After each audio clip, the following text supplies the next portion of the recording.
made in China, so no tariffs. All of Diablo's boots have replaceable soles and heels for longer life. Sizes 6 to 14 Triple E. Buy quality, buy Canadian. And support Canada West and Diablo, the two best names in the boot business. So save on boots by Save On Foods. That's Diablo Boots, 3340 Gateway Boulevard on the east side of Save On Foods. Buy Canadian. They're terrific. At Fountain Tire, success is a team effort. They're committed to their team members and their customers. And that means treating your vehicle like it's their own and finding solutions that suit your needs. Because whatever the road brings ahead, they're on it with you. Visit fountaintire.com today. He's heading into the driveway. Temperature's dropping fast, folks. He opens the hood and, oh no, the battery's on thin ice. Yeah, that's a tough break, Tim. I mean, you can't expect to compete and win with weak parts in your game like that. But wait, he's made a clutch move. He's gone to Napa Auto Parts for the win. They've got batteries, winter-grade oils, antifreeze, and wiper blades built for cold Alberta conditions. That's a championship play, Tim. With over 85 Alberta locations, visit your local Napa store today or shop online at napacanada.com. That's Napa know-how. This holiday season, bring the party home with the one and only Singing Machine Wi-Fi machine. With 2 microphones included and more than 20 voice effects, the fun can begin. Find it online at singingmachine.com. When you have lifting and material handling needs, Northwest Crane delivers. Western Canada's Sandy dealer, backed by the industry's toughest one. 3 years, 3,000 hours, no compromises. They service all crane makes and models with skilled technicians and deep industry expertise. Alberta owned with locations in Leduc and Grand Prairie and fully equipped service trucks. Northwest Crane keeps your operation lifting. For more information on sales or service, visit northwestcrane.com or call today. Action Electrical's projects team takes the field, folks, ready to execute the entire play for new commercial builds. Absolutely. They're masters of design build, sketching strategy from initial blueprints to core electrical infrastructure. The team never misses on complex projects. Known for handling big league constructions and major renovations, ensuring flawless execution. Prepare the Action Electrical team to bring home a win for your project. Visit Action Electrical. Everyone's a winner during Wish and Win at Wolf GMC Buick. But hurry, it ends January 2nd. Every single customer is guaranteed at least a $500 bonus with a chance to save up to $25,000 towards a new GMC or Buick. At Wolf GMC Buick, we also have 0% financing up to 84 months. Including cash discounts up to $10,000 on a great selection here at HD. Therapy. Here's the Steve Sports fans, we've got a clear choice for you. At Crystal Glass, we provide customers with the perfect glass for any job. From home to auto and even commercial, installation or repairs, we're your team. Call 310 Glass or visit crystalglass.ca. Crystal Glass. Across rural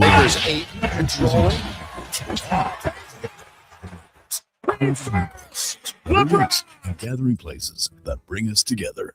Vision Credit Union is proud to lend these local heroes a helping hand. Apply today for a Helping Hand grant up to $10,000 to support your community's next big idea. Let's make great things happen together. Applications are open until January 31st, 2026. Learn more at whatsyourshare.ca. Diablo Boots sells only Canadian-made work and biker boots made by Canada West. No American or boots made in China, so no tariffs. All of Diablo's boots have replaceable soles and heels for longer life. Sizes 6 to 14 Triple E. Buy quality, buy Canadian. And support Canada West and Diablo, the two best names in the boot business. So save on boots by Save On Foods. That's Diablo Boots, 3340 Gateway Boulevard on the east side of Save On Foods. Buy Canadian. They're terrific. Excavators, loaders, lifts, compaction equipment, and more. Find the XCMG construction equipment you need. Available for rental or sale at Japa Machinery Group. Japa, helping build Alberta from the ground up for 50 years. Visit japamachinery.com. Hi, Mike here from Northgate Chevrolet Buick GMC. December is here. Christmas shopping, Christmas wrapping, Christmas baking, grocery shopping. What about our vehicle? Does it need tires? It's not running? No problem. We got you covered. At Northgate GM, we have a tremendous selection of newer used vehicles, winter tires at cost, and of course, service with a smile. Come in and see us today, 13215 97th Street, or visit us online at northgategm.com. You're in Northgate country. This holiday, Give yourself an all-access pass to the music you love. Quello has iconic holiday concerts and nostalgic Christmas specials, ready to stream anytime. Get your pass to the perfect holiday atmosphere. Visit Quello.com.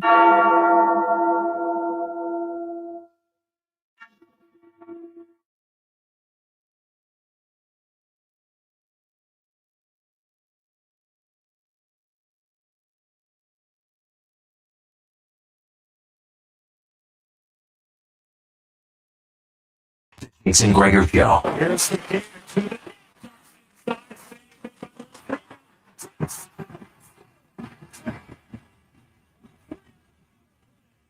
Sports 1440.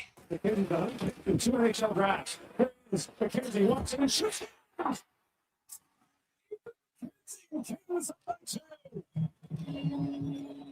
Presented by PlayAlberta.ca, Alberta's only regulated online gambling website. Lakers 8 controlling.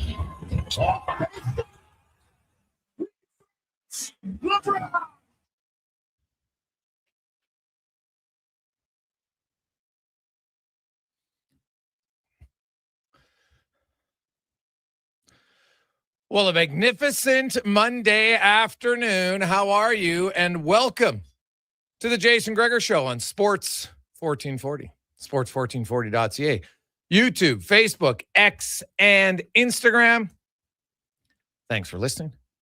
Thanks for watching. Gregor Show is always brought to you by PlayAlberta.ca, where you can get in the game and use the promo code Gregor50. You make a $50 deposit.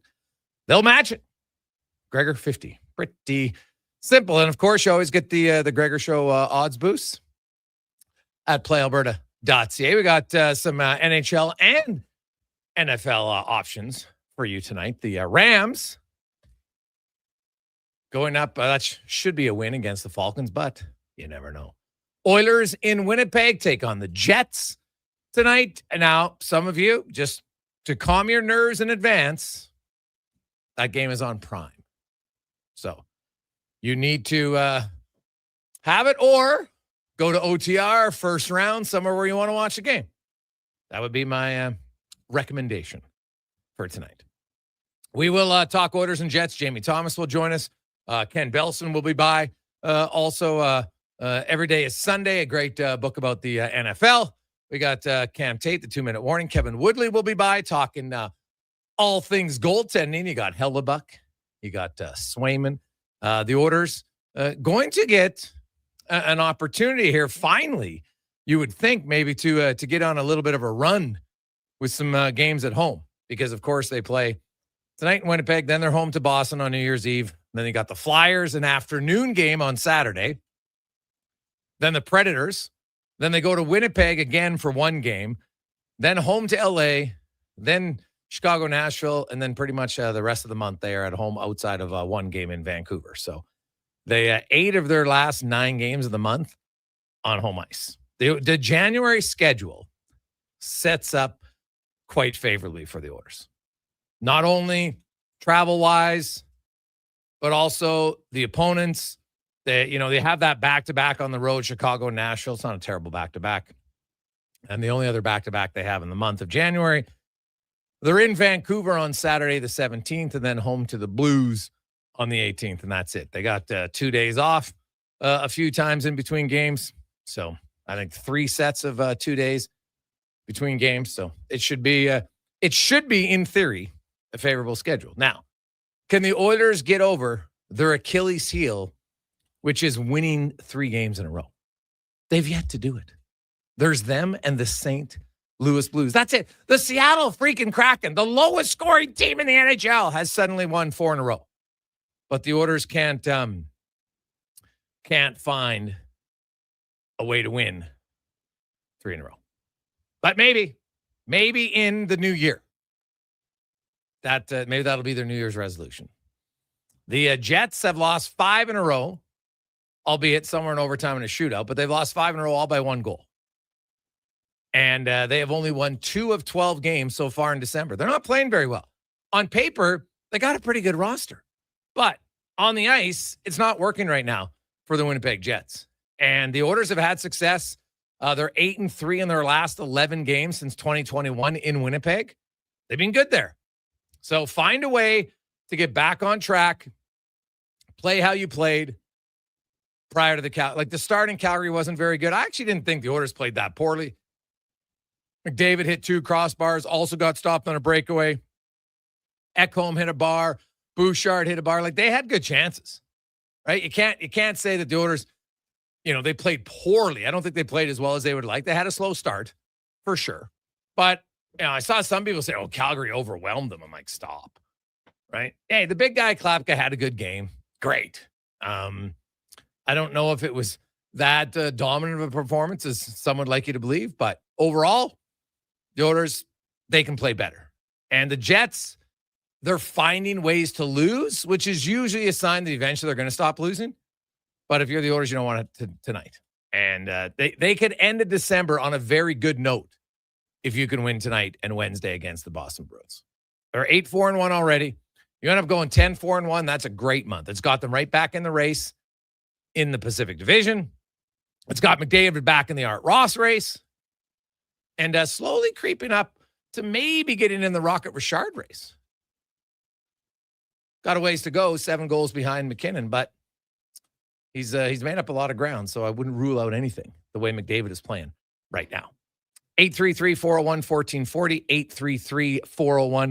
833-401-1440 is where you can text us. Connor Halley's here. Conman, how was your Christmas? Jason, it was good. It was hectic. We had a lot of the little ones running around the house. The niece and nephews came in from Australia, so that was fun. Kept us on our toes, but overall, very good outside of maybe the shoveling. That was a little tiresome on Christmas Eve, but it went good. How about you? Dude, shoveling was no joke, man. I got the snowblower out for the first time this year. Yeah, I was like, my back can't handle it. I don't have a snowblower.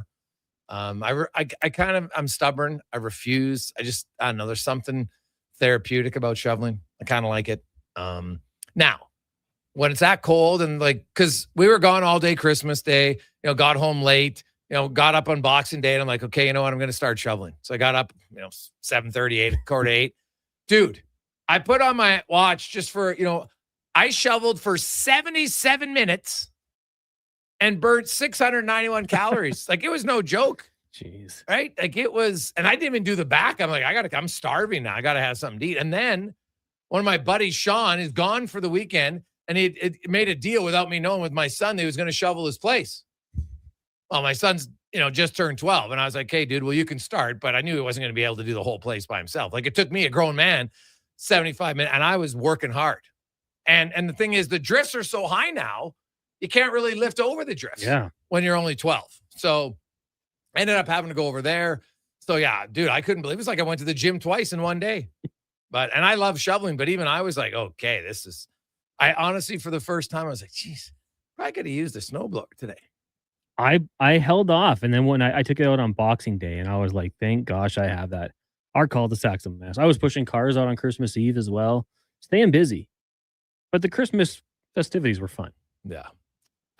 We have to talk about Noah Philp, claimed on waivers today by Carolina. Can we just sign the piece of paper? What is the there's Oilers fans, there's some bloggers, media people I haven't the overreaction to Noah Philp getting lost is infinitely bigger than his NHL resume. I'll tell you that. Right. And I like Noah Philp. I thought, you know what? I wrote it in my GDB today. I said, hey man, and this was before he got claimed. I was like, hey, I hope he gets claimed for him. And he needs a second opinion. But here's the thing. Noah Philp is 6'3", skates well, and on a team that had no energy. Look at what Connor Clattenburg did in his 5 games, and he didn't get to play as many minutes as Noah Philp. And you notice Clattenburg, and he scored a goal, and he almost scored another one, missed the net actually in that Seattle game. Could have had 2. Just by being physical, getting in guys' faces. So, Noah Philp will go to Carolina, and you know what? We'll see how much he plays. He'll probably get an opportunity, and he might. I think he'll fit in well to what they expect. But they've got look at their center iceman, Sebastian Aho. He's not taking his spot. He's not taking Eric Stahl's spot. So he's going to battle with Mark Jankowski, right? Who's their 4th line center. And he's a proven NHL player. That's kind of where he is, right? Unless they think they're going to play him ahead of Jesperi Kotkaniemi, give him a second-line center spot, which he was never getting here. And I'm not sure Noah Philp's a second-line center. But I hope he becomes an NHL player. But I don't see if Philp is like, was Philp that much better than Curtis Lazar? Potential, yes, but actual, no. And that's kind of where I see it here. I hope he becomes an NHL player for his sake, but I don't view it as horrible asset management. Some guys get claimed on waivers. It's going to happen, right? Look at who the Oilers got on waivers. Kasperi Kapanen, right? And that guy being waived by multiple teams. It happens. So, you know what? Maybe he'll go to Carolina and he'll get an opportunity. I hope he does. But I don't think this is horrible asset management. People like to freak out now. Everybody wants to overreact to everything now. Oh, I'm offended. Somebody said something I didn't like, so I got to go on my social media page and say how offended I am, and maybe they should get fired. Like, give me a break. If you're going to get offended over Noah Philp, then explain to me in detail why Noah Philp is such a massive loss for the Edmonton Oilers. That's what I need to explain. Because there's no track record. They're claiming him because he's 27 years of age. He's a right shot center. He's 6'3". Right? Maybe they got somebody banged up in their team. We're unaware of. But keep in mind, you look at the NHL standings, and you got to remember they go from so every team in the NHL passed on him except Minnesota, Dallas, and Colorado because they're the only teams ahead of Carolina in the standings. So it's not like if you say that it was terrible asset management by the Oilers, and it's terrible asset management by all the other teams if you think Noah Philp's that good. Detroit, Anaheim, Philly, Washington, all of them, all the way down to the bottom. Chicago, Vancouver, Winnipeg, Calgary, they all missed out. Right? It's one team. That's all it takes is one. And to me, claiming this is terrible asset management is just all it is trying to have a hot take. Like, what asset are you talking about here? Is he a proven NHL player? Yes or no? He's a what-if player. He might become an NHLer. I don't know. But he easily could not. So, and guess what? There's lots of those guys. And so, if you claim Kasperi Kapanen on waivers and you claim Alex Regula on waivers, and then you lose a Noah Philp, that's just kind of business, man. Kind of business. Hey, Greg's, I was puzzled. Why was Philp on waivers? Could he not have been sent down a conditioning stint, or was there no cap space for him to stay after Tomasic was terminated? Maddie. Well, Maddie, first of all, he'd have to agree to it, number one, to go on a conditioning stint. But number two, when you're on a conditioning stint, you're on the active roster. And the Oilers already have 23 players on the active roster because they're carrying 3 goalies. Now, the way about it, because they activated Klattenberg and they just sent him right to the minors today. So you look at the Oilers, and unless they were going to move Tristan Jarry to LTIR, there was no way to put Philp on unless you were going to send someone else down. And the other guys you send down would have required waivers. So you could do game day waivers. But I think they looked and said, hey, maybe they thought they could slide him through. And they almost did, right? It was Carolina, as I mentioned. There's only 4 teams left. And Carolina was one of them who put in a claim. But I don't know. Connor, where do you come out on Noah Philp? I would say the people that are getting outraged probably had this reaction with Raphael Lavoie as well when he was claimed, because we faced that and, not trying to be super negative, but it didn't work out in Vegas. And now he's playing in the AHL. It didn't surprise me. When I watched him, I was hoping for him. He's a good news, good story. U of A kid. I hoped he would have success, but I didn't see it night in, night out, playing in the bottom 6. So to me, it's not that big of a deal. I hope he gets a chance in Carolina, maybe follow the footsteps of a former Golden Bear who went on to have a pretty good NHL career in Derek Ryan. But to me, it's not the biggest loss in the world. As you mentioned, a lot of teams let him slide through the cracks, through the waiver wire, and it took Carolina. To me, it's an overreaction if you're letting this ruin your day. It's not the biggest loss for this team. Yeah. This text, hey, Gregor, He benched Phil for apparently sticking up for a teammate and getting a penalty early in the year. Coach took the nasty out of him. Also, bad injuries kept him out. Perplexed Oiler fan. I'm not sure where that... Are you talking about the cross-check on Evander Kane in the second game of the season? The Oilers won that game. That penalty came with like 3 minutes left in the game. And I don't even know if I got to go back and look to see if that was retaliatory or not. I don't think that was that big of a deal, to be honest. Like, he scored a goal that game, right? Then he took the penalty late. I don't recall him being punished for that. I'd have to go back and look, but I'd have to read up on my notes, but I don't recall it. So to say he took the nasty out of Phillips suggests you haven't watched Noah Phillips' game. He never had nasty in him. He wasn't overly physical, and that's okay. I'm not here slagging on Noah Phillips. I hope he becomes an NHLer. I'm more slagging on the people that are trying to claim like this is some horrible asset management case. Like, come on now. I think we're a little beyond that. I wish him good luck, but let's just go there. Quick break. When we come back, we will get to Winnipeg. What the hell's wrong with the Jets? Look at their team on paper. Right? Like, they've got 2 guys in the top 10 in scoring. Their team should be better. They're they're third worst in the NHL. People thought they were going to compete with Minnie and Colorado and Dallas. They're like 18, 23, 29 points behind those teams. And we're not even at the halfway point of the season. It's wild how quickly the Jets have fallen. What's gone wrong? Find out next. Jamie Thomas joins us. It's the Gregor Show presented by PlayAlberta.ca. Scott McGilvery here, HGTV host and renovation expert. The one upgrade I know homeowners will love: better, fresher Culligan water straight from the tap. Culligan's Aquasential reverse osmosis filtration system takes your water to the next level. With up to 7 stages of filtration and 14 filter options, they're certified to reduce over 90 contaminants. Your tap water is about to get a major upgrade. Safer water that tastes great. Get started with a free in-home water test at Culligan.com. Culligan, water you love. Legacy Heating and Cooling sucks. Yeah, Legacy can now suck your ducts with professional duct cleaning, furnace cleaning, and dryer vent cleaning. Call Legacy. Call Legacy. When you need the filth sucked from your air ducts. Call Legacy. Call Legacy. When you want cleaner air for your family. Call Legacy. Call Legacy. Legacy now offers air duct cleaning. Book in today. Just call Legacy.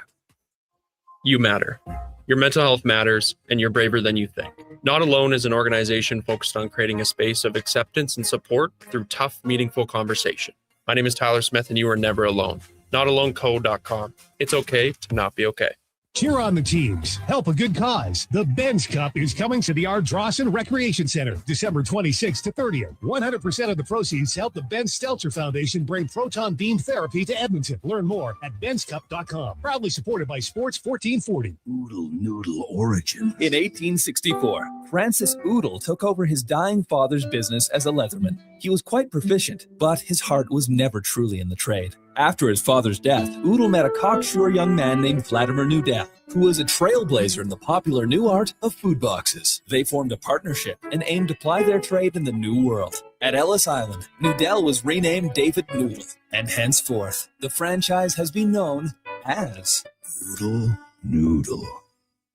Everyone's a winner during Wish and Win at Wolf GMC Buick. But hurry, it ends January 2nd. Every single customer is guaranteed at least a $500 bonus with a chance to save up to $25,000 towards a new GMC or Buick. At Wolf GMC Buick, we also have 0% financing up to 84 months on most of our popular SUVs and trucks. And we're clearing out remaining 25s, including cash discounts up to $10,000 on a great selection of Sierra HDs. But hurry in now, it ends January 2nd. Wolf GMC Buick, where everyone wins. Across the province, Albertans are taking their shot on Play Alberta. With casino winners every hour, jackpots worth millions, and revenue that stays in the province, there's never been a better time to sign up. Right now, our listeners can score a $50 free bet when they make a minimum $50 deposit with code Gregor50. That's code Gregor50 for a $50 free bet. Start playing with your game sense today to find out if you're Alberta's next winner. At Fountain Tire, success is a team effort. They're committed to their team members and their customers. And that means treating your vehicle like it's their own and finding solutions that suit your needs. Because whatever the road brings ahead, they're on it with you. Visit FountainTire.com today. Your New Year's Eve plans just got a major upgrade. On the Rocks is throwing the ultimate party to launch you into the new year with a bang. The legendary Tallboy is hitting the stage live, providing the soundtrack for an unforgettable night. A 3-course dinner is available to kick things off before the main party starts. This is how you celebrate New Year's Eve. Dinner and a party tickets are available now. Book your spot online at ontherocksyeg.com.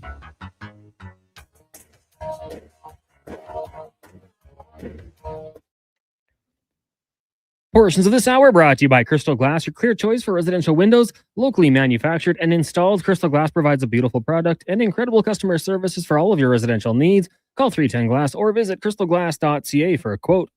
The Jason Gregor Show, the best of Edmonton sports talk and beyond. This is Sports 1440. Presented by PlayAlberta.ca, Alberta's only regulated online gambling website.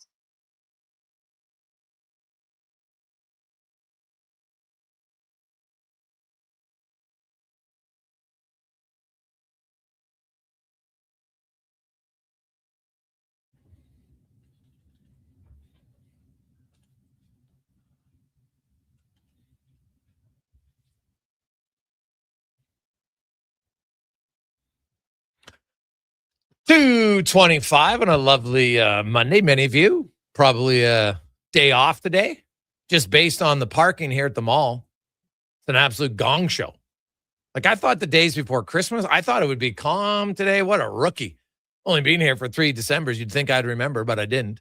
I always knew it was, I got here early on leading up to Christmas the last week. There's lots of shopping, but it's December 29th. What the hell is everybody doing at the mall? Didn't you just get maybe it's return gifts day? I don't know, but wow, it's an absolute madhouse here. Madhouse. So good luck if you're coming. Give yourself a little extra time. Serenity now. Don't get in a fight over a parking stall either, okay? Just signal. First person there gets it. So remember last week, saw 2 guys almost throw down over a parking stall. I laugh because it's stupid. Would have been funny, though. Oilers in Winnipeg tonight as we go around the NHL, brought to you by McDonald's. And have you tried the McVeggie? Regular or spicy? Add a little spice to your life. The McVeggie. Only at McDonald's. And a good friend of the show from the Ground Control podcast and Jets pregame, Jamie Thomas, who I noticed online today with Sarah Orleski. JT, are you growing out your hair right now? Yes. Dude, yes, that is quite it's quite the coif you got going there, man. It was like, that's like hair. If I didn't see it, but if you let it, like, do you have to wear like one of those, like you got to pull your hair back in the front? You got so much. Like anybody who doesn't know JT, he's got like a sick head of hair on him. And, but that is, man, that's really long. I've liked it. You're just kind of going like, we're on the beach or something. What's happening? I don't know. Well, here, listen, your whole life you grow up. Your parents tell you how to cut your hair. Oh, yeah. And you start working and you're like, hey, you can't have hair like that. And then you get married and then she tells you you can't get your hair like that. Now I'm just like, I have hair still. I'm going to see what this bad boy can do. So nice. I've been growing it out. So yeah, I appreciate it. I appreciate you noticing, buddy. It was slick back today. Oh, dude. So thank you. Yeah. Well, Thank you. Kind of, I was like, man, am I watching Goodfellas here? He's like, right into exactly. That's kind of what the look is, right? Slick back, right? Jeez. It's winter time. Right, like Sarah could barely control herself there. I was like, honey, you're married. You're married. Okay. Yeah. Step hey, back. easy. Whoa. Yeah. Exactly. Your husband's 6'6". I don't want anything. He's a cop too, so I don't want any part of this. Now, speaking not wanting any part of this, what the hell's going on in Winnipeg? Like the Jets were supposed to be competing with Minnie and Dallas and Colorado, and oh my God, they're like an average of 23 points behind those three. We're not even at the halfway point of the season. They're in like the third worst team in the NHL. And I look on paper and I'm like, God, the roster's actually got some really good players. Scheifele and Connor are top 10 scorers. What is going wrong? Yeah, I think that's the $1 million question daily that Scott O'Neill has to deal with. And, there was that stretch, they were doing well. And things were kind of starting to get in trouble, and then Connor Halley got hurt. Decided to have knee surgery. So the Jets would have him over the last part of the season, certainly for the Olympics coming around the corner here too. And then, things just kind of, when you don't have that one save a game where the Oilers fans have seen enough games with the Jets where Hellbuck will make that save that not many other goaltenders can make. They didn't get that with Eric Comrie and Thomas Milic. And it's no slight to them. It's just they're not the MVP or the Vezina Trophy winner. So that kind of thing made things go off the rails a little bit too. And they haven't, that defensive game, Jason, that the Jets have prided themselves on the last 3 or 4 years, it hasn't been there. They've had flashes of it and haven't been able to consistently get that game back. And on top of that, yes, your Connor and Scheifele and Velarde are playing well, but now it becomes lines 2, 3, and 4 aren't scoring. So they've had moments where we got to break up the big line, try and see if we can get other guys going here. And those other guys haven't been going there. Their number 2 line, which is Iafallo, Nemestikov and Perfetti tonight hasn't really, Perfetti and Nemestikov haven't produced like they want them to. And Perfetti had a big breakout year last year, played 82 games. He has a high ankle sprain, starts in the preseason, then he's behind the 8 ball, and he's slowly getting his game up to speed right now. The Adam Lowry line. Lowry has hip surgery in the offseason, so he's behind everybody. Okay. A lot of guys have offseason. They're working on it.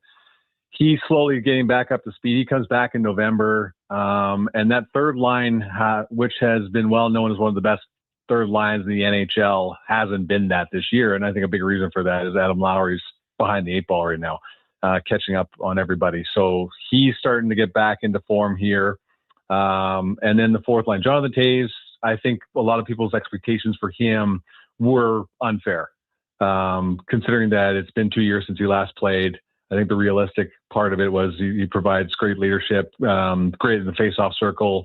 So to answer your question a long-winded way, lines 2, 3, and 4 have not been there for the Winnipeg Jets this year. And that to me has been a big problem. But the third line, which was kind of the identity line, where you could throw Adam Lowry's line against anybody. Yeah.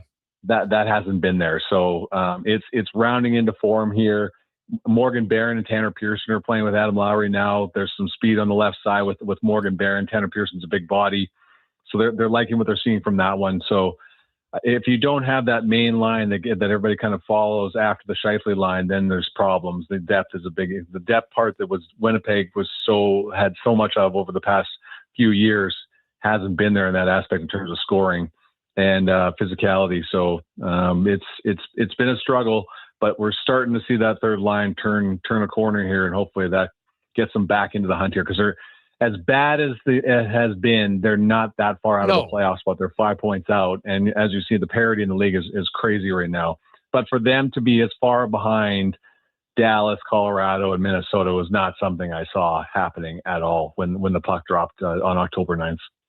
Well, I wholeheartely agree with you. You're right. They're not going to be a top 3 team in the Central. That's Captain Obvious stuff right now. But you look at it, and you got San Jose and Utah. Those are the team. Basically, if you're the Winnipeg Jets, you say, okay, we got 2 and 3 games in hand, and we're 5 points behind those teams. Like, I still think that, if you ask me today of the teams battling, I'd still pick Winnipeg to beat Utah and Seattle and St. Louis and Nashville and Calgary. But at some point, you got to start winning, right? Like the paper roster can only take you so far.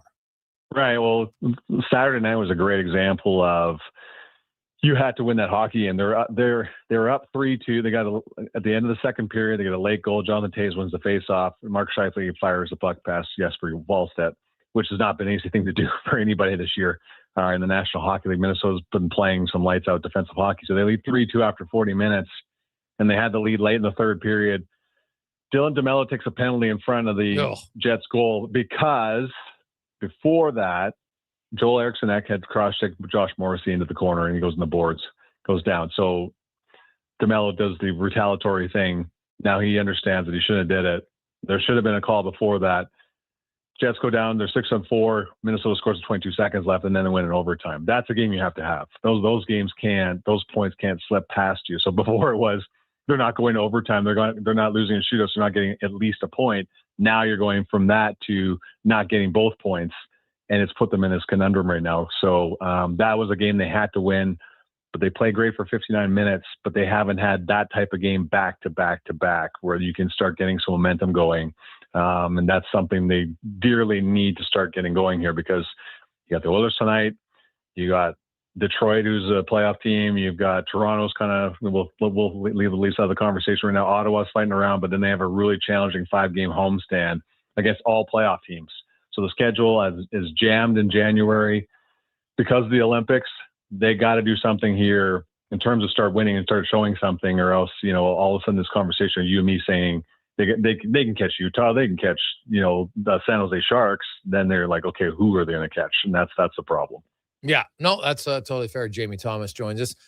Jamie, Mark Scheifele, I think he's going to make Team Canada. Do you?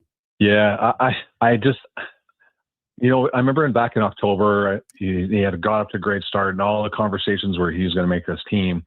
I just don't think there has been that much change in his game. The only thing that's changed is the Jets aren't winning.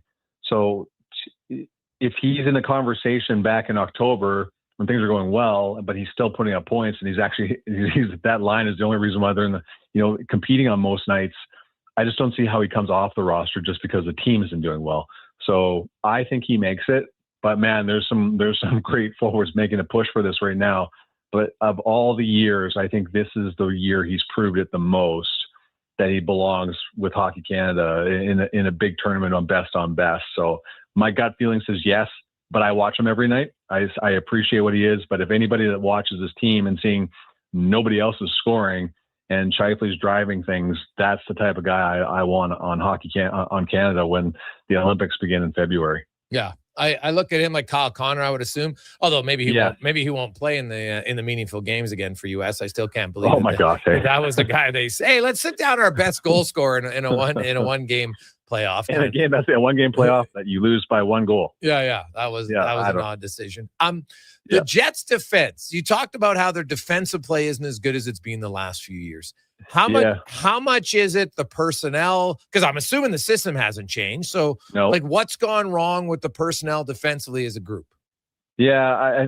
So here, lots of people tell you speed, but I think you're taking Nikolai Ehlers and you're taking Mason Appleton out of the Jets roster and you're replacing them with new people. So I thought at the beginning part of the year, it was the personnel has changed a little bit. They're getting used to this new format, but I think I've already kind of talked about Adam Lowry not being Adam Lowry to start the year played a large role in them getting behind. Now they're starting to defend a lot better. They're not giving up the grade A chances like they were. Like if Connor Halley didn't get hurt or didn't go for certain knee surgery, I still think he's like, oh my gosh, with what he's doing, what he's facing every night, it's like 2020 when he won the Vezina that year. That was because he was the only reason why they win ever. I almost think he'd be in that conversation again because of the work and the chances that the Jets were giving up. Now they're not giving those up as much. And I know, all his fans are probably going, well, remember when you guys were back here in early December, it didn't look like they defended so well. That was their 3rd game in 4 nights. They had played against Buffalo the night before at home and flew into Edmonton. That was just everything that could go wrong in terms of travel, in terms of the amount of games they had played. That all showed in that first period, which was a complete disaster. That I think so. Lowry not being that third line, not there. The defense is still the same, man. Like there's nothing really I can tell you that I don't think them being any slower isn't there. But Adam Lowry said to us one time that when you're off by half a second, that throws everything out of whack, and especially in the system that they play and the pressure that they put on. That half a second has been costing them a lot earlier. Now it's starting to come around. The ultimate test, of course, is tonight with Connor McDavid putting up video game numbers and Leon Draisaitl and et cetera, et cetera. We'll see how that goes because I thought Minnesota's a big handful now with Quinn Hughes in the back end. I thought they defended very well, except, of course, giving up that 6-on-4 goal there late in the 3rd period. Who's going to get is it Lowry going to get the McDavid matchup tonight? Yeah. Like with Morgan Barron on the side there, on the left side, and Tanner Pierce on the right, that's going to be the one where they're matching up. But Mark Scheifele's line has been going head to head with the other team's best line too, so he'll see Draisaitl or McDavid. So that will be that they've been very confident because of the ability of the Scheifele line to drive things and stay in the offensive end. They're not having any problems running them up against anybody's top best line. But Adam Lowry's line will get the assignment too, and McDavid will see a lot of Neil Pionk like he does on every time the Jets play them. But, Josh Morris, he's a question mark for tonight because he took that hit. Okay. He's day to day. He skated this morning, so they're hoping. But Scott O'Neill would not commit to the fact that he was playing. But I think the fact that he skated in an optional skate this morning, that's a good sign that he's playing. Yeah, I would think that he would get in there for sure. JT, always good to catch up with you, buddy. Happy New Year. And how long? Like, are we going Gene Principe length of locks here? How long are you going? I know, like I said to my wife the other day, I'm like, look at Keanu Reeves and like John Wick. I'm like thinking about that, but we'll see. Oh, nice. Yeah. Nice. Is your wife running her fingers through your hair yet? No. Nah, 20 years of marriage, man. That doesn't happen anymore. Oh, buddy, you gotta spice it up there or something. Yeah, that's why I'm doing the hair, man. Yeah, exactly. Spice the hair up, slick it back. Stop eating McDonald's. Yeah, back on the sugar. Just watch a gangster movie. She's in. I haven't thought of this. Why didn't I think of this 5 years ago? Exactly. There you go, buddy. Good luck. Hey, it's never too old Thanks, to rekindle the flame. So good luck. That's right. There you go. Going. That's appreciate it, buddy. You bet. Jamie Thomas joining us from Winnipeg. The Oilers and the Jets. The Jets, as bad as they've been, because they haven't been very good. Right? They've won 15 of 36 games. They've been brutal in the month of December. They're 2-6-4 in 12 games, but they're only 5 points behind San Jose, and they have 2 games in hand on the Sharks, and they have 3 games in hand on Utah. Now, you have to win your games in hand. I totally understand that, right? And the pace that they're on, they might get 3 out of the 6 points for the games in hand, but that would still put them only 2 points out of a playoff spot. So they're not out of it by any stretch of the imagination, but at some point here, they need to get going a little bit. It's just that simple. So we'll see where the Jets go from here. Now, here's the key stat tonight. When you watch the game, because both of these teams are near the bottom of the NHL when it comes to giving up the first goal and winning the game. Winnipeg is 31st in a win win a game that they give up the first goal. They've only done it 2 times this year. Now, the Oilers have only done it 3. So if you think the first goal means a lot, it might mean a lot tonight, because these two teams have combined between the two of them, they've allowed the first goal in 36 games. They've combined to win 5 of 36. The Oilers are 3-13-3, while the Jets are 2-13-2. So first goal of the game could mean a lot tonight. Calvin Pickard will be getting the start for the Edmonton Oilers. Jack Roslovic is going to play center. He played a little bit of center last year in Carolina. Obviously played center, was drafted as a center, played center in Winnipeg and Columbus, and then moved to the wing. Why not? I think they want a little bit more speed as their third line center. I think ultimately Ryan Nugent-Hopkins is going to be the guy. But the first line is on such a heater right now, you're not going to split him up. So I understand it. So why not try Jack Roslovic there? Adam Henrique is a fourth line center. And there's nothing wrong with that. You have a good fourth line center. It's great, right? No one was bad-mouthing Kevin Stenlund when they won the Cup with Florida. He was pretty damn good fourth line center, right? Play at 10, 11 minutes, win some key faceoffs, solid defensively. That's what he does.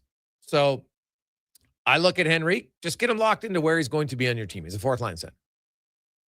And now that you're getting some healthier bodies, I think when Kapanen comes back, it's even more, not for the center ice position, but just, for the wing position. But I don't mind trying Roslovic there for a game or two. See what he does. The guy can fly. And on faceoffs, granted, it's only 400, but the last year and this year, in 400 faceoffs, he has won 54% of the draws. So not bad at all. He should be able to at least, tread water in the faceoff circle. We'll take a quick break. We'll come back. We'll talk a little football, more orders on the Monday edition of the Gregor Show, presented by PlayAlberta.ca. Hold up.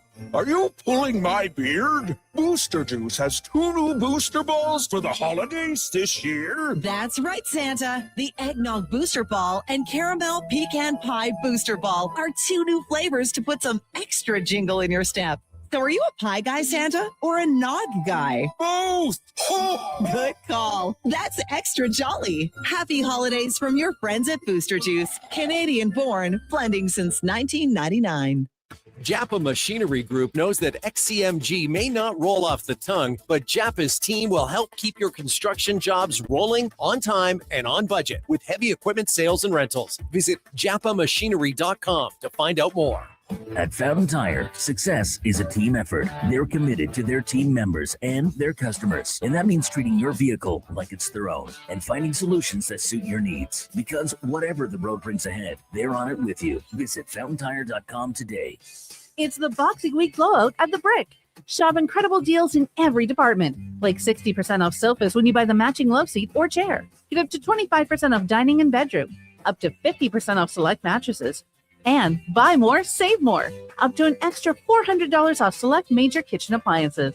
Plus, get a 10% credit for future purchases when you use your Flexity card. OAC, terms and conditions apply. Some exclusions apply. The Brick, saving you more. A Saskatchewan boy who grew up loving and playing sports. At least we think he grew up. Listen to Kevin Carius weekday mornings from 7 to 11 on Edmonton's home for sports, Sports 1440.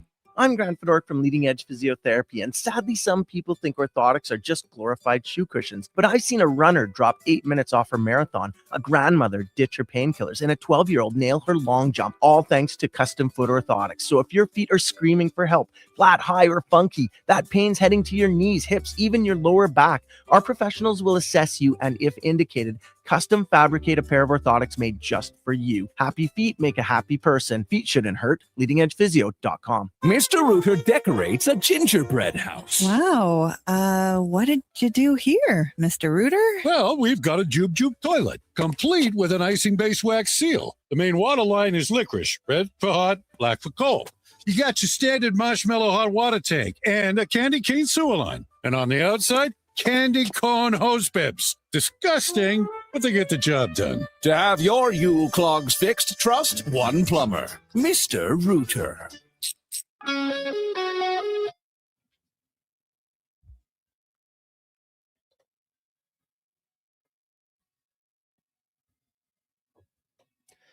Portions of this hour brought to you by Can Torque. We offer sale, rental, repair, and calibration of hydraulic, pneumatic, and battery-powered torque wrenches, stud tensioners, and flange maintenance equipment. Order today at cantorque.com. The Jason Gregor Show, the best of Edmonton sports talk and beyond. This is Sports 1440. Presented by PlayAlberta.ca, Alberta's only regulated online gambling website.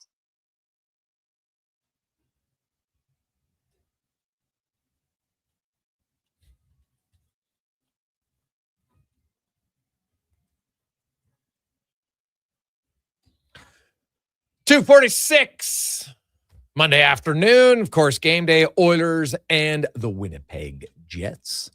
Tonight, then the Oilers will wrap up the 25 calendar season with a game on New Year's Eve against the Boston Bruins.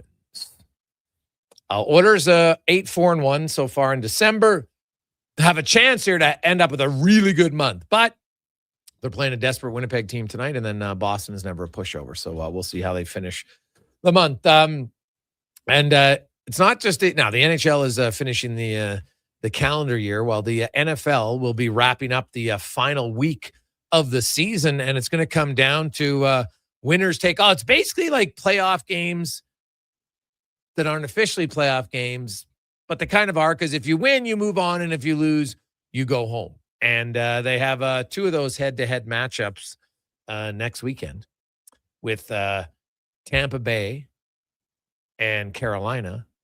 And then the final game will have the Steelers and the Ravens, because the Steelers could not beat the Cleveland freaking Browns. And so now it's win and you're in for both of them.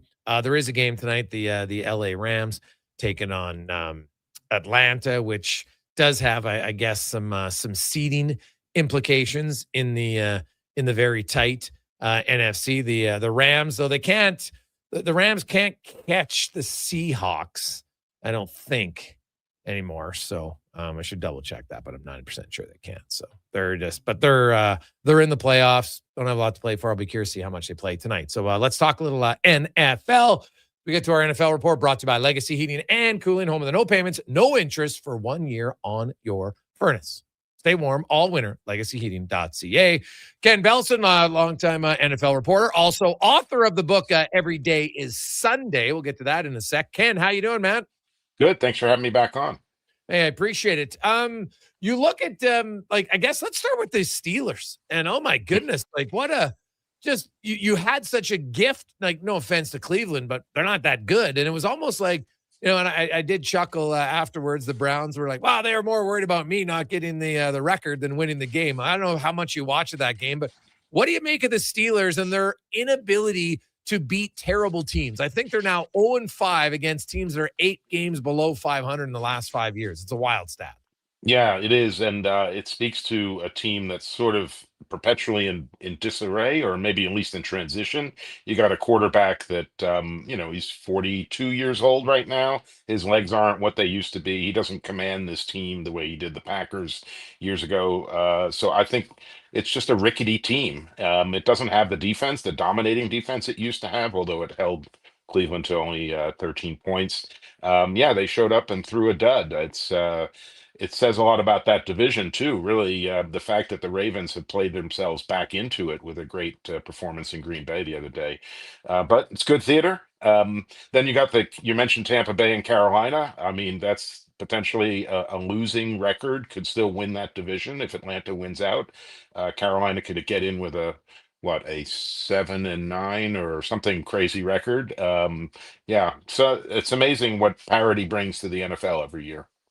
Yeah, it's true. What did you make of the Bills' decision to go for it to win the game last night? I know Sean McDermott wasn't listening to me in my living room, but I would say kick it.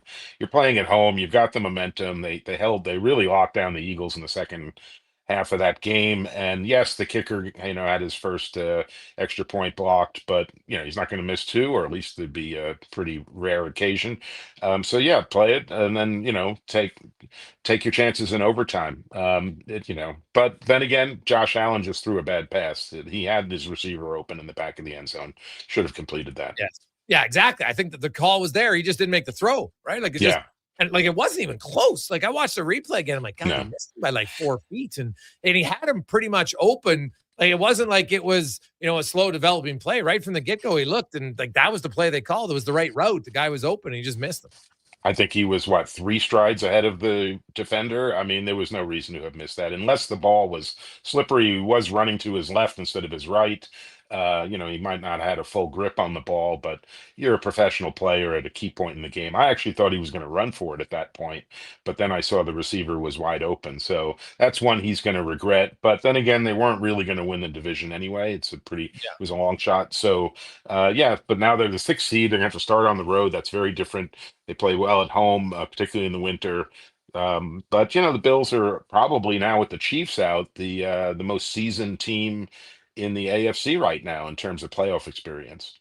Well, you look at the AFC, so you got the Broncos, you got the Patriots, and a lot of people are like, yeah, they're good, but they've had easy schedules. I'm like, yeah, that's true, but you got to beat the teams you beat. There's nothing you can't complain about. Then you got the Jaguars, who have played really well here down. They've won 7 in a row, and suddenly they look actually really good. Yeah. The Houston Texans have won 8 in a row. Their defense is damn good. The Chargers, my God, their offensive line is so terrible. I don't like that. That's the problem, man. If they had an O-line with their quarterback the way he's playing, I think they could do more. But you look at the Jaguars and the Texans. Are they the teams to watch maybe more than others in this AFC? Yeah, it's funny. It's once a decade for the Jaguars, right? They have this run where everything kind of works. They had a great run a couple of years ago where they came back against not San Diego, against the Chargers in an epic comeback in Jacksonville. Every once in a while, lightning strikes in Jacksonville. Well, probably every afternoon at 4 p.m. But you know what I mean. They have a really good defense. They've gone under the radar for much of the season. People haven't taken them seriously, and I think Trevor Lawrence is a very good quarterback. They can definitely surprise, especially if they start against somebody like the Steelers or Ravens in the first round. They'll have a tougher time if they end up playing the Bills in the first round, but they could definitely be a surprise. And the Texans, I did not take them seriously either, but their defense has kept them in it. And look, playoff football is a defense. There's very few blowouts in the playoffs outside of the wild card round. So defense could get them to the second or even third round. And they're starting to play a little bit better. as Ken Belson joins us here on Sports 1440. Ken, one last one for me, then Con's going to slide in. You look at the NFC, and there's a lot of people think that's just where the better teams are, right? But like the Chicago Bears a few weeks ago, we were like, oh, geez, now they got a tough schedule. They might fall out. And the Bears did the exact opposite. Like that was a hell of a game. That was maybe the most entertaining game I've watched all season last night between them and the San Francisco 49ers. It just came down to the last play of the game. Are you a believer in the Bears at all? Well, I think yes, well, let's put it this way. My heart wants to believe in the Bears. And Fair. I think frankly, most Americans, they treat the Bears the way the Cubs used to be treated, which is those lovable losers that, raise their heads valiantly every once in a while. The double doink is what a lot of people remember, where they really had a team that should have gone further and then just got snake bitten. But they seem to be playing inspired football. And good for them. They've got a really good coach now. Caleb Johnson's playing, at what I suspect they hoped for. But then you got to run into the Seahawks. The Rams are still very good. The Eagles are the champs. So there's no easy route to winning that conference at all. But the Bears will certainly get through the first round and maybe into the second round. Ken Belson joining us here on the Jason Gregor Show, taking a look around the NFL. I want to ask you about Coach of the Year candidates, because I think you've got a really good crop this year. Mike Vrabel turning it around as quick as he did with the Patriots, Kyle Shanahan, and all the injuries they've had in San Francisco. Liam Cohen, based off his opening presser, I never thought we'd see this happening. But Ben Johnson, Mike McDonald, even Sean Payton. Now, who do you think would be the front runner for Coach of the Year so far? It's interesting giving it to a coach who's already been established. So that's why I would probably say not Mike Vrabel, only because he's like a coach that you kind of expected to do well in that place. Whereas I think Liam Cohen seemed to have come out of nowhere with a team that was very much underestimated. And then Ben Johnson with the Bears, 5 or 6 comeback wins late in the game, single score wins. I think those two, and then Shanahan again, another coach that we know. So maybe the voters would say, well, we expect good things from Shanahan. He's already gotten them to a couple of Super Bowls. So my bet would be with Ben Johnson or with Liam Cohen. Now, just on the MVP category, I mean, Matthew Stafford, at the start of the year, there was questions about, I think it was his back and his neck. Would he even be good to play? He's absolutely crushing it. Drake May's getting in there in the conversation as well. But do you think this is Matthew Stafford's award to lose? Good question. Yeah, I think writers love him, sports writers. I can't speak for myself only because I don't vote. I'm not allowed to vote. But the sports writers love him because he's been very good for a very long time, particularly when he was with the Lions and didn't get a lot of attention. So he's definitely a favorite for sure. Drake May's having a great season, but as you said earlier, Jason, they're playing a relatively weak schedule. So I'm not sure he'll get all the credit simply by playing a lot of under 500 teams. Ken, I'm not sure how familiar you are with the college game or how much you follow it, but I know some Raiders fans, obviously they and the Giants kind of having to think off the last week who could scratch more players. Do you think there is a franchise quarterback in the upcoming draft? I'm not the best person to ask on it. I don't follow it closely enough to give you an educated answer. Yeah, it's fair. I mean, Mendoza's out there. I think, kid at Oregon, people asking about as well. Looking forward to it. And then I guess just one more for me, just on the topic. I know you guys touched on it a little bit about the Baltimore Ravens. And, if they were to get healthy, we saw Derrick Henry having a kind of a classic King Henry game, Lamar Jackson. Could they be a dark horse to go on a bit of a run here in the playoffs? Well, if Lamar's healthy, yeah. I should say, personal note, Derrick Henry trashed my fantasy team.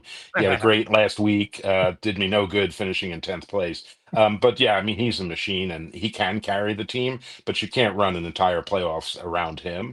And so if Lamar's, I mean, I know he seems to be distracted, semi-injured. I'm not really sure what's going on. But then again, even when he was healthy, they never got to the Super Bowl. So I don't know how much of a dark horse they're really going to end up being. Ken, I want to get to the book, if you don't mind. Every Day is Sunday. I'm always intrigued by storylines like this. What I guess, give me kind of where you came up with the idea originally and why you went down this angle with the book. Well, I've been a business writer for 30 years. I've covered the business of sports and the business of the NFL for about 15. And when you're reporting on any beat writer, any subject, there's so much stuff in your notebook you never use. And so I was, just as a sort of amateur historian, curious, like, well, the NFL didn't get to be this powerful overnight. It happened obviously somehow deliberately. These are relatively smart people, right? Business people. So I reached back to 1993, which is when they started the salary cap uh,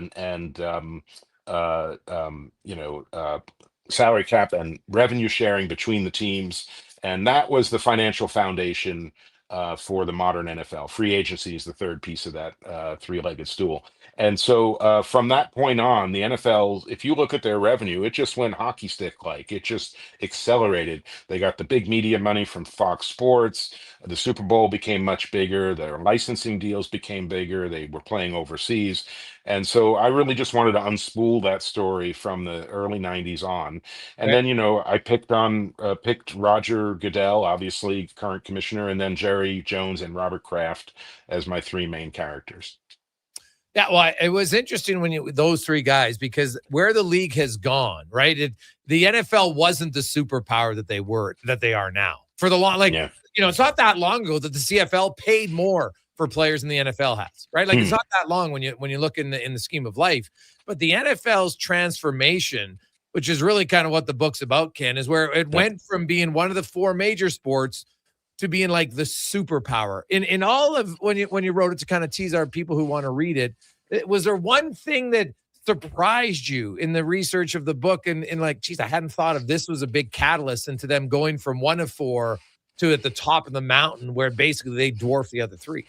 Yeah, I would say, back at the start of the book in 93, I mean, the NFL was the most popular sport in America, but financially, baseball was bigger. Yeah. Basketball certainly had Showtime in the 80s, Magic Johnson, and then, of course, you had Michael Jordan. Football was big, but it wasn't that big. It was really that Fox TV deal in 1993, the 94 season, that the money from that TV deal, because Rupert Murdoch wanted so desperately to build a network, he knew he needed football. Everybody was going to watch football on Sundays, and that leads to your other programming, whether it's the Simpsons or something else. And so by overpaying vastly for that, he exploded the model, and suddenly all the networks had to bid or overbid for TV rights, and the NFL was the big beneficiary of that. I'd say one other thing that the NFL did, I think, smartly, is it didn't rush into a lot of things. The NFL is the biggest league by far, but it takes its time going into things, and so you see a lot of other leagues experiment. Think about the NBA and international. With gambling, with private equity, all these areas, other leagues go first. The NFL picks and chooses, waits to see what works, and then jumps in. And that's kind of been their business model: is take your time, build it slowly, and then eventually dominate. It is fascinating. I look forward to reading the book, Ken, because I'm kind of curious. You look at now they're so far ahead. I think it's hard for everybody else to catch up, right? That's just going to be the truth of it, right? And so, I don't know if expansion to Europe ever really makes sense for a variety of different reasons, but they sure play a lot of games over there now. Yeah, this is true of all the leagues, but look, the demographics of America, you got a slowing birth rate, you got fewer kids playing sports, and meaning fewer kids playing sports means fewer fans. You got to look elsewhere for fans. And so international, I mean, look, all the leagues are doing it in some fashion. I mean, hockey does it. They open the season in Europe often. Baseball does it with the World Baseball Classic. And again, the NFL has been relatively slow to it, but they're looking eventually to an international media package, whether it's on Netflix or Google, YouTube, whatever. That's why they're playing these games there. It's not because Roger Goodell wants to go sit in a luxury suite in London. They need new fans, basically. Yeah. One last one. How long do you think before they go to 16 teams in the playoffs? Right? It used to be 2 with the bye. Now they're down to 1. How many more years before it's 16 and there's no buys? Yeah, that's interesting. You mean no buys in the playoffs? That's like the first, like the number 1 seed doesn't get a buy anymore. Yeah, that's interesting. I think the teams will actually fight that, because I think there has to be something you play for at a certain point in the season. And that number one seed is super. I mean, Sean Payton and the Broncos just talked about it. Historically, those teams do very well. But you're right. There's everything in the NFL is about quote unquote inventory. An extra couple of playoff games is magic to the networks. They'll give one to Peacock or they'll give one to Netflix or whatever, and they'll charge a ridiculous amount of money for it. So I don't know how soon. I haven't heard it talked about specifically. I suspect when they try and get to 18 games in the regular season, that's when they would expand the playoffs too, which may not be far out, probably 3-4 years from now. Ken, great stuff, man. We appreciate it. Enjoy the final weekend and Happy New Year. All the best in 2026. Great. Thanks for having me on. I appreciate it, guys. There you go. That's Ken Belson. Check out the book because it is a very interesting read. I got the preview of it. Every day is Sunday, and it is in depth and where the NFL went and how they really capitalized on their popularity and really just blew by, NBA, MLB. And, now MLB, the advantage that MLB has right now is Shohei Ohtani. Like that's captured an entire nation. They used to have some fans. Now they got a boatload and they got all the tourists and they're coming and they're making huge cake that way. Like my understanding is the Dodgers, they basically, through all other channels, that contract paid for itself with everything else, just from travel and arranging tours and everything to bring fans over to watch Shohei Ohtani. So it's huge. Now it's not like, could you rely on that for other sports? Maybe, right? Like, are you going to get some, Japanese superstar quarterback? That'd have to be the equivalent of it. Not that, like, it's a hard position to play. Right. And it's not like Shohei Ohtani, they grew up like baseball's massive in Japan. So it's a little bit different. So I'm curious because like the NFL, I like it. But if you just watch one NFL game and nothing else, there's so much downtime. That's the one, like, God, there's a lot of downtime. I don't love it. Quick break. Let's get to the Con Man of Sports 1440 update brought to you by Loca, meals.loca.ca. Brought right to your door. Chef prepared, healthy meals. Make it easier. As low as $10 a meal. Check it out. Meals.loca.ca. The Sports 1440 update. Game day is the Oilers out in Winnipeg taking on the Jets. Puck drops up for 5:30. Pre-game 4:30. Calvin Pickard returns to the crease for the Oilers. Connor Halley will make his 7th straight start for the Jets. Also for the Oilers, they've activated forward Connor Clattenburg from the LTIR and loaned him to the Condors. While Noah Philp, who was waived by the Oilers, has been claimed by the Hurricanes. He had 2 goals, 1 helper in 15 games with the Oilers this season. Elsewhere, Panthers hosting the Capitals, Rangers in Carolina. You got the Sens and the Jackets, Kings meet the Avalanche, Mammoth host the Preds, Bruins in Calgary, Golden Knights host the Wild, Sharks, Ducks, and the Kraken hosting the Vancouver Canucks. Today at the World Juniors, Canada will take on Denmark. Puck drop at 4:30. Earlier today, it was Sweden all over Germany, 8-1. And right now, check you up on the Finns, 1-0. 5 minutes left in the second period. You also the U.S. taking on Slovakia shortly. In the NFL, Week 17 concludes. Falcons hosting the Rams, 6:15 kickoff. And in the association, you do have the Bucks taking on the Hornets. Raptors host the Magic, Nuggets in Miami, Pacers Bulls. Pacers taking on the Rockets, Spurs host the Cavs, and the Trailblazers hosting the Dallas Mavericks. Coming up in hour 2 of the Jason Gregor Show, we'll ask 5 questions. Here, Campaigns 2-minute warning, and take a look around the NHL with Kevin Woodley of Indole Magazine. I'm Connor Halley. This has been a Sports 1440 update. It's Sports 1440, a Stingray radio station broadcasting on Treaty 6 territory. Download the free iHeartRadio app and listen to CKJR wherever you go. You've got a go-to coffee spot, a trusted barber, even a lucky game day jersey. But when it's about looking your absolute best, there's only one name you need, Mr. Dirk. Family run since 1939, we're experts in crafting impeccable tailor-made suits and offering a wide variety of everyday styles. Well, a magnificent afternoon. How are the convenience of on-site tailoring? Mr. Dirk elevates your style game. Visit our Edmonton store or explore MrDirk.com. Score big on style with Mr. Dirk. Noodle, noodle, noodle, noodle, noodle, noodle, noodle, noodle, noodle, noodle. For noon, of course. Noodle, noodle, noodle, noodle, noodle, noodle, noodle, noodle, noodle, noodle, noodle, noodle, noodle, noodle.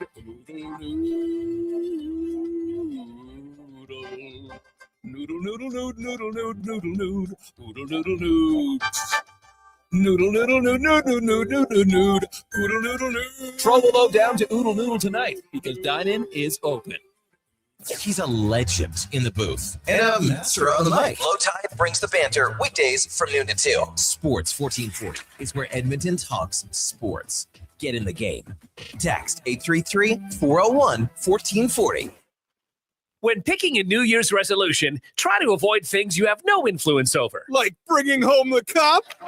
That would be awesome, but completely outside your control. Great, thanks for that. Pick something you can control, like bringing home some Wilhauk beef jerky. That would also be awesome. But what if we brought the cup home to Canada and it was filled with Wilhauk beef jerky? Okay, I'll allow it. Wilhauk beef jerky, only available in Leduc. Get yours today, because you don't win cups with salad. Top quality flooring, locally owned, and Canadian products from Beaulieu. Yeah, that's CFI. CFI what? No, CFI, Custom Floors Inc. From free estimate to professional installation, contact Custom Floors Inc. at customfloorsinc.ca.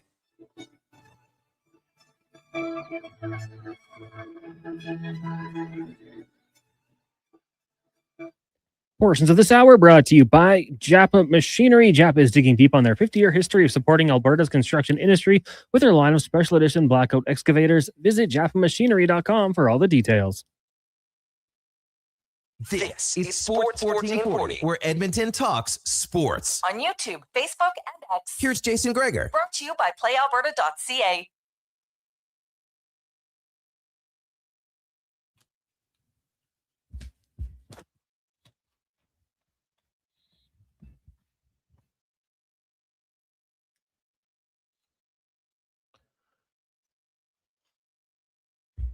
Just after 3 o'clock. Welcome back, Jason Gregor. Connor Halley, Czechia and Finland going at it right now at the World Juniors, and Czechia leading the Finns 1-0. Of course, day off today, right, Cons, for Canada, and they're back at it tomorrow. So Canada has won both their games, needed overtime to beat the pesky Latvians, but they got it done. Welcome back. It is the Gregor Show presented by playalberta.ca. Hope you're having a lovely Monday. Maybe some more time off for you. Enjoy it. Kick back. You can watch the Oilers and the Jets tonight. Remember, the game is on Prime, so you need Prime. Or you can go watch it with some friends. Maybe your friend has it. Or go to OTR, first round. Check it out there and enjoy the game on a Monday evening. It's also, we'll get to the pregame show a little bit earlier tonight at 4:30 because the puck drop, well, they say 5:30. We all know that's closer to 5:45-ish, but still, maybe even 5:40. Today, the Oilers do have some lineup changes. Alec Regula's out. Stillman will come in. He's going to play left side with Emberson, and Stastny will move up and play the right side with Darnell Nurse. Also, Calvin Pickard will get the start and goal. Jack Roslovic is going to move to the middle. He'll play between Frederick and Janmark, and you'll have Jones, Lazar, and Adam Henrique on the fourth line tonight for the Edmonton Oilers. Of course, the top line will see Matt Savoy, who finished last game in Calgary playing there. He'll be back with Draisaitl, Podkolzin, and Hyman with McDavid and Nugent Hopkins. So there you go. The Jets, meanwhile, they got Scheifele with Velarde and Connor, Nemestikov with Iafallo and Perfetti, Lowry with Pearson and Barron, and then Taves with Nyquist and Niederreiter. On the back end, we think it's Morrissey. Their coach didn't want to commit, but he did skate this morning. So I think decent chance, but not a for sure that he'll play. If he's out, that's a big break for the Oilers. With DeMello, Sandberg, and Pionk, and then Stanley and Shen, Connor Hellebuck in goal for the Jets, who have been struggling. 2-6-4 in December. They've been outscored 40-30. Their penalty kill is an ugly 71%. Their power play, lethargic at 14.3. The Oilers power play the month of December, they got 18 goals in the month of December. 18 for 45. 40%. So they've been very good, but they're getting way more power play opportunities. They only had 30 in October and 33 in November. So they've been getting, the other way around. 33 in October, 30 in November. So they've been playing better at 5-on-5. They're forcing teams on their heels, so they're drawing more penalties. And when your power play is good, it's a good thing to do to draw more penalties. And that's what the Oilers are doing. Hey, Gregor, we got a lot of texts to get to. 833-401-1440, 833-401-1440. Hey, guys, I appreciate your opinion, but I have to agree to disagree. Janmark, Henrique, and most of the other third to fourth liners are all softer players and not scoring or aggressive either. Just my opinion. I'm not offended by the move, just annoyed from Randall. Well, I'll say this. Janmark is infinitely harder player than Noah Philp. I've watched him in the playoffs. I've watched him in the regular season. Matthias Janmark doesn't lose any battles, or shouldn't say any, rarely loses a battle. He's not going to score a lot. I agree there. But doesn't make bad decisions with or without the puck, and he's sneaky cheap, right? Like, he is. Noah Philp should learn to have a little bit of the nastiness that Janmark has. It's just subtle, but it's there. And guess what? When you do that, you get noticed more because now there's more scrums, and you just get noticed. And when you get noticed, sometimes you're not even a better player. You're just more noticeable. And that's really the difference for a lot of guys who are in the AHL and guys who are in the NHL. You got to get noticed somehow, right? Like, there's lots of fast guys nowadays, and there's actually lots of big guys. So if you're 6'3" and fast, but you're not hitting anyone and you're not aggravating anyone and you're not scoring a lot, what are you doing? It's hard as a coach who says, okay, I got this guy. Well, he kind of does some things, but I got this guy over here who's I know has done it and done it well in the playoffs. You're going to lean towards that guy every single time. Every single time. Some fans fall in love with the new guy because it's a shiny toy and you're like, I want him to win, right? There's an emotional attachment, right? There's a connect. Oh, I want him. I don't like this player, so get rid of him. But a lot of you aren't watching. Well, what do they want from that player? What's the role of that player? Sure, you'd like Janmark to score more, but that's not really his job, right? And as a coach, he's like, if I put Janmark on the ice, the one thing I know, he's not turning the puck over, and he's rarely going to make a bad decision with the puck. He might not score for us, but he can be what I call a minute eater. We can break even, and then we get back to having McDavid and Draisaitl on the ice. He just fills the ice, right? It's not a glamorous role by any stretch of the imagination. It's not. But you kind of want guys like that, where you're like, hey, you know what? They're trustworthy, they're reliable. And there's nothing about Noah Philp that tells me he's infinitely an upgrade. Okay? He just isn't. It's not a knock. He just isn't. So to get your nose out of joint and thinking, oh my God, they lost another young player. Well, he's 27. He's not that young, number one. Right? He has played 30 NHL games. Probably had like 3 or 4 where he's, noticeable, which is probably a fair number for most bottom 6 players. And because you lost them for nothing, right? But you're going to lose some guys for nothing, and you're going to gain guys for nothing. Quinn Hudson, Josh Szymanski. Is Noah Philp that much better than them? Honestly, is he that much better? I think part of Philp going on waivers is like, geez, we kind of like this Josh Szymanski kid. He's 4 years younger, plays a little bit more of a bite. Maybe he'll be a guy in the future. I don't know. Because it's hard to predict the non-elite players and whether they're going to find it to stay as a regular NHLer, right? It's just hard to do. So I don't know. I think there's a whole lot of nothing when it comes to the full outrage for Noah Philp being claimed on waivers. Like, let's see what happened. People got really upset when Vegas claimed Raphael Lavoie. Remember that one? I do. I could pull up the text. Oh my God, this is a travesty. I can't believe they gave up on him. Travesty. Yeah, travesty might be a little bit of a stretch. Don't you think? Might be a little bit of a stretch. So we'll see where it goes. But I hope Noah Philp, I hope he becomes a regular in the NHL. I really do. But when I look at the center depth in Carolina, he's going to have to beat out Jankowski, and maybe they think that he can. So, and it might not be this year, right? They might just be saying, hey, this is some insurance for us. We don't have a lot of depth, and he can be our 5th center iceman. We'll see. Let's get to the 2-minute warning with Cam Tate, brought to you by Legacy Heating and Cooling, where the rates never change. No overtime charges. That's how you build a legacy at legacyheating.ca. Here is the 2-minute warning with Cam Tate.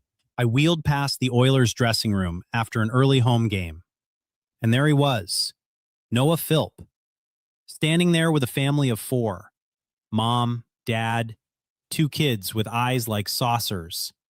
He's signing autographs, posing for pictures, smiles all around, genuine ones, the kind you can't fake. The Oilers had won. Philp had put up some points. And me, I just smiled because I was happy for him. Look, I have endless respect for people battling mental health issues. Always have, always will. And I'll admit it, I secretly cheered for Noah Philp to make this team. His story, it matters. He took a break from hockey, stepped away, worked on his mental health, then came back and cracked the Oilers lineup. That takes guts. That takes courage most of us will never understand. Now, Gregor's right about this. This isn't a front page story from a hockey standpoint. 3 points in 15 games. And with how the Oilers are flying right now, that production doesn't warrant a starting position. It just doesn't. But here's the thing. This story is garnering attention not because of what Noah Philp did on the ice, but because of how he didn't cover up what was happening off it. He faced it head on, admitted it, said it's part of him, like the color of his hair, like anything else that makes him, him. It didn't work out in Edmonton. Now he's off to Carolina. And like Gregor, I wish him all the best. I really do. Because if Noah Philp becomes a legitimate NHL player, he'll become a true champion, even without a Stanley Cup. Some victories are bigger than hockey. 2-minute warning. Gregor Haley Kruger. Okay, I'll play. Nice. Only for today. And me. Tater. Sports. 1440. Kind of threw me off guard was just that random 2-minute warning that he threw in there. I was like, what is this? Is the time up? Are they cutting him off? But yeah, hey, man, we wish Noah Philp all the best. And you know what? Sometimes you need a second opinion. You need a second opportunity. And I hope for his sake, and sometimes when you go somewhere else, there's a little bit of, oh, geez, like, hey, man, like 27 other teams said no to me. Like, this might be my last chance. Because keep in mind, Carolina was the 4th last team in the order of the waiver claim, which meant 27 teams below them didn't claim Phil. Then there was Minnesota, Colorado, and Dallas left. I don't think they would have claimed him. And all he needs is one team to like you. That's all you need. And so for Philp, he'll go there and we'll see what he does. Where is he going to get in the lineup? I have no idea. The Hurricanes, if you look right now, like they got Seth Jarvis banged up. He's a winger though, so that'll give him some opportunity, right? He'll probably slot in the lineup, and we'll see how much he plays. Now, are his analytics going to look good? Yes, because everybody's analytics look good in Carolina. Don't get fooled by it. Seen a lot of guys. Oh, look at their analytics. They leave Carolina. Carolina is a very good analytics team. All right, if you like, they shoot from everywhere. They outshoot you. That's what they do, right? They're very aggressive on the forecheck. Everybody plays their system. It works well in the regular season. It just does. Like, that's who the Canes are. They're a very good regular season team. I don't think they're more than that. They can't get over the hump. They don't have the game breakers. And I think the way they play in the regular season, it's hard to elevate to a new level in the playoffs. I think that's been proven. And but for Philp, could be a great situation because he can learn how to be you got to bring consistency. So one thing you have to have if you play in Carolina, you better play consistent, or Rod Brindamore doesn't have you. He's like, this is how we play, and we expect to play that way every damn night. And that's their motto, and it's helped them be a very good regular season team. No question about that. They've been very good. We'll come back. Kevin Woodley will join us. We'll talk Hellebuck. We'll talk Swayman, Ingram, and more. It's the Gregor Show presented by PlayAlberta.ca. Well, get ready for a silly hockey fan.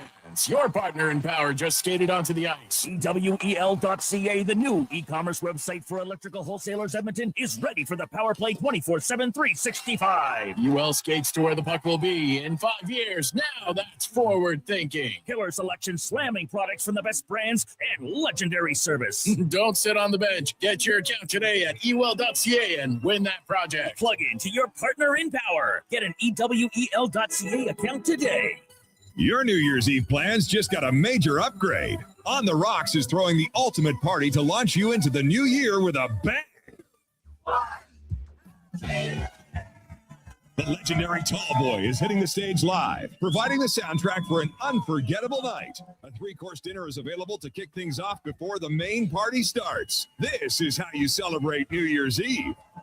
Dinner and a party tickets are available now. Book your spot online at ontherocksYEG.com. You've got a go-to coffee spot, a trusted barber, even a lucky game day jersey. But when it's about looking your absolute best, there's only one name you need. Mr. Dirk. Family run since 1939, we're experts in crafting impeccable tailor-made suits and offering a wide variety of everyday styles. Pair that with personalized one-on-one fittings and the convenience of on-site tailoring. Mr. Dirk elevates your style game. Visit our Edmonton store or explore MrDirk.com. Score big on style with Mr. Dirk. Day or night, tasting just the right. You can order oodle noodle at oodlenoodle.ca, delivering you the news almost right away. Remember, you can order oodle noodle at oodlenoodle.ca. So stay on your couch all day and order oodlenoodle.ca. Oodle noodle. When it comes to sports in Edmonton, Jason Gregor is a must-listen. He brings you the inside scoop with guests from across North America. If it matters in sports, you'll hear it here first. Gregor rolls out weekdays from 2 to 6 on Sports 1440.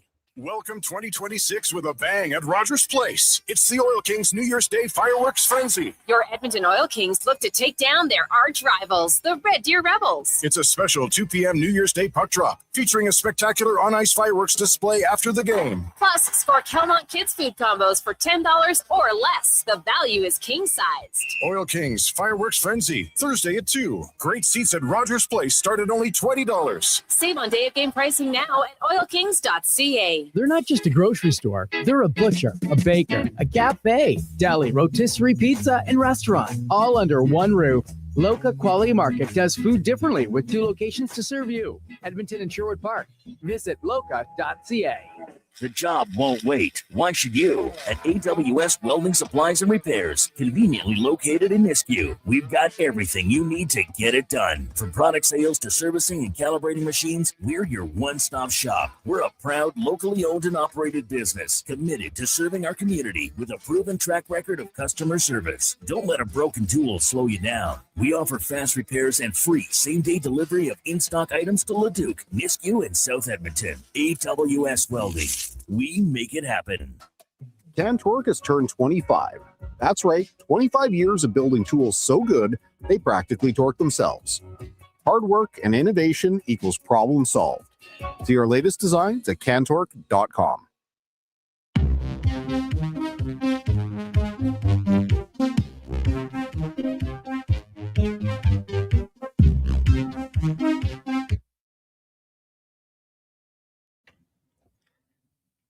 Portions of this hour brought to you by Sherbrooke Liquor, the best place for wine, cocktails, and beers from all over the world. Also a variety of excellent non-alcoholic options. See more at SherbrookeLiquor.com. The Jason Gregor Show, the best of Edmonton sports talk and beyond. This is Sports 1440. Presented by PlayAlberta.ca, Alberta's only regulated online gambling website.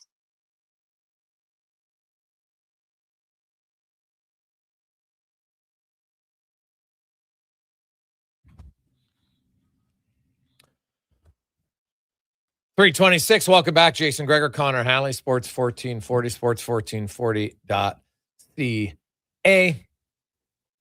YouTube, Facebook, X, and Instagram. Thanks for listening. Thanks for watching the show. The Oilers are on the road tonight, taking on the Winnipeg Jets, who are struggling in the month of December. How about this? Connor McDavid has factored in on 32 goals in the month of December. He's on a 12-game scoring streak. They got shut out their first game in December, 1-0 in Minnesota. And since then, McDavid has points in all 12 games. 32 points in 12 games. Pretty good. The Jets in the month of December have scored 30 goals. So McDavid himself has been involved in more goals than the Jets team has scored. That's how hot he is and how much the Jets offense is struggling.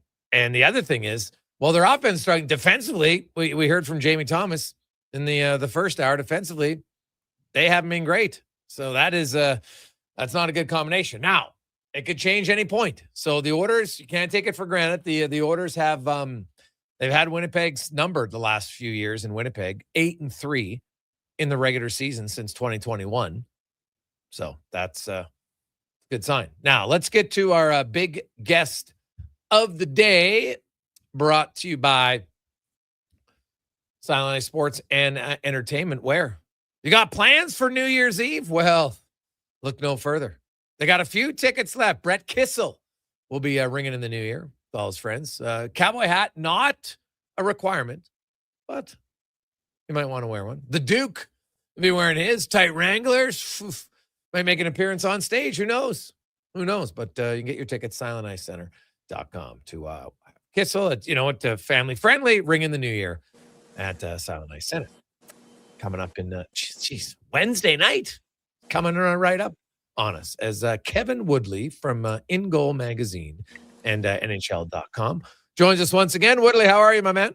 I'm good. I'm a little sort of late to the party here. I apologize. We just finished with Rick Tocchet here at Rogers Arena. One of those weird nights where the Canucks are in Seattle playing, but the Flyers are already here. And obviously Tocchet's first visit back to Vancouver since basically deciding to leave. And let's be honest, not looks that like many the right months decision. later. Kind of looks like a smart call. I mean, he said all the right things. It's interesting for sure. He heard. I don't think it was media criticism for the most part. It was mostly sort of social media. But there was a large contingent of this fan base that was quite critical of the style of hockey that he played when he was here in Vancouver. There was quite a bit of fans that I believe were critical of him exiting. The word "quit" was thrown around, as it has been with Quinn Hughes. I gotta be honest, I don't see any of that. I see an organization that didn't give these guys reasons to stay on multiple levels. And as much as aesthetically it wasn't always the most pleasing hockey, I always had the underlying numbers that pointed to the fact that get into the playoffs the way he has his teams play, and you have a chance. I think we see that with the Flyers right now. We saw it with Vancouver. We saw it firsthand with Vancouver at Edmonton in the second round a couple of years ago. Just that defensive conscience that he brings to his team. Dan Vladar having a hell of a season. I think part of that is just playing behind the Tocchet system. And people can be critical of it. It's not always the sexiest style of play, but it's a style of play that gets results. And so it was interesting to sort of have that conversation and be a part of that conversation and get that sense for sure. He was aware of the critiques and the criticism, and yet, he's not going to say it, so I will. Proof is in the pudding since. Oh, God, yeah. We'll get to the Canucks in a sec, but let's talk about some goaltending. We had Jamie Thomas on, and I know that Connor Halley early on in the season was, I think it was like 12 goals above expected. He was playing great, and because the Jets' defense wasn't very good, and then he got injured, and they started to lose. Since he's come back, he hasn't been able to maintain the level he had prior to that. What do you make of kind of the goaltending of Hellebuyck since he's returned, and maybe where Edmonton could exploit him tonight? You know what? I mean, he hasn't, maybe not to the same level he was before, but that's such a high level. He was playing behind a team that was nowhere near as good as they had been in the past defensively. He was playing before the injury. I put it this way. I know the raw numbers weren't as flattering as they were last year, but his level of play behind the Winnipeg Jets earlier this season was better than last year when he won both the Vezina and the Hart Trophy. That's sort of how good he was.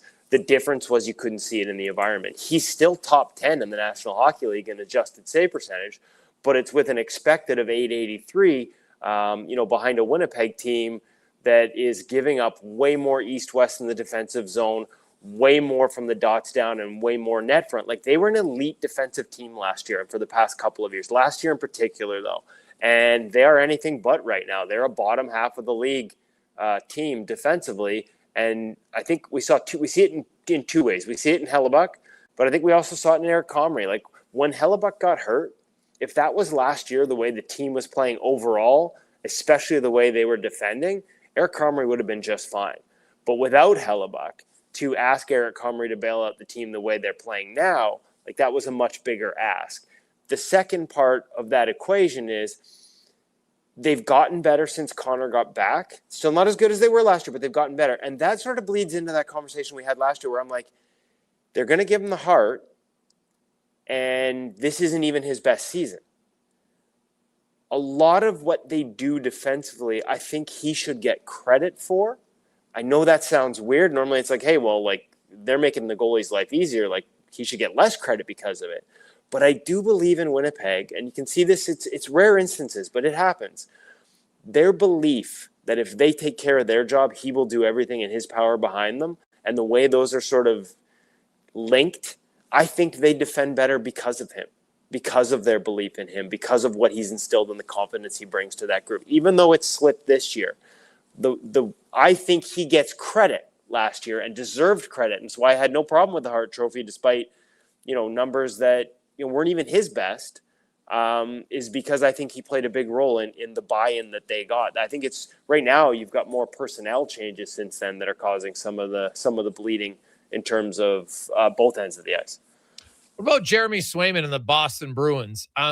Has his play been as up and down as the Bruins record has been? Like, they'll get hot for a few weeks and then they'll crash down. Then they'll get hot again, then they'll crash down.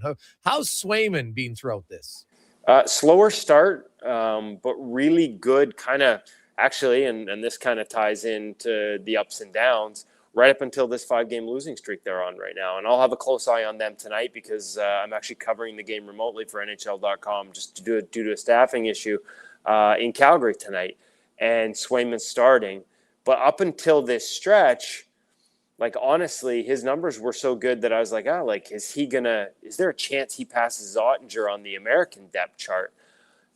Full credit to Jake Ottinger, whose numbers we've talked about in the past are largely team-based. He's been really good of late and probably flipped. If there was a question, it's not a question anymore. Like, he's into the flirting with the top 10 in adjusted save percentage right now, outperforming his environment in Dallas, which has weakened significantly. And you're right, Swayman has been more up and down. I think with Jeremy, the highs are so high, though, that's what you're counting on if you're the Americans. Like, hey, if we need a guy to get on an absolute heater, when he's at his best, even if it is just for 2 or 3 weeks, and that's all this tournament is, he's in there in that conversation as a top 5 guy in the league. The way he moves, the way he holds edges. I mean, if anybody else is watching him tonight, he'll be in what seems like a really low stance, sort of dropping in the knees and having the pads sort of spread out to the sides.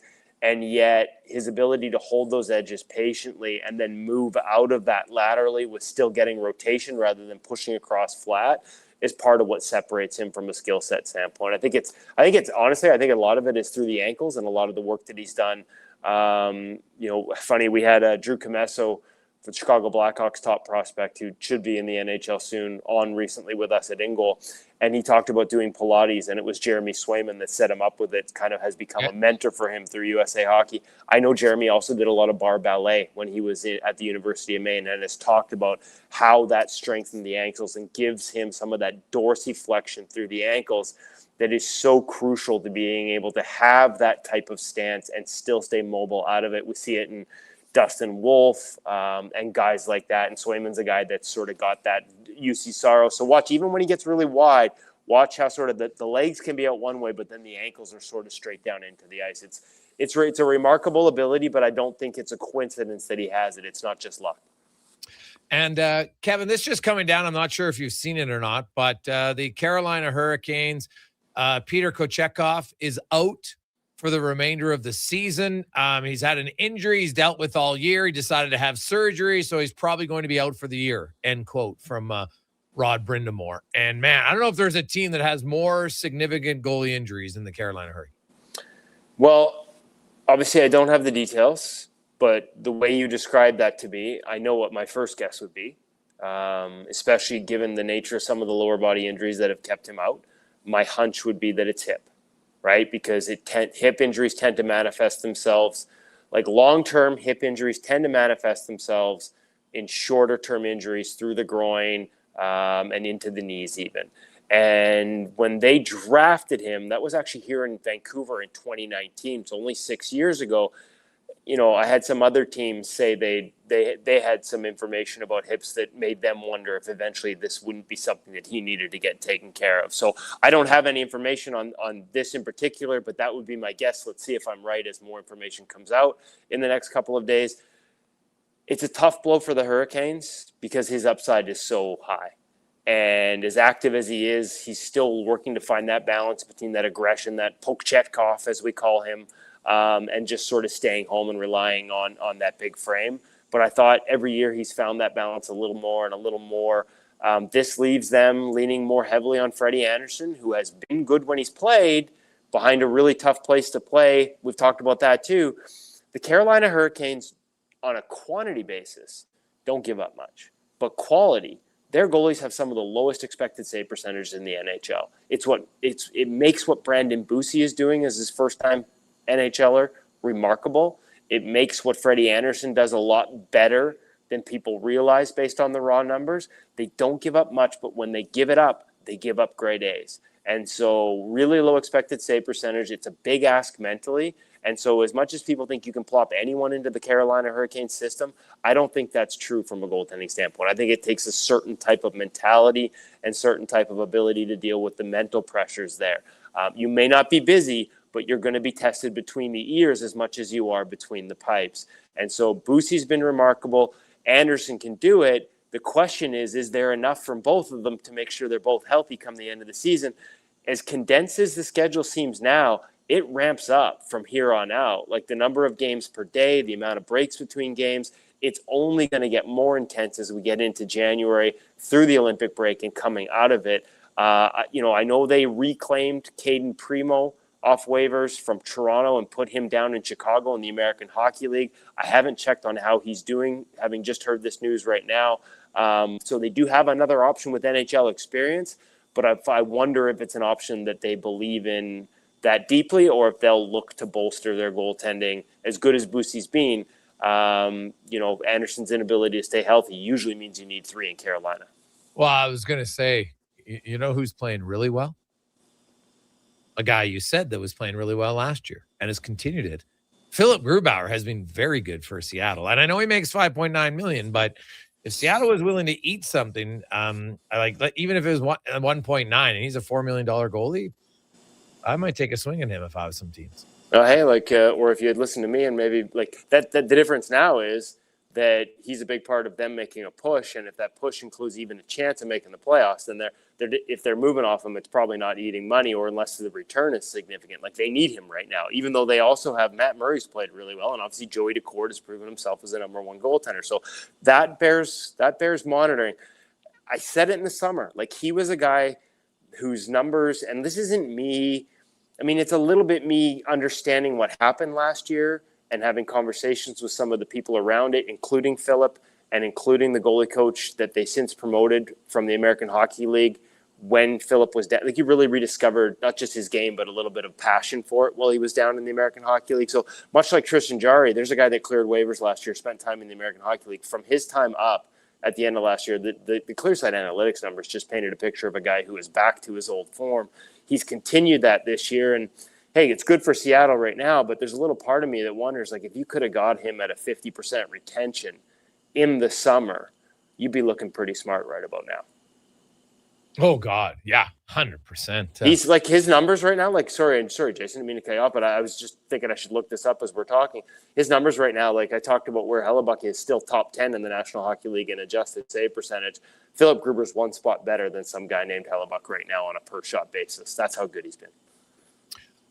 Connor Ingram, you know what? Now, he hasn't been tested a ton, Kevin, but when he has, he's played pretty well for the Oilers. Yeah, I'm going to, I did a lot of research off of that first start before the last time we talked. I'm going to little mea culpa here, Jason. That was early my trip into Maui. Oh, no. I maybe enjoyed the trip a little too much and stopped watching as closely as I said I would. And since I got back, it's been a scramble. So I'll just give you the numbers. You're right. It's a tiny sample. His expected save percentage is .892, so considerably higher than we've seen, like poor Calvin Pickard at .865. That's a drastically better environment. I think the Oilers in general are providing their goaltenders in the last 2, maybe 3 weeks, a drastically better environment defensively. That said, you can still outperform a good environment. And Connor Ingram has done it to the tune of 2.1%. So what does that mean?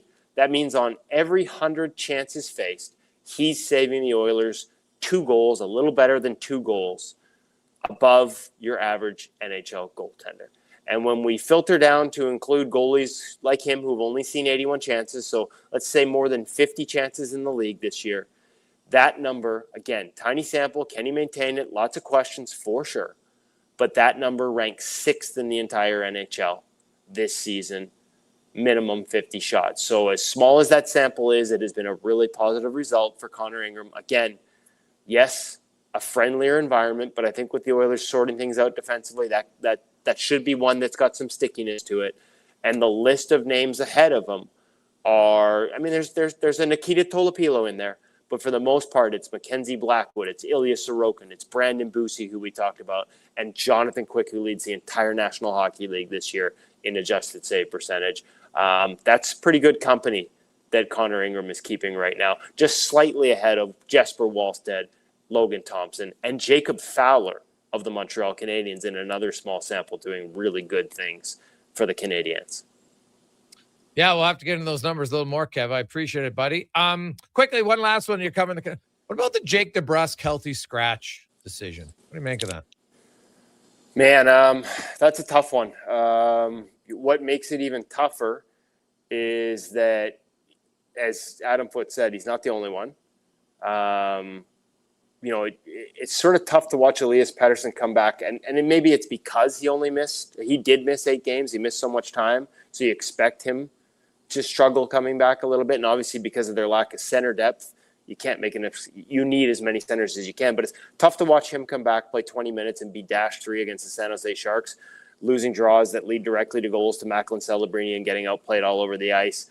And then watch DeBrusk, a guy who for the most part has been honest with his effort, be the one that gets taken out of the lineup. Credit to Jake DeBrusk, who's as quality as they come in terms of accountability. And there has been a lot of accountability lacking in this organization over the years. Comes out yesterday, faces the media, discusses it, admits he's frustrated, admits that there are things he needs to do better, stopping in front of the net, getting some of those dirty goals, admits that he's a little perplexed by how much the 5-on-5 numbers have dried up. I mean, let's not forget, this is a guy who signed in Vancouver to play with JT Miller, and Miller was gone before halfway through his first season. But yeah, eyebrow raising to have a guy in the second year of a 7-year deal healthy scratched. I think what you can count on coming out of it is an honest effort and an honest evaluation of his play from Jake DeBrusk. We know how good he can be. He's always run a little hot and cold. And maybe I'm giving him a little bit of an out here. Maybe the numbers are bad enough that I should be more critical. But when guys are accountable, as opposed to running and hiding, especially when the spotlight shines that bright in this market, I have time for that. And I think when you look at his effort and the way he plays, 99 out of 100, it's an honest effort, even when things aren't going his way. Kev, great stuff, buddy. Have all the best in 2026, and we'll talk to you next year.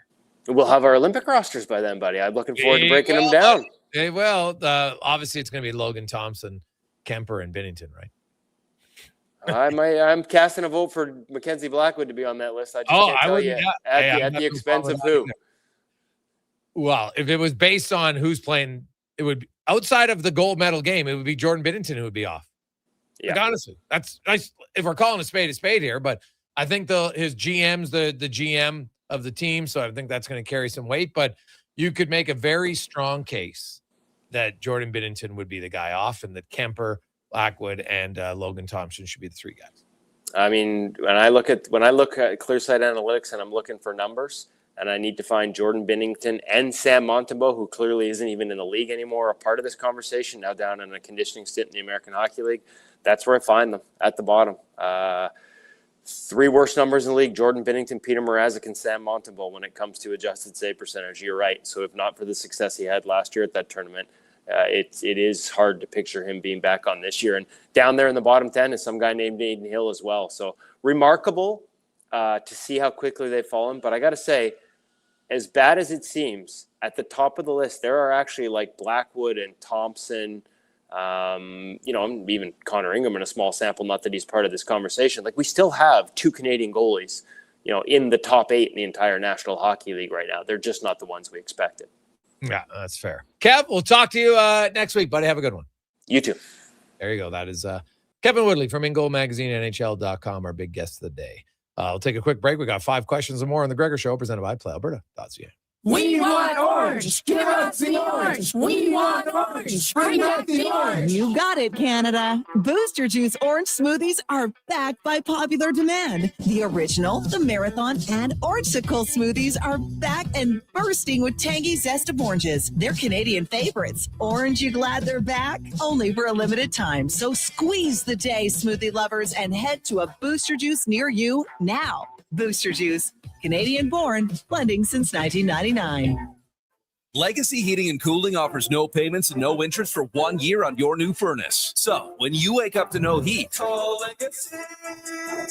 Call Legacy. If you need it immediately with no overtime rates.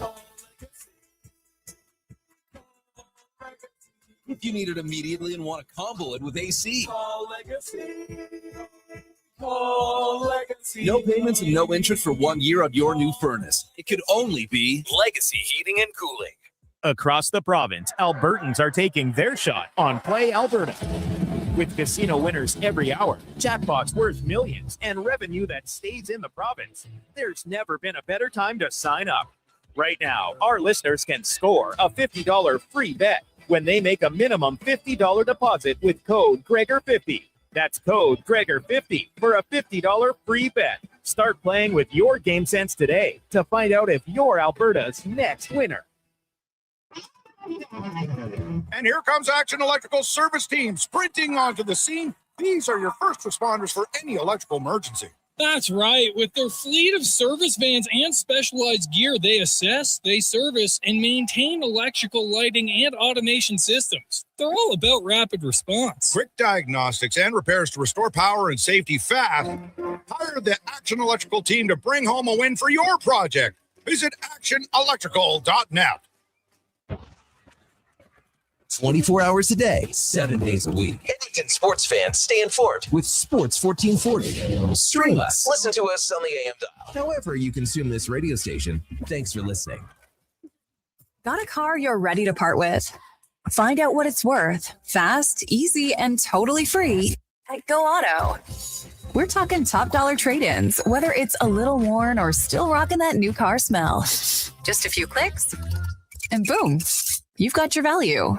Text value to 780-777-7777 to start. That's value to 780 all sevens. Why guess what it's worth? Let Go Auto show you the money. Ring in the new year with a Canadian country legend. December 31st, in concert at the Silent Ice Center in Nisku. Brett Kissel. She drives me crazy. With special guests Haley Benedict and Morgan Kleiber. Bring your friends, your cowboy boots, and your party spirit for a night full of hits, celebration, and unforgettable memories. Hosted by Chris Sheets. The countdown to 2026 starts with Brett Kissel live on stage. Get your tickets now at silenticecenter.com/events. At Papa John's, our butter chicken pizza is a Canadian favorite, and we think we know why. We start with a velvety, tangy, and subtly sweet sauce. Then it's our better ingredients: fresh, never frozen original dough, juicy grilled chicken, and crunchy green peppers and onions. Sounds delicious, right? Well, wait till you try it. It's butter chicken made better. Order your large butter chicken pizza today for only $19.99. Better ingredients, better pizza, Papa John's. Proudly locally owned and operated.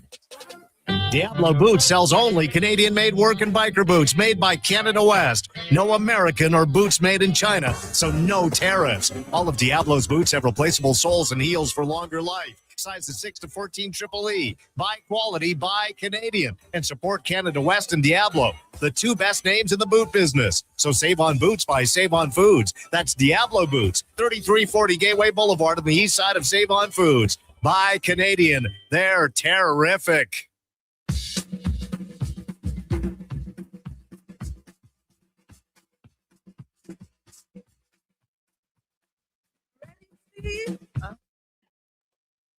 Portions of the Sour brought to you by Papa John's. Get 3 large specialty pizzas for only $54.99. Perfect for game night. Use promo code 3LG at papajohns.ca or on the Papa John's app. The Jason Gregor Show, the best of Edmonton sports talk and beyond. This is Sports 1440. Presented by PlayAlberta.ca, Alberta's only regulated online gambling website.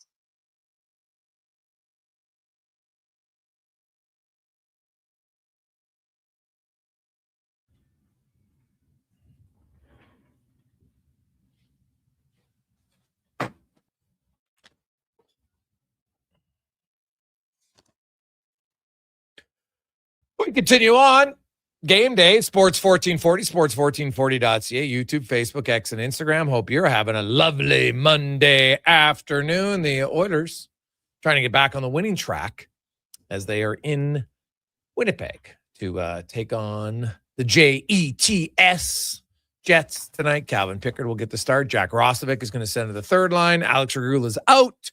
Stillman comes in, and Stashny will play in Regula's spot on the second pair with Darnell Nurse. Let's get to 5 questions brought to you by The Brick, where the savings continue for the next few days. 25% off coffee tables, 25% off TV stands, wall units, electric fireplaces, and you can get up to 60% off clearance appliances in-store only at The Brick. It's time for 5 questions on the Jason Gregor Show. All right, Jason, question number 1. Game day, Oilers, Jets, 5:30. Puck drop a little after that. We know. Let's get a score prediction and a bold prediction for this one. Oh, man. Like the Oilers have been playing really well. I didn't even think they played that bad in Calgary. So McDavid's just too hot right now. So I'll say the Oilers win 5-3 with an empty net. Bold prediction, Adam Henrique, 31-game goalless streak in. Let's hope so. I'm going to say we're going to get a bit of a closer game, a goaltending battle, perhaps. So I'm going to say the Oilers win 3-1 with an empty netter, and the goal-scoring streak for McDavid continues. I mean, that's not really bold, but anytime goal scorer, perhaps. I think I'd wager with him because I think he's just feeling it. Question number 2 for you. Canada at the World Juniors. So far, what have you made of their performance? Well, they've been fine. Great to see McKenzie from the Oil Kings score that huge goal for them. And you know what? I think they're looking for a little bit more offense tonight. So I think they're going to try to generate more offense. That's the one thing I say, you know what? I look at their skill level. I think they got to generate a little bit more offense. Yeah, I would say kind of, yeah. You know, it's early on. Obviously, the Czechs were pesky and Latvia surprised. They got to get it going, though. Denmark, I think, could be a good game to ramp it up against there. And then you got the Finns coming up on the second. So, yeah, I think underwhelmed would be fair, but, plenty of time for them to get things going here in the next coming games. Question number 3 for you. We had a game and then a week left in the NFL season. Who would be your league MVP? Go ahead. I'd go with Matthew Stafford for sure.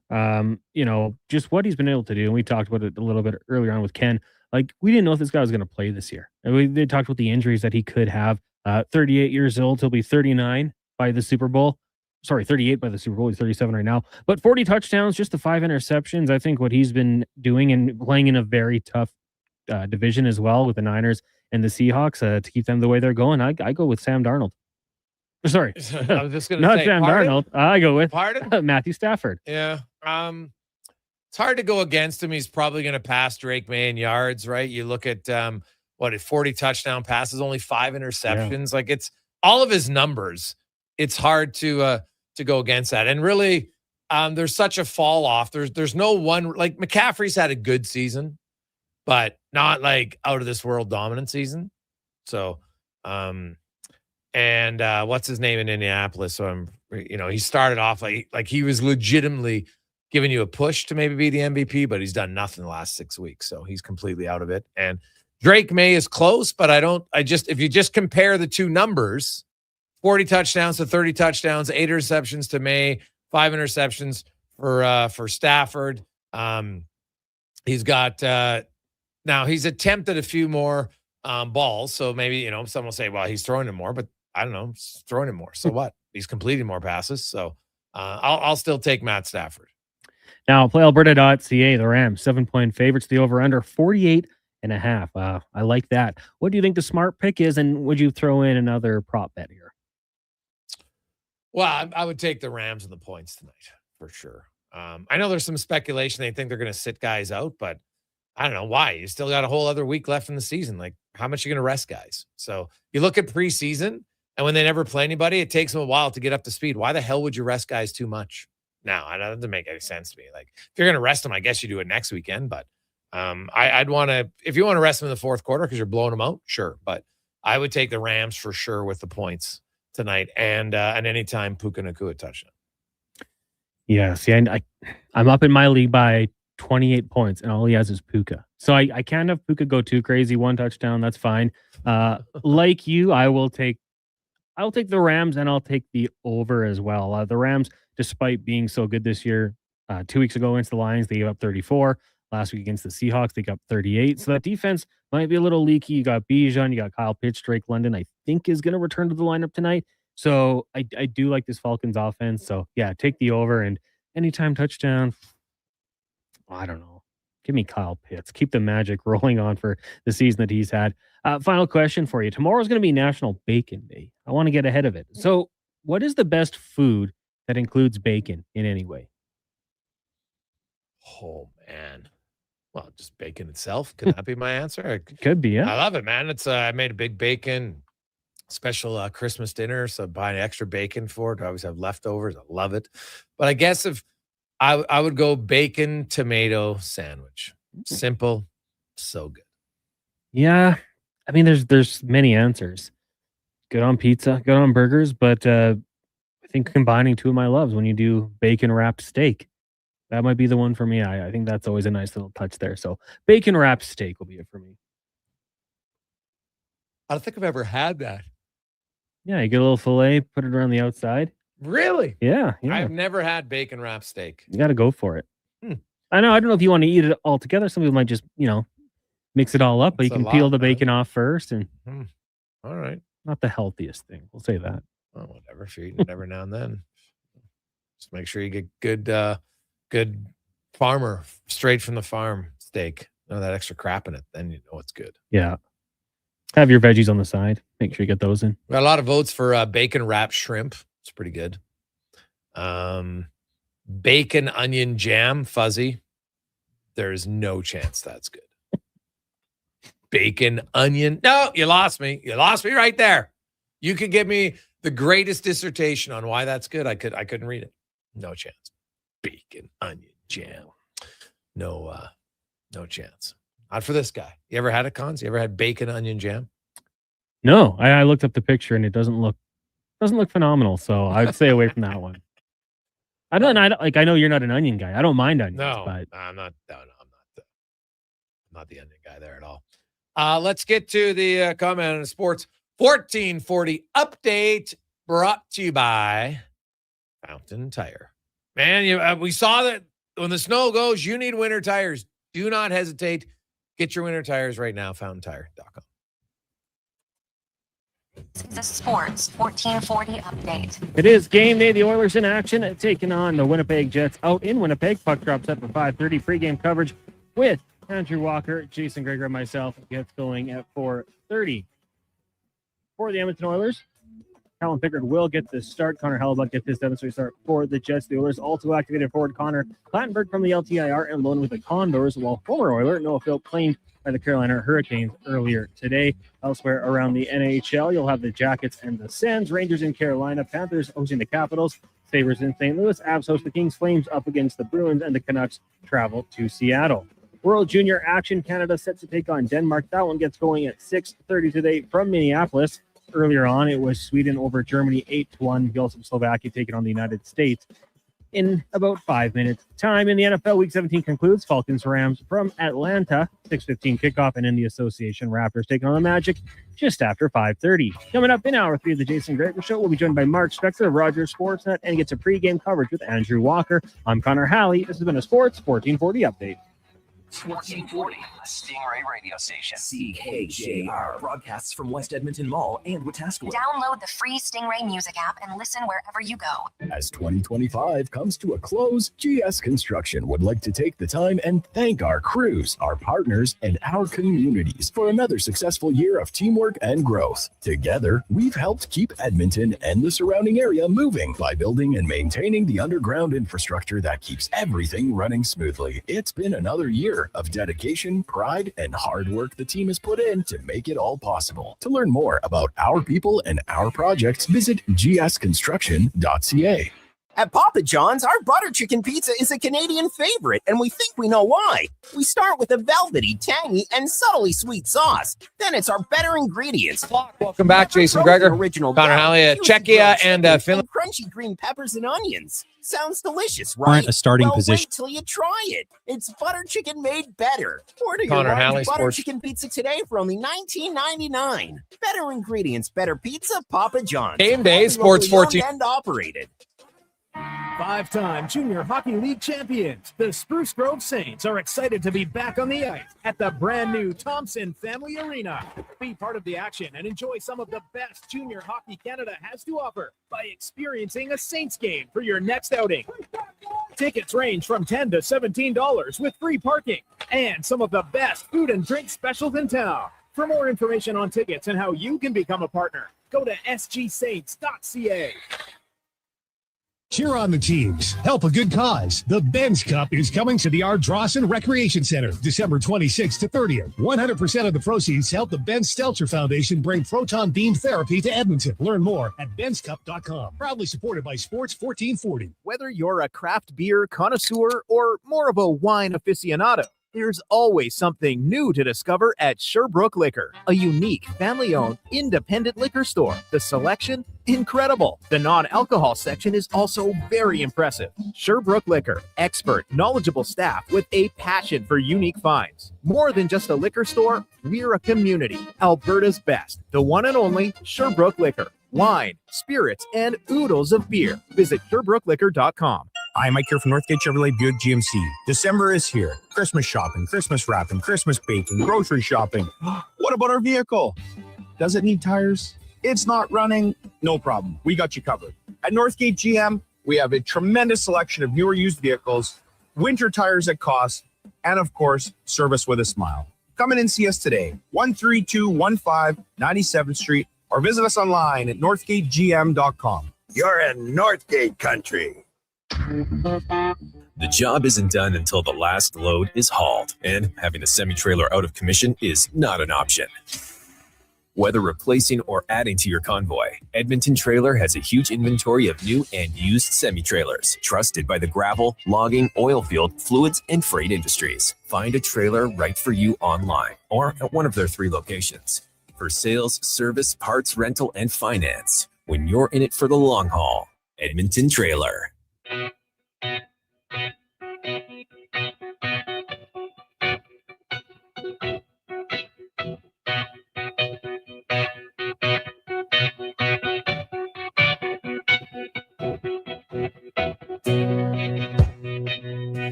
Portions of this hour brought to you by Leading Edge Physio. From weekend warriors to professional athletes, kids playing soccer to grandparents in the garden, rotator cuff tears and tendinitis to post-surgical knees and hips. We fix your body. Life shouldn't hurt. LeadingEdgePhysio.com.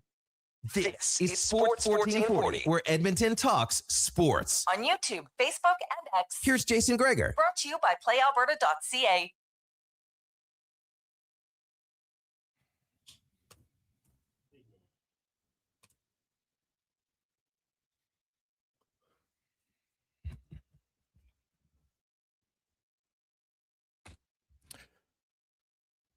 4:05. Welcome back. Jason Gregor, Connor Halley, Declan Kruger on a Monday afternoon, the final Monday of 2026. Of course, Oilers in Winnipeg tonight. Then they got Boston to wrap up the calendar year, and they will reach the halfway point of the season.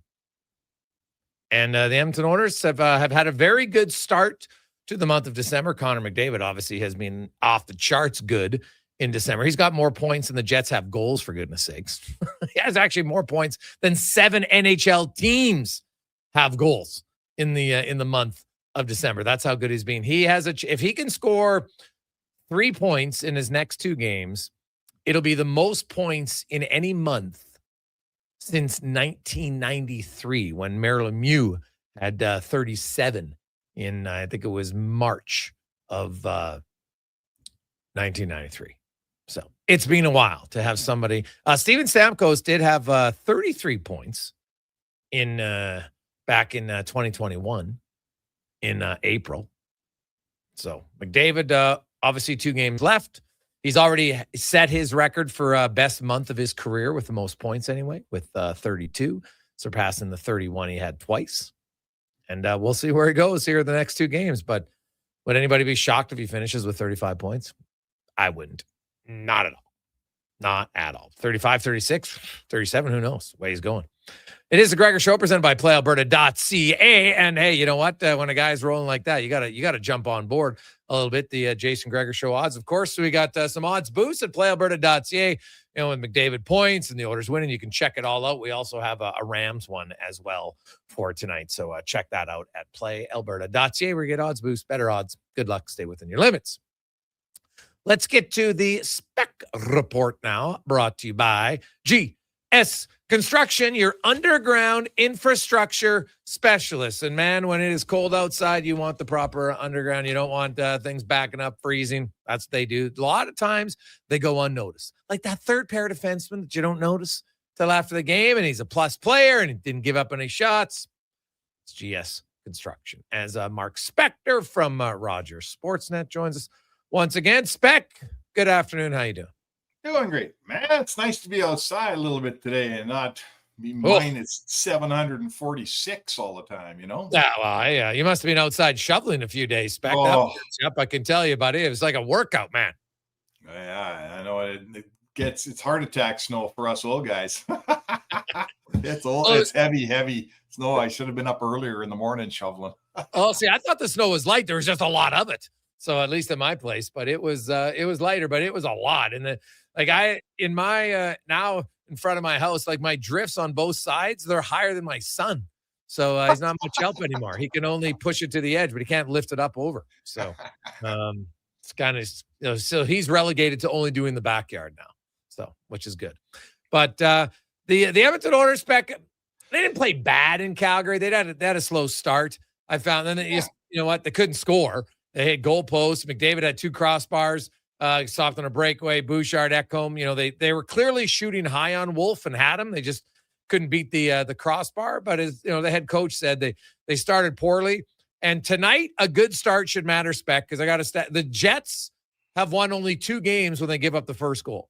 So score it first. They've got the 31st winning percentage in the NHL. Now the Oilers aren't much better because they're only 29. So whoever scores first tonight, Spec, at PlayAlberta.ca, you might want to bet them at that point to win the game because these 2 teams have only won 5 of 36 games when trailing 1-0. Wow.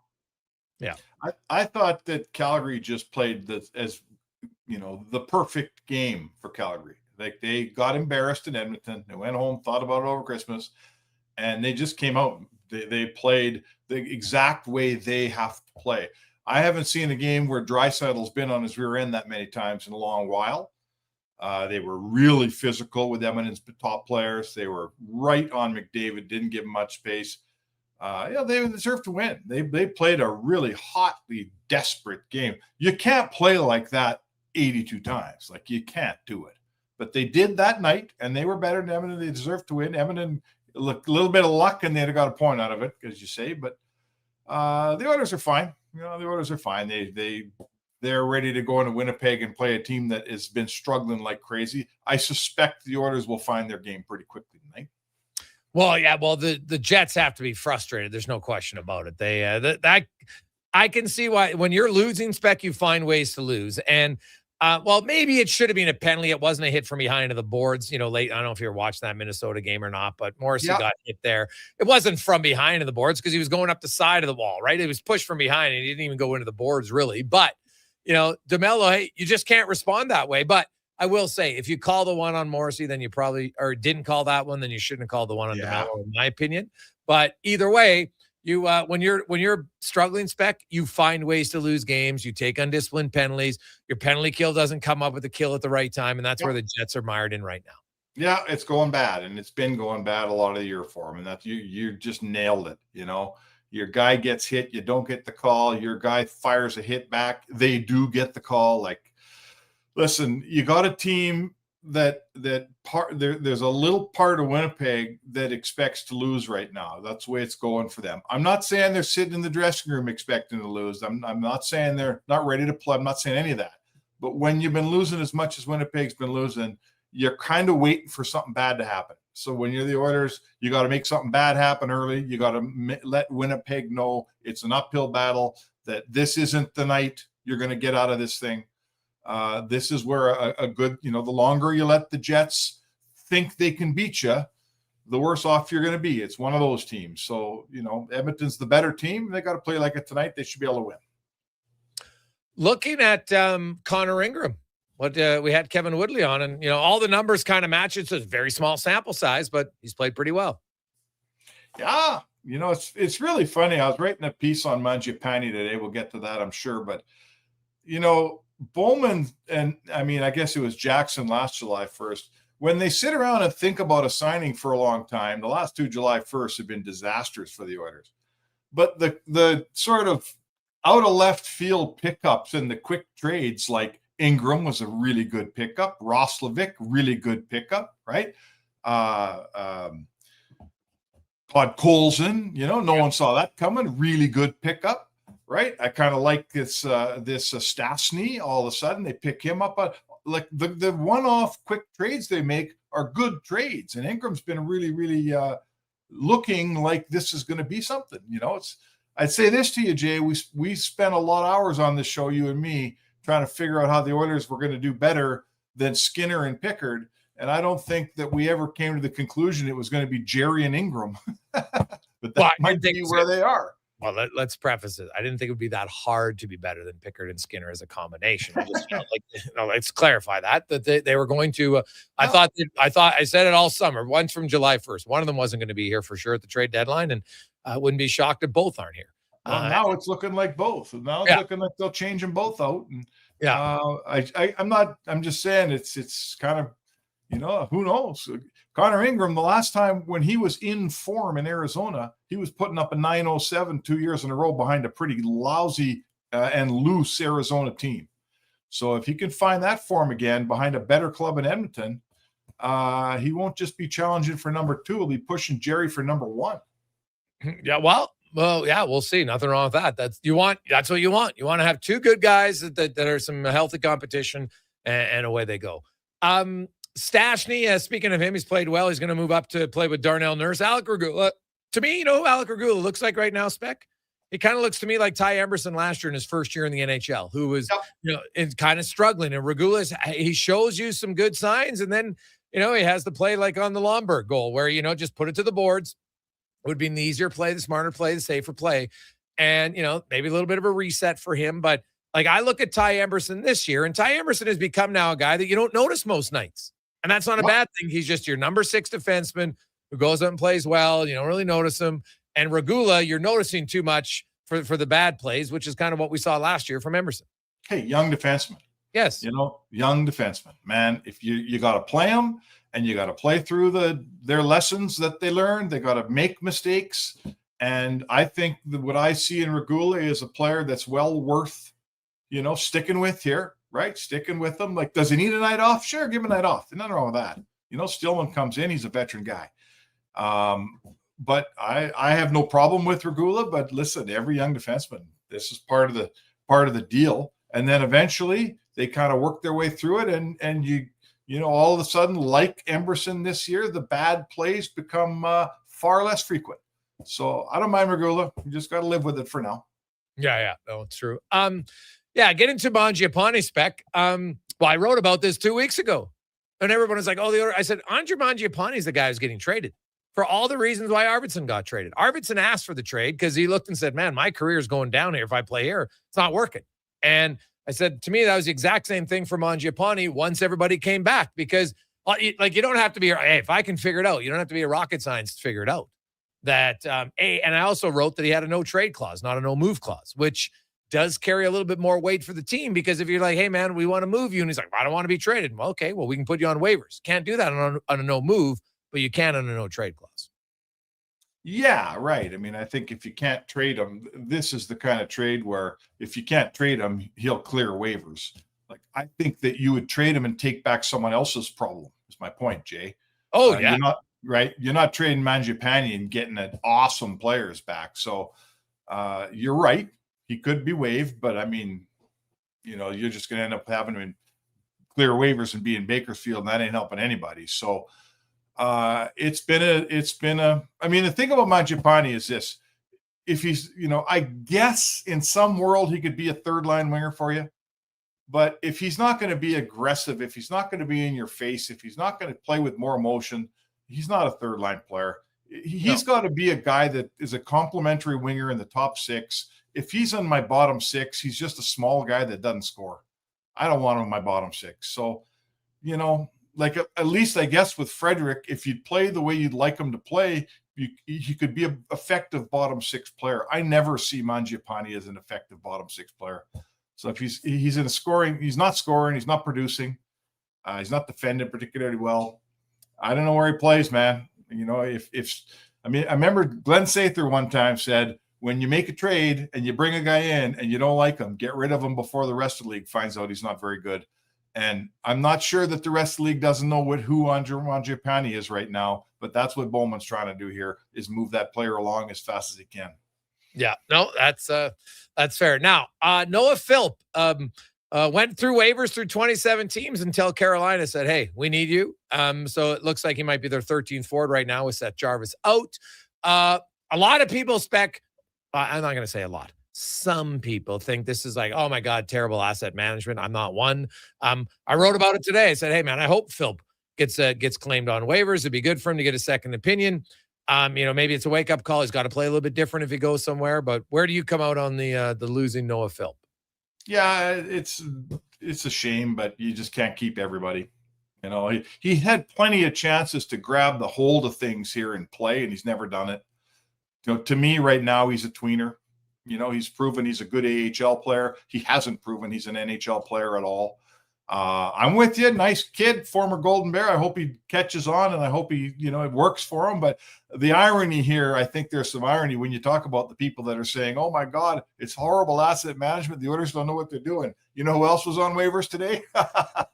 Ethan Bear.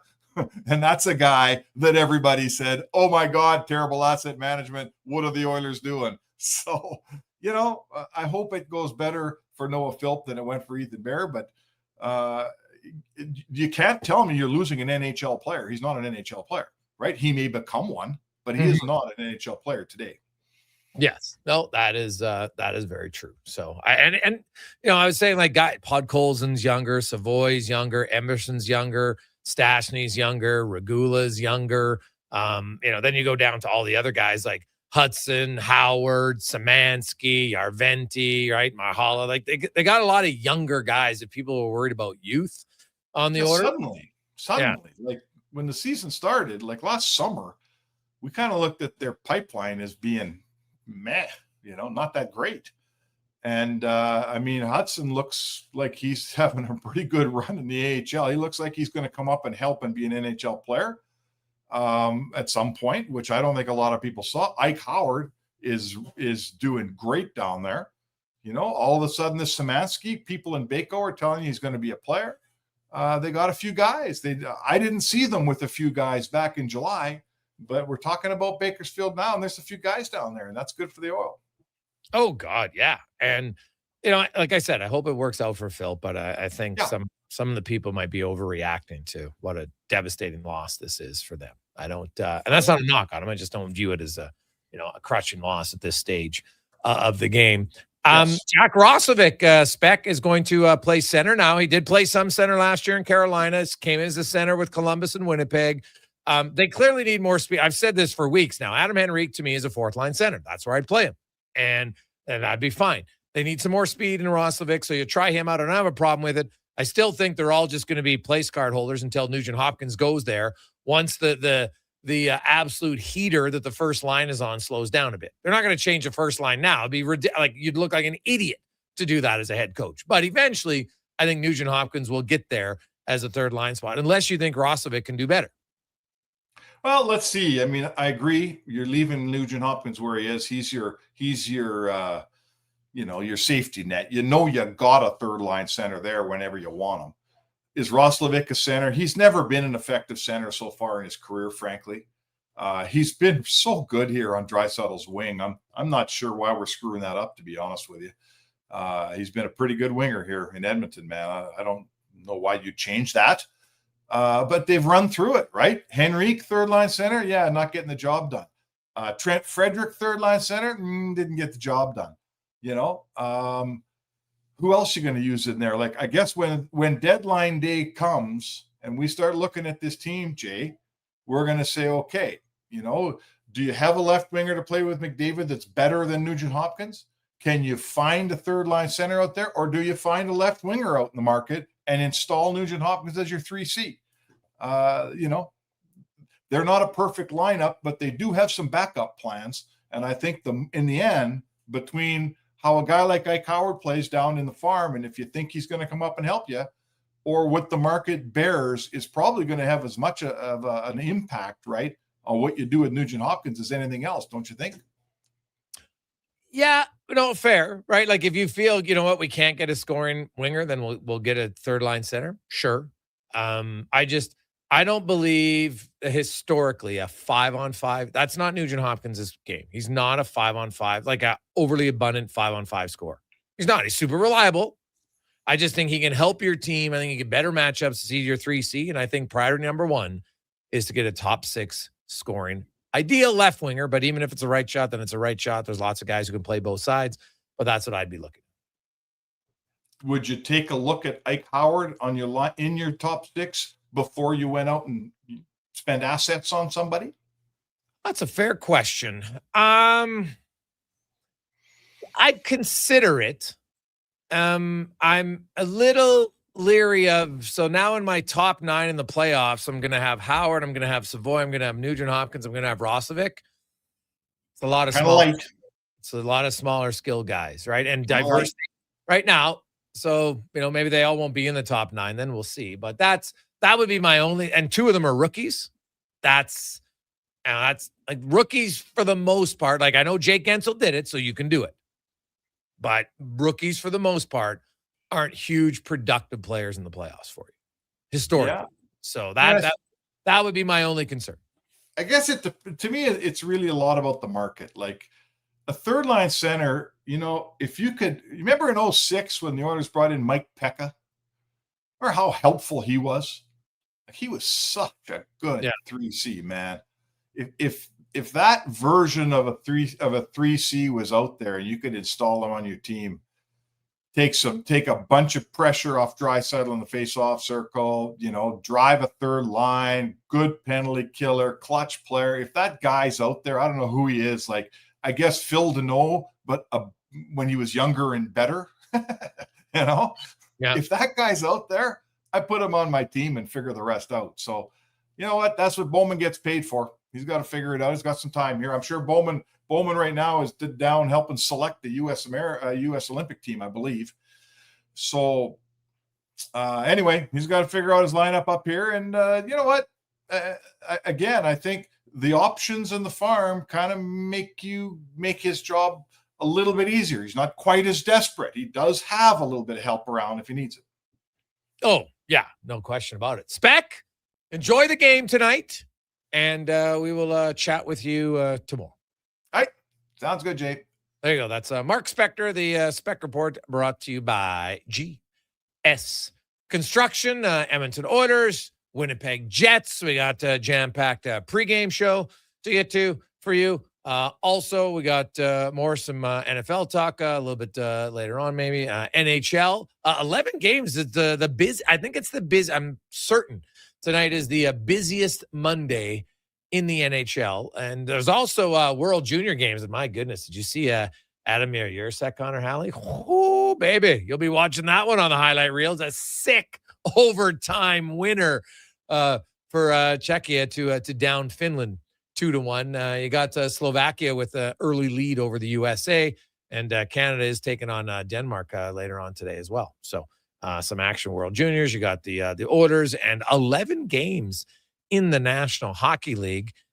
Ducks are hosting the Sharks. The Golden Knights are hosting the Wild as the race in the Pacific. Those are the ones. And the Kings are in Colorado as well. So take a quick break. We'll come back. Adam Walker will join us here in the pregame show, Sports 1440, sports1440.ca. It's a Gregor Show presented by PlayAlberta.ca. Canadian favorite, and we think we know why. We start with a velvety, tangy, and subtly sweet sauce. Then it's our better ingredients: fresh, never frozen original dough, juicy grilled chicken, and crunchy green peppers and onions. Sounds delicious, right? Well, wait till you try it. It's butter chicken made better. Order your large butter chicken pizza today for only $19.99. Better ingredients, better pizza, Papa John's. Proudly locally owned and operated. Planning your next event? Let Loca Quality Market cater. From made-to-order meals to gourmet platters to full chef tasting experiences, they make entertaining effortless. Visit loca.ca to start planning today. What you can afford? Let Go Auto do the math with our free car loan calculator. No pressure, no awkward convos, just quick answers on your budget and payments. Bad credit? No credit? We got you. Text CHECK to 780-777-7777. That's CHECK to 780 all 7. Find out what you qualify for and start shopping with confidence. Go Auto. Drive what you love with payments that make sense. Top quality flooring, locally owned, and Canadian products from Beaulieu. Yeah, that's CFI. CFI what? No, CFI. Custom Floors, Inc. From free estimate to professional installation, contact Custom Floors Inc. at customfloorsinc.ca. It's Boxing Week blowout at the Brick. Shop incredible deals in every department, like 60% off sofas when you buy the matching love seater chair. Get up to 25% off dining and bedroom, up to 50% off select mattresses, and buy more, save more. Up to an extra $400 off select major kitchen appliances. Plus, get a 10% credit for future purchases when you use your Flexity card. OAC terms and conditions apply, and some exclusions apply. The Brick, saving you more. It's Boxing Week blowout at the Brick. Shop incredible deals in every department, like 60% off sofas when you buy the matching love seater chair. Get up to 25% off dining and bedroom, up to 50% off select mattresses, and buy more, save more. Up to an extra $400 off select major kitchen appliances. Plus, get a 10% credit for future purchases when you use your Flexity card. OAC terms and conditions apply, and some exclusions apply. The Brick, saving you more. After 20 years, Canada's most prestigious international hockey tournament returns. The Camrose Viking Cup, December 28th to January 4th at Encana Arena. Tickets at vikingcup.ca. Brought to you by Sports 1440. Action Electrical Solar Team is now making a play for sustainability and savings. They're specialists in powering up for a greener future. That's the strategy. Designing and installing high-efficiency solar panels. They're helping homes and businesses combat rising utility costs by harnessing the power of the sun. A smart move for efficiency and the environment. Hire the Action Electrical team to bring home a win for your project. Visit actionelectrical.net. I'm getting McDonald's. You want anything? Oh, yeah. I'll get I'm obviously going to get the McVeggie, medium fries and a medium fountain drink for $9.99. It's my favorite meal, and it's new. Plus, if I get that, maybe he'll want it too. And then he'll always thank me for introducing him to the McVeggie. I'll be a hero. So, McVeggie fries and drink? How'd you know? You were thinking out loud again. Get yourself a McVeggie meal for just $9.99 plus tax for a limited time only at participating McDonald's restaurants. Bring in the new year with a Canadian country legend. December 31st, in concert at the Silent Ice Center in Nisku. Brett Kissel. She drives me crazy. With special guests Haley Benedict and Morgan Kleiber. Bring your friends, your cowboy boots, and your party spirit for a night full of hits, celebration, and unforgettable memories. Hosted by Chris Sheets. The countdown to 2026 starts with Brett Kissel live on stage. Get your tickets now at silenticecenter.com/events.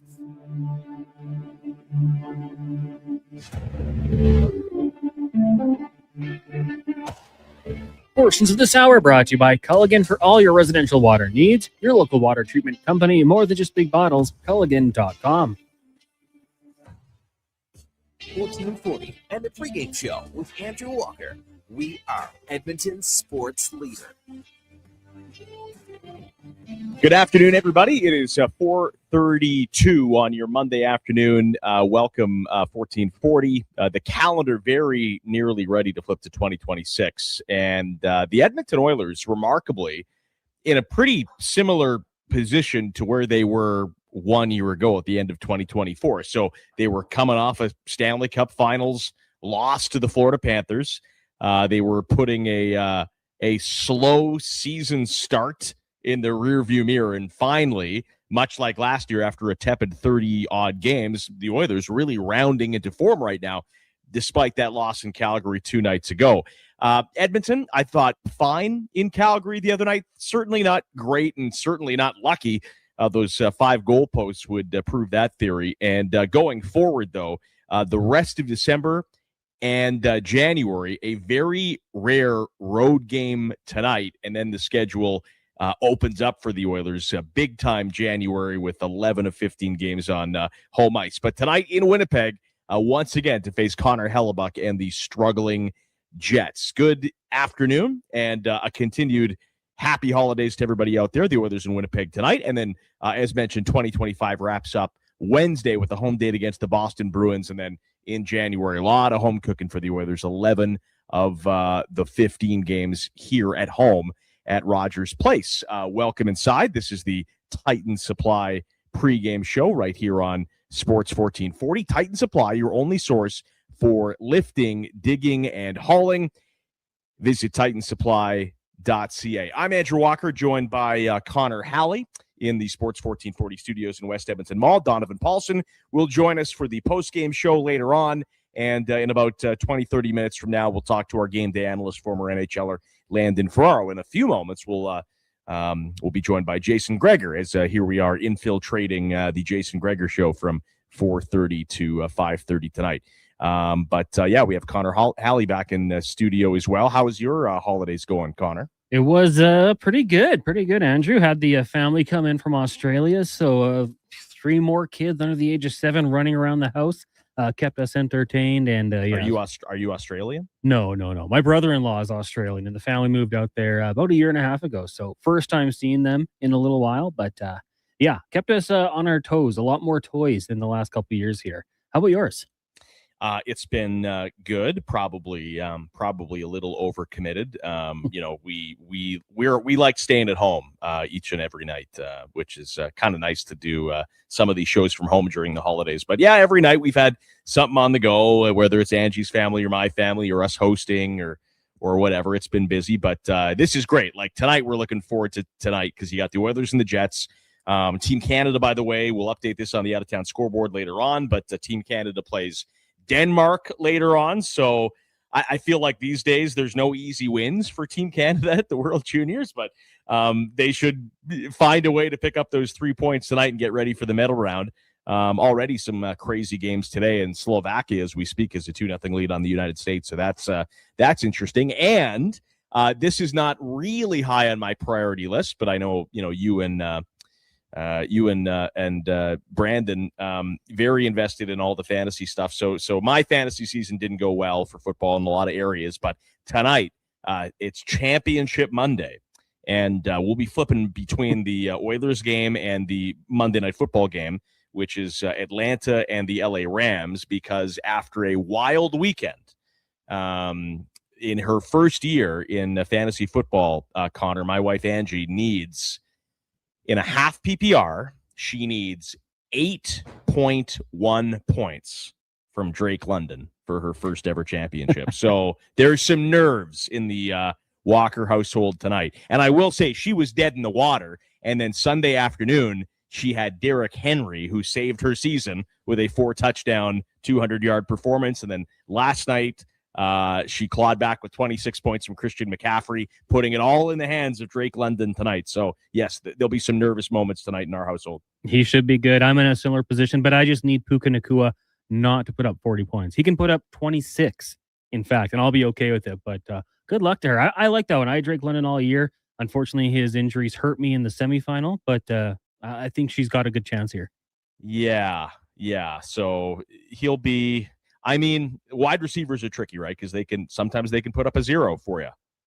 But yes, I think she's all right. So in a half-point PPR, so like 5 catches for 60 yards, that will do it, and that's with no touchdowns. Very doable, I think. Why not just a 60-yard touchdown? One 15-yard touchdown in the first quarter, and then we can all have a happy new year. Pop a bottle and enjoy the rest of the game. Yeah, 100%. I agree. So yeah, big night in sports, and of course, the NHL schedule heats up. Monday's generally a light night, but tonight, everyone back in action. You got 11 games on the ice, so almost every team in action. As it comes to the Edmonton Oilers, let me know, by the way, when Greg's is ready to go. It is the Titan Supply pregame show coming up. Lots to get to. As mentioned, Landon Farrar is going to join us, and we'll preview this one, the Oilers and the Winnipeg Jets. We will have the River Cree over-under contest tonight. Your chance to win $100 to the River Cree Resort and Casino just in time for New Year's. We'll hear from the head coach, Chris Knobloch, who the lines got a little mixed up today. So we'll see a new look lineup a little bit, including Jack Roslovic getting a chance to center the third line, and Matt Savoy is going to be back up on that second line with Leon Draisaitl. So listen, a little wrinkle there. And of course, one thing that we'll talk about a little bit. Noah Philp gets put on waivers and then claimed today by the Carolina Hurricanes. And we're joined now by Jason Gregor as part of the Jason Gregor Show here on the Titan Supply pregame show. I listened to you driving back home today, Greg's, and I don't want to get into this too much because I thought you said it perfectly. I would encourage all Oiler fans, don't be a slave to online commentary because everyone needs to make things as bigger than they are. I'm with you. We wish the best for Noah Philp. There was no fit here. There was, when you get a limited opportunity for NHL ice time on a Stanley Cup contender, this is not the decade of darkness. This is back-to-back Western Conference champions. You have to make the most out of it. And for Philp, who has some nice elements to his game, it was just never there. And he's not, if he was 22, he wouldn't be put on waivers, but he's 27. So listen, Kasperi Kapanen is imminently coming back. Connor Clattenburg has been activated, so he is ready to go pretty soon. And this guy has shown a lot of jam. You need to show a pretty high level to be an AHL call up and crack this Oilers lineup. And it was just never there for Noah Philp. And frankly, I'm a little surprised he was picked up today, but good for him. It's another chance and maybe his last one. Yeah, I think he was picked up by Carolina, who was like fourth last in the waiver wire because they got some injuries up front. And so you look at their lineup, he'll go in there and, there's lots of elements of his game that say NHL player. Skates well, has the size, has a good shot, all that stuff. But consistency, which is really what separates a lot of guys from being in the NHL. He's played his 30 games and going to 300 games or 600 games. It's consistency, and I think he's going to have to find a way to get noticed every night. Now, the Carolina system might fit him very well. They're not, they just want everybody to skate fast and be aggressive, not overly physically aggressive, but just skate fast and check with your stick. And I think he might fit in there, right? That's probably why they claimed him. Well, I think they claimed him because they don't have a lot of healthy forwards right now. So, we'll see. I think for Phil, sometimes you need he wouldn't be the first guy who gets claimed on waivers and is like, oh my God, like the team just gave me up for nothing. Like maybe I got to wake up here. So there's two kind of ways to go about it. And I hope for his sake that he becomes a regular NHLer. He's a really nice guy, but I do think the people, yelling and screaming, oh, terrible asset management. It's an emotional one that's based on really nothing other than they want to complain. Yeah, and listen, he's a likable guy, and again, I want to ditch this topic right away because it is what it is. It's such a minor transaction, but you referenced, and yes, I would say there was even more angst when the Oilers lost Raphael Lavoie on waivers, which was just again, I think it's a bit of a fan base starved for big time prospects, which it's been a while. But yeah, same kind of deal. I would be very surprised. Now, listen, Carolina. Mark Jankowski was definitely a project, and they've gotten a little juice out of him. I would go probably the same way with listen, I was in Vancouver when the Canucks had Jalen Chatfield. I'm sure they'd love to have him back on their blue line, but he was kind of a meh guy, goes to Carolina, finds a real nice home, right? So listen, Noah Philp wouldn't be the first guy. Look at Jack Roslovic comes in here. He looks like he's made to play in Edmonton. So you never know how the fit goes, but listen, the Oilers have some pretty good depth right now, and there's a lot of players they just simply like better than Noah Philp. Yeah, 100%. I don't think there's much to it. And you know what? Clattenburg was activated, but he was sent right back down because they don't have roster spot for him anyway. They already got 23 guys in the roster with the 3 goalies. But Clattenburg, when he came up, there was a prime example. Philp might have more NHL skill than Clattenburg. Clattenburg's will, and he scored a goal, and he got in a fight. He almost scored another goal. Like his limited minutes, he got noticed, and sure. It's a skill set to get noticed. Yeah, no, give me more of that all the time. You know what's been with all these injuries and the bottom 6 obviously has their limitations and listen, Janmark, Henrique, unless their money gets moved out in some weird deadline deal, those guys have a place on this team. They have the trust of the head coach. They've been through the battles. They've been through the wars. They kill penalties. They win faceoffs. Those guys are always going to get ice time. They're always going to play, and fans got to get used to that. Mangiapane, bit of a different story. I know he has a no move, but would I be surprised if they try to move out his money by the deadline? I don't know if there's a fit here for Mangiapane. But what's been really interesting for me, Greg's, in all this process of guys getting hurt and trying to find a fit in the top 6, I never thought I'd say this, but the Edmonton Oilers have missed Kasperi Kapanen a lot. Like he's a pretty important part of this bottom 6.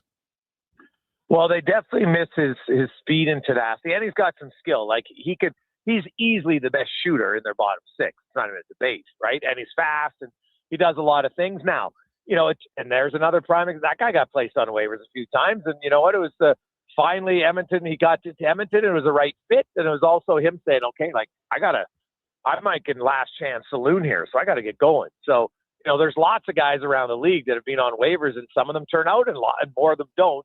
But yeah, they miss Kapanen, and I think when Kapanen comes back, he'll slot right in on your third line. At least he would for me, and that's going to impact some other guys up and down the lineup. And I think the Roslovic experiment here at center it'll probably be short-lived, and I think eventually when the first line isn't on an absolute ridiculous heater, but that's when they'll pull Nugent Hopkins and he'll be the third line center. That's I still believe that's what's going to happen. The coach has said it publicly many times. He likes Nugent Hopkins as a center. He thinks he likes him better as a center.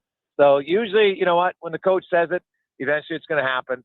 And if you had Kapanen, Nugent Hopkins, and, pick your poison, a few of the other guys, then your third line's a pretty decent third line, right? Like, I still believe there's more of a player in Trent Frederic than we've seen. Now, it might not come out till the playoffs. It might not come out till next year. You never know. And maybe, who knows? Maybe it'll be gone forever. But I still think there's more than what he's given. Yeah, and you talk a lot about Frederic. We talk a lot about Frederic on a lot of nights. It's hockey markets always seem to have a whipping boy, and obviously he gets the big deal, so people talk about him. But the thing is with Frederic, I think we know there's a different level of player there, and he's been decent, I think, the last couple of games in this Battle of Alberta. But there's runway there, right? This is not a guy that, let's throw him on waivers and see what happens, or send him down to Bakersfield. Like, he signed an 8-year deal. He ain't going nowhere. So he's gonna get some runway to figure it out, and that make you upset if you just want a straight up meritocracy each and every night. But listen, we're not. There's not going to be some big final decision on Frederic for a long, long time here. Oh God, no! He's got 7 more years, so he'll have to. He's in a funk. There's no doubt about it. He's in a funk, and when he comes out of it, I have no idea. If anybody knew they could, you know what? You go to playalberta.ca and you can make some good coin picking on a Trent Frederick goal because I have no idea what's going to happen. Yeah. By the way, the lineup's brought to you by Nisku Ford, and we address some of these changes. Nisku Ford, niskuford.ca. Here on the pregame show, a family-owned dealership. We're finding a new Ford feels just like catching up with old friends. Explore niskuford.ca today. So, yes, as mentioned, Roslovic getting a look to center the third line as the Oilers play on the road in Winnipeg with Janmark and Frederick. Roslovic has been, just such a great fit, but that's also putting him in, positions where his skill set just meshes with whether it's the power play or Draisaitl or McDavid. This is pretty heavy lifting, right? Asking Roslovic to center a line and maybe provide some skill and who knows, maybe even carry it. I don't know if he's proven, to be that capable in his career, but so far with the Oilers, I will say he's met every task and challenge provided to him and has surprised in a lot of areas. So I'm intrigued to see, how he matches up tonight. Yeah, I think he's there for a short term, and it's just to give some more speed to that center ice position on the third line. I think Adam Henrique has got some limitations in his foot right now. And the fact he hasn't scored in eons doesn't help your confidence. It's over 2 months now. It's 31 games since he scored. So you know that he's fighting it a little bit. And when you are, you seem slower because you're thinking rather than reacting. So Roslovic will bring him some speed down the middle. I don't think I could be wrong, but I don't think it's a long-term fix. But I did look it up, and you know what? Between last year in Carolina and this year in Edmonton, he's taken 400 faceoffs. Andrew, he's won 54% of his draws, so he shouldn't get annihilated in the faceoff circle, although Winnipeg's got some really good faceoff guys. But, I think it's more his speed and what he can do in motion and maybe just add a little bit of juice to that third line. But, yeah, I don't expect him to carry it. Like, there's very few guys that can carry a line in the top six, never mind your third line. But if he can bring a little bit more speed, Janmark can, right? Janmark's a good skater. So, and Frederick's not terribly slow when he moves his feet. So, they should be never really played together. And, we'll see if it takes them some time to gel or not. But just play a simple game and try not to get scored on. I think right now, the way your top two lines are going, all you want from your bottom lines is just not to get scored on, right? If they score, it's a bonus at this point because for the most part, you don't – like the Oilers are the highest scoring team now in December. They don't really need offense, right? They just don't get scored on from your third and fourth line and eat some minutes up and then get back to the first and second line. That's kind of what the job is, how I see it here, until the scorching red hot first and second line slow down a bit. So what has been your outlook on Ingram here for the first three games? Calvin Pickard's getting the start tonight with listen, I'm damaged goods at this point. I unless it's back to back, I keep going to anybody else other than Calvin Pickard. I'm kind of in that wheelhouse, but I get it. I understand. Ingram, the early returns you gotta like. This guy's three for 3 in terms of games where he doesn't really allow a bad goal. And the one thing I know about Ingram, Greg, so the one thing that I've been convinced of is that, we can judge this guy based on what he does up here. His numbers in the A, playing for, at a different level, a bit of a wonky defensive structure, all that kind of stuff. I think we've reached the point where it's like, he allowed this many goals in the American League against, Wichita County. You can't judge him by that. You have to judge him by what he does up here. And so far he's looked the part. Oh yeah, he's been good. Woodley outlined it that he's been in a good environment. He's got an expected save percentage of .892, which is like Pickard's is expected is .865. Like he's had terrible defense in front of him. But Ingram's actually still outperforming a good environment right now. He's something like 2.1 goals about like every 100 stops. So basically, out of every 100 shots, he's preventing 2 goals that would normally go in on an average goalie. Yada yada yada. So he's played well, and he's looked calm. He's looked sharp. He talked pretty openly in his first press conference about how, in the NHL, it's kind of easier sometimes as a goalie because 90% of the shots come from where you expect them to come from. And that's his game, right? Like he reads the play, he can do that. He's not going to be Bobrovsky and scorpion kicks and, doing the splits across. Not that he can't do the splits, but he's just not Bobrovsky, right? So I think that, Edmonton's defensive structure has improved. And when they've needed a save, he's good on breakaways too. That's another notice. So that's good because they still give up too many breakaways for my liking. But yeah, overall, I've liked Ingram. I think he is, like Calvin Pickard, life's all about competition. And right now there's a clear competition for who's going to be the backup when Tristan Jarry returns. And Calvin Pickard's going to have to, he's going to have to match Ingram right now. Otherwise, when Jarry returns, he might be the odd man out. Yeah, I mean, we could very well see a situation where this is Pickard's last start as an Edmonton Oiler, and he has to be maybe not great, but he has to be very good just to keep his name into in the ring.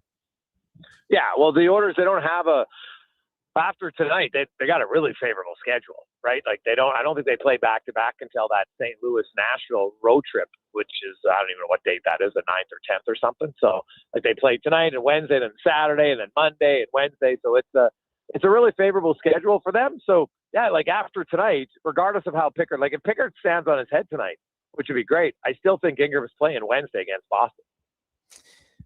Yeah, no, I would think so too. I just think the whole conversation has been so funny because people were yelling and moaning about goaltending. And I'm not saying they're wrong. And we talked about, well, if you upgrade, what does the upgrade look like? And this and that. And people screamed about Colorado, right? Colorado gave no Fs. They just switched out their entire goaltending in the first half of last year. And it turns out, I mean, listen, the Oilers are eventually here. It's just going to be the same thing.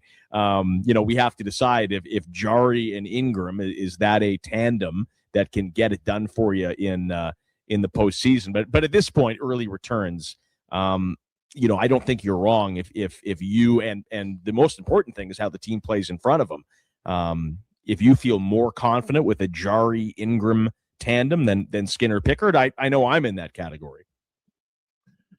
Yeah, you know what? Again, it's all going to come down to playoffs, right? Stuart Skinner, yeah, he had some bad games. He also had a lot of really good games in the playoffs and made 50 starts. And so, Ingram, I don't think has a playoff start. Jarry has 8. So that, that's now the only way you get experience is by getting to play there. So that's probably where I think it's aiming at this point.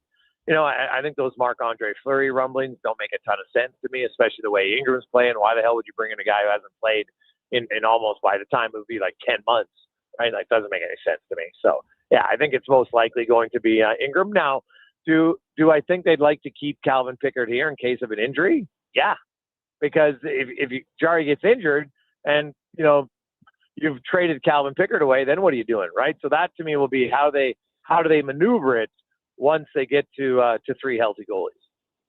Well, we'll let you go. I know you got an all-star game to watch. I know you have a nephew that's pretty decent at hockey, but I would say, man, for the first time ever, a Gregor making an all-star team today, that's a big moment.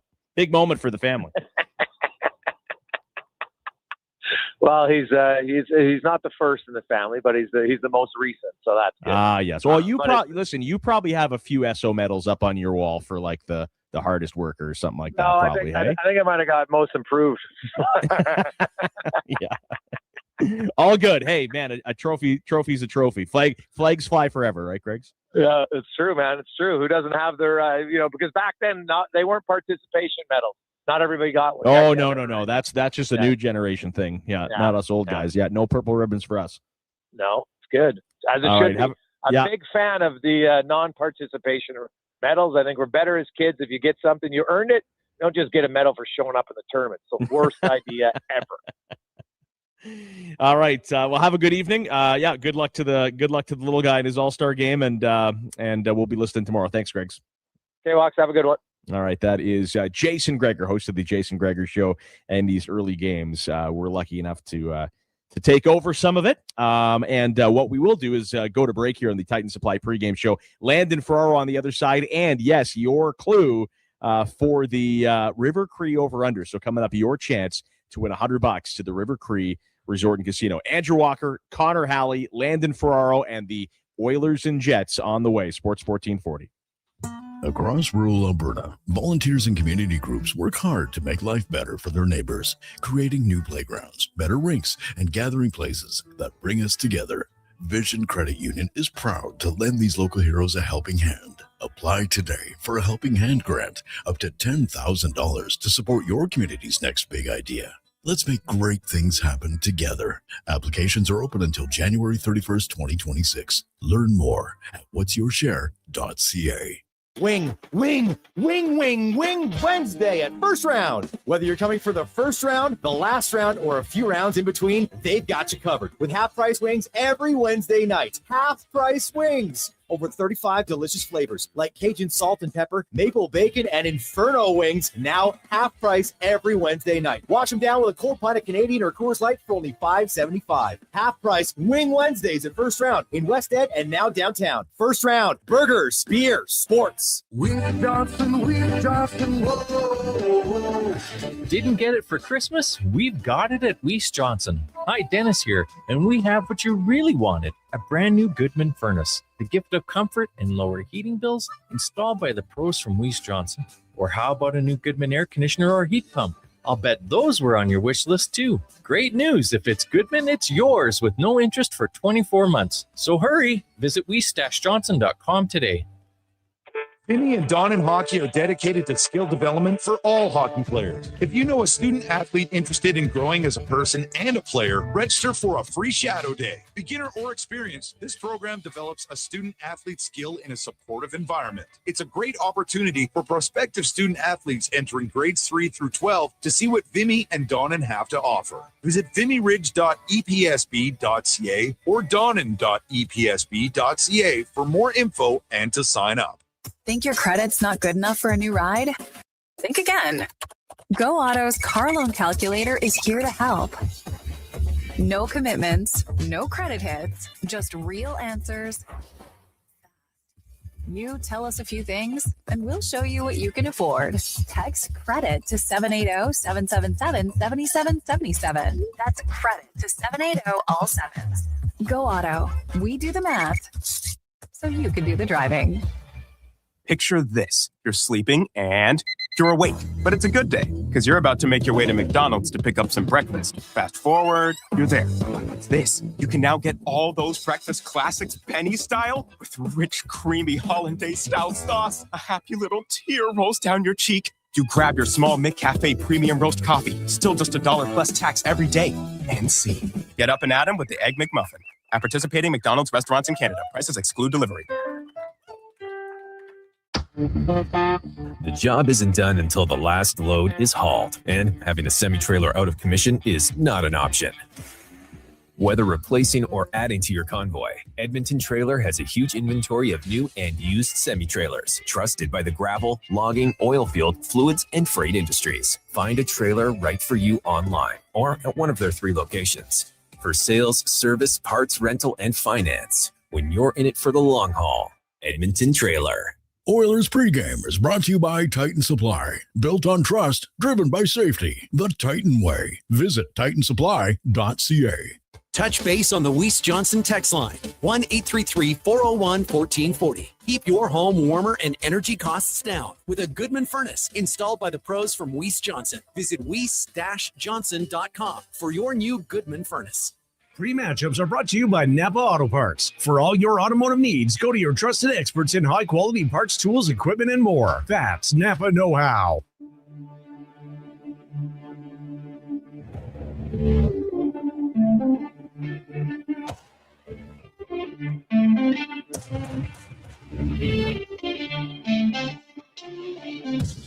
Portions of this hour brought to you by Cantork, made in Canada, made for Canada, where extreme isn't theoretical. Find your solution at cantork.com. Sports 1440 and the pregame show with Andrew Walker. We are Edmonton's sports leader.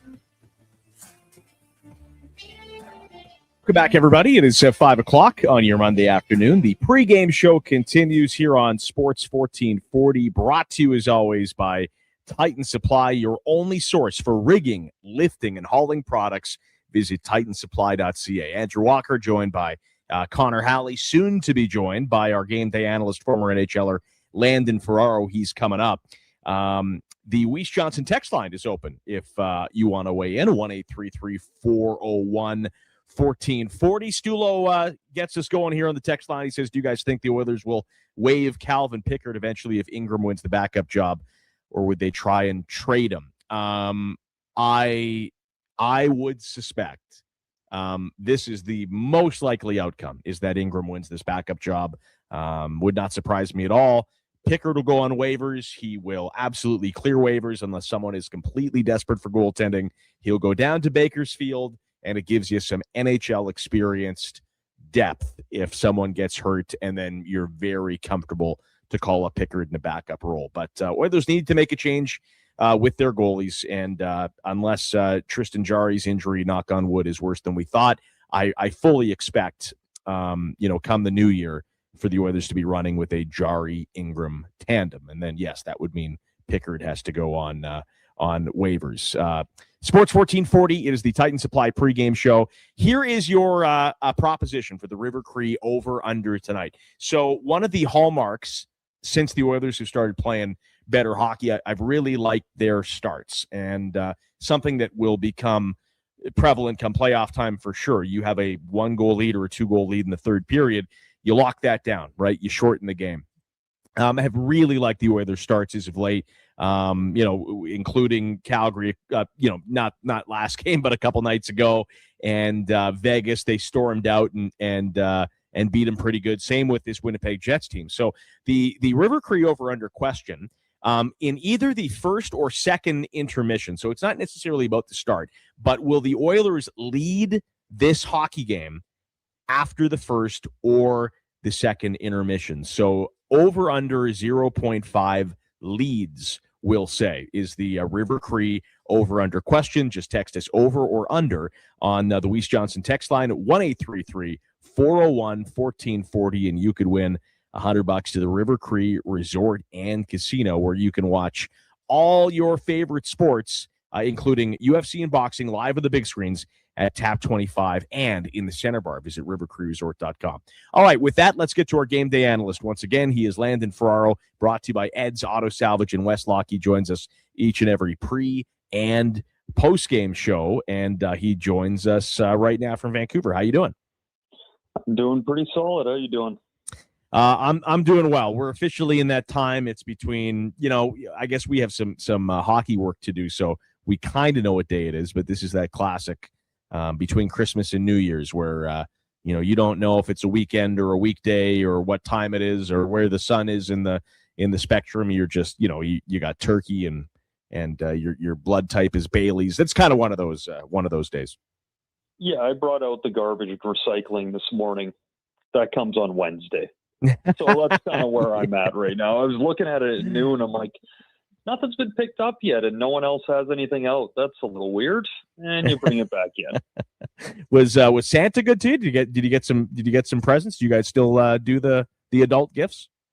Oh yeah. I'll be honest. Santa was solid with me this year. He completely forgot me last year somehow. I got made sure that Santa got my wife some good stuff, and I was just kind of watching last year. But made up for it this year, so I'm happy. I got a couple new pairs of kicks, and past that, I mean, I don't really need much else. I got a driver as an early present, so that's all I need. I love it. So we missed you on the post game show the other night. You were doing the Canucks and the San Jose Sharks game. That first game back from Christmas, you know what? I know people don't like it when the team loses and all that, but sometimes if you see something coming, it makes it easier to stomach. I knew that the Calgary Flames were going to, play as good of a hockey game as they could, which they did. And listen, the Oilers still hit 5 goalposts. They were okay. They weren't terrible. They weren't great. They got a little unlucky in that game. Certainly some things to clean up. And you look at Winnipeg, who's in kind of the same sphere right now as both the Calgary Flames and the Vancouver Canucks. So always tough to win on the road, especially in Winnipeg. But, I didn't think the Oilers were that bad in Calgary the other night, and curious to see how they come out tonight, a team that they beat pretty handily a couple weeks ago. Yeah, I mean, it's you did call it, and, we had talked about for the Oilers, like they needed to get pulled into the game early, and it did at points, but it just wasn't the full extent that you would have hoped for them to really kind of get out of the gates in. And Calgary was excited, and fired up from the game before. They're in front of their home crowd, and then all of it. So like it does all add up, and you're right. Like it did seem a little, predictable with how that game ended up, even with as tight as it was. Like it just felt like, they left some stuff out there, and it was what it was. But with Winnipeg, like it's turn the page and get right back after it, and try and find, the start of a winning streak here, and make sure you have a really good start, and like every other game over the past while here, like really hoping that some depth scoring can come through for them. So what do you make of the Jets? I mean, standings wise, they're right there with Calgary, they're right there with Vancouver, but it's impossible to look at Winnipeg and view them in the same category. Like I still expect by the time the playoff matchups roll around for Winnipeg to be there. I don't think that's crazy lately, like especially since Connor Halley came back into the lineup. They've been, giving up leads with seconds to go. Last night the other game was a really tough loss to the Minnesota Wild. They lost 1-0 in overtime the other night. Like this team right now is absolutely finding ways to lose. Like that's a tough stretch for any club. But do you expect Winnipeg to be all right the same way we expect Edmonton to be all right when they struggle? I mean, like I expect them to move up the standings for sure, but at the same time, like you look at their roster and like it really it doesn't have the same punch that it did even a year ago, right? Like they lose Ehlers, and like that's a really big piece, and like that's a lot of speed and all of it, and like they tried kind of doing what Edmonton has done over the past couple of years of finding some veterans that can plug into those spots. And, Jonathan Toews, like he was off for a few years, and, like he's got 10 or so points in the games this year. Like they were hoping that a little more would come from there. They signed Gustav Nyquist. He doesn't have a goal this year yet. Right. Like, so they, that's crazy. That's crazy. That's crazy, by the way. It really is. But, like you take out such an important piece in Ehlers, and the way that he played, like, he's one of those guys like a McDavid that when you see his team regrouping the puck and he's wheeling back to get all that speed to pick up the puck, like you sit up on your seat a little bit more because he just takes off. It's so fun to watch. And, like you got to bring up Toews and Nyquist, like those are two of the new additions. And, Toews wasn't the fleetest of foot before he was out of the league for a couple of years. And Gustav Nyquist, even when he was 22, wasn't the best skater. It was a short, choppy stride. He just had unbelievable vision and playmaking ability. So, like they've lost a ton of speed. The defense doesn't look nearly the same to me. Like they'll move up the standings, but it's not the same team that Winnipeg has been in past years. And that's, the Nyquist sorry to be long-winded, but like that's why it's so important for Edmonton tonight. That Winnipeg's going to come out and push. They're at home, and they've I think they're like 2-5-3 or something in their last 10. Like they want to get some wins, and they need it to happen now. Like that's why it's so important for the Oilers to have a good start and like take away any of that hope.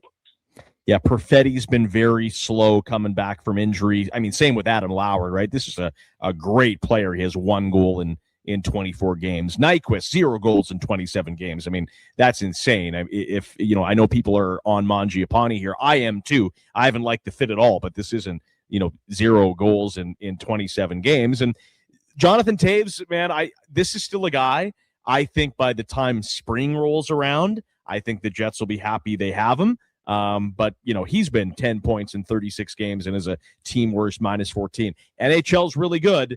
Toews hasn't played for a couple of years. It's a long road back, and I still think there's a better Jonathan Toews out there. But you throw all these things together, Perfetti's in the same boat. That's a lot of passengers. But even a guy, to talk about passengers, like even a guy like Vladimir Nemestikov. He had 38 points last year. He's got 8 this year, right? Like he's played just over half the games, and he's he's basically got half the amount of points, right? So like across the board, the team just doesn't score like it used to, and it doesn't have the same look up front. And it's, again, much like the Oilers, when they're missing pieces and guys are having to play higher up in the lineup and taking responsibilities and having to drive lines that they're not normally the ones to do that, like it doesn't work very well. Well, they have the big three, right? Scheifele, Connor, Velarde. Those guys have been great. Scheifele's having a career season. I've always felt kind of bad for Scheifele because I would, New Year's Day when they announced that Olympic team, I don't think Scheifele has a hope to be on that team. And I feel bad for him because what else is he supposed to do? He is a terrific player. He's had a terrific year, and he's probably not going to be there. But Scheifele, Connor, Velarde, those guys are great.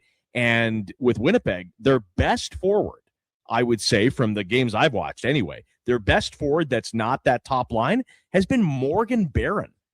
And like, who's that, right? Yeah, I mean, it's one of those where, when your team isn't playing up to the level that you expect them to, it's pretty quick that you start finding guys that are pleasant surprises. And, Morgan Barron is someone that has just kind of plugged along, and he's been on the third line for the most part this year, but like he knows how to chip in when he has to, and has showcased a little bit more. He's he's got, I don't think he scored last game, but he scored in the couple before that. Like he's been a guy that can chip in. Like, I just pulled up his stats because I just wanted to see his year. And, he had 15 points in 74 games last year. He's got 12 and 30 this year, right? So, like, that's what you need from some guys. Like, you need some guys to find some scoring that they haven't had in the past and take steps and hope that your guys that have proven it in the past will figure their game out as the year goes along here. But, like this is a really different year for teams. You don't have the runway that you normally do, even though it's the same number of games. Like, you have the Olympic break in there. You have so many different variables to this season that, like, you can't wait around for points. You got to figure it out, and you got to start putting some in the bank to get yourself back into the playoff picture. He's Landon Ferraro, and he's brought to you by Ed's Auto Salvage in Westlock. So one more question for you, and it is the subject tonight of our game matchups, brought to you by Napa Auto Parts here on the pregame show. And Jack Roslovic is, I want to say bumped down, but they're putting him in a different role tonight, at least to start. He's going to center the third line, Landon, between Trent Frederick and Trent Frederick and now I'm drawing a blank once, and Janmark. There you go. So Roslovic up the middle. So I'm not going to say it's easy to play with Draisaitl and McDavid because every spot in the lineup, presents itself with challenges. Roslovic has looked great with those guys, and his skill set matches, those guys. Him having to drive his own line in this matchup tonight. What do you make of that? I think it's going to be a good test for him. It's, he plays give and go with Draisaitl really well, and seems to be able to kind of just know when it's his turn to grab the puck and get moving, and let Draisaitl get lost a bit. Now playing with Frederick and Janmark, like, he's going to have to be the guy. He's going to have to drive the line and talk to them and make sure they understand how he wants to play and vice versa. But maybe him being with especially Frederick, but maybe that can be something that gets him going, of those two talking, like, hey, like, just give and goes all over the ice. I want to use my speed. I want you to clear some space for me and then get to the net, and I'll try and find you, like little things like that. So it'll be interesting to see. I still, at the end of the day, like, just in my head, I still see Nugent Hopkins centering that third line when things are at the best to spread out, and Roslovic kind of moves back up, or like we've talked in the past of, them getting another forward, and then all of a sudden, like, there's legit pairs going up and down the middle. Yeah. Yeah, no, I would agree with that. But meanwhile, when Connor McDavid is on the stretch he's on, I don't think you want to touch that line with Hyman, Nuge, and McDavid. Those guys have been absolutely on that's fire. why I said it. Eventually Crazy. I see that's where it'll sit. He is Landon Ferraro, our game day analyst, brought to you as always by Ed's Auto Salvage. What does your night look like? Do you have are you doing any work with the Canucks and Kraken tonight? Nope, I'm solo Edmonton, and then while we're doing our post game, I'll be watching I'm assuming the highly exciting game of Vancouver and Seattle. Yeah, 6-5 all day long. Well, it's a big night, man. A lot of fantasy football outcomes are coming down to Monday night. You got Team Canada playing Denmark tonight at the World Juniors, so it's a great coach night. It always is. All right, we'll talk to you soon. Thanks, Landon. Yeah, have a good one. All right, he is Landon Ferraro, former NHLer, and is brought to you as always by Ed's Auto Salvage in Westlock here on the Titan Supply pregame show. Ed's Auto Salvage, daily delivery to Edmonton. Check them out online, edsautosalvage.ca. Okay, we'll take another break, and when we come back, lots to get to. Oh, by the way, Ed's Auto Salvage, the used parts experts, province-wide shipping and daily delivery to Edmonton. Visit edsautosalvage.com. The River Cree over-under, in case you missed it, will the Edmonton Oilers lead this hockey game at any point, well, after the first, so when they go to the intermission? So first intermission or second intermission, will the Oilers hold the lead in this game in either of those intermissions? So over for yes, under for no. Text us on the Weiss Johnson text line, 1-833-401-1440. On the other side, we will take a look at the Dr. Vance Elliott hairline injury report, and we'll hear from the head coach, Chris Knobloch, as well. Andrew Walker, Connor Halley. It is the Titan Supply pregame show. Jets and Oilers coming up. Sports 1440.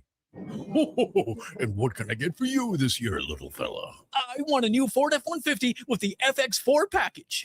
Adults need toys to play with on Christmas morning, too. And Nisku Ford has the best toys in town. If you decide to wrap one up, you can get rebates as high as $10,000 or choose interest rates as low as 0%. This Christmas, get the toy you really want. Add Nisku Ford to your holiday visits or make your wish list at niskuford.ca today. Above expectations. Winter in Alberta doesn't mess around. And neither does Titan Supply. For over 50 years, we've earned the trust of our customers across a variety of industries. Because we lead with integrity, honesty, and respect. I'm Joe. And I'm Brent from Titan Supply. When the weather hits hard, we're fully stocked with rigging, lifting, and hauling gear that works as hard as you do. Titan Supply. Built on trust, driven by safety. Serving Edmonton, Grand Prairie, Red Deer, and Calgary. Let us help you face the weather the Titan way. Visit titansupply.ca. Across the province, Albertans are taking their shot on Play Alberta. With casino winners every hour, jackpots worth millions, and revenue that stays in the province, there's never been a better time to sign up. Right now, our listeners can score a $50 free bet when they make a minimum $50 deposit with code Gregor50. That's code Gregor50 for a $50 free bet. Start playing with your game sense today to find out if you're Alberta's next winner. It's the Boxing Week blowout at The Brick. Shop incredible deals in every department, like 60% off sofas when you buy the matching love seat or chair. Get up to 25% off dining and bedroom, up to 50% off select mattresses. And buy more, save more, up to an extra $400 off select major kitchen appliances. Plus, get a 10% credit for future purchases when you use your Flexity card. OAC, terms and conditions apply. Some exclusions apply. The Brick, saving you more. Is your company drowning in paperwork and administrative tasks? Do you need more data to make better decisions? Nectar.io is your company's all-in-one solution for fleet and materials management, safety, time cards, and GIS-based project management. Now is the time to capture and transform field, site, and shop data into boardroom-level business intelligence, all with one login. Visit Nectar.io to book a demo today. Nectar.io. Your business made better. Come for Canada's largest trade shows, the biggest names in entertainment, exhilarating sporting events, and more. And stay for the experience at the Edmonton Expo Centre. Looking for the perfect place to host your next big event? From trade shows to galas, meetings, and concerts, the Edmonton Expo Centre has the space, event expertise, and service to make your next event unforgettable. With over 522,000 square feet of flexible event space, in-house catering, and operational expertise, they bring your biggest vision to life. Learn more at EdmontonExpoCenter.com today. When it snows and you have a Honda, let it blow, let it blow, let it blow. Ditch the driveway shovel because right now at Riverside Honda and Ski-Doo, save up to $400 on Honda dual-stage snowblowers. Take whatever winter throws at you and throw it back with iconic Honda reliability. Available for a limited time only at Riverside Honda and Ski-Doo. 15 Inglewood Drive in St. Albert and always at riversidehonda.com. Shop local, shop Canadian. Oilers pregame is brought to you by Titan Supply. Built on trust, driven by safety. The Titan way. Visit titansupply.ca. Touch base on the Weiss Johnson text line, 1-833-401-1440. Keep your home warmer and energy costs down with a Goodman furnace installed by the pros from Weiss Johnson. Visit weiss-johnson.com for your new Goodman furnace.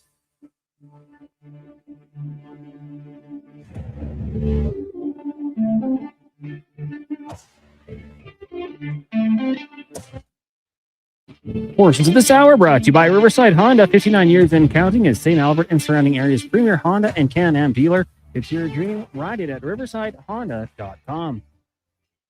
Sports 1440 and the pregame show with Andrew Walker. We are Edmonton's sports leader.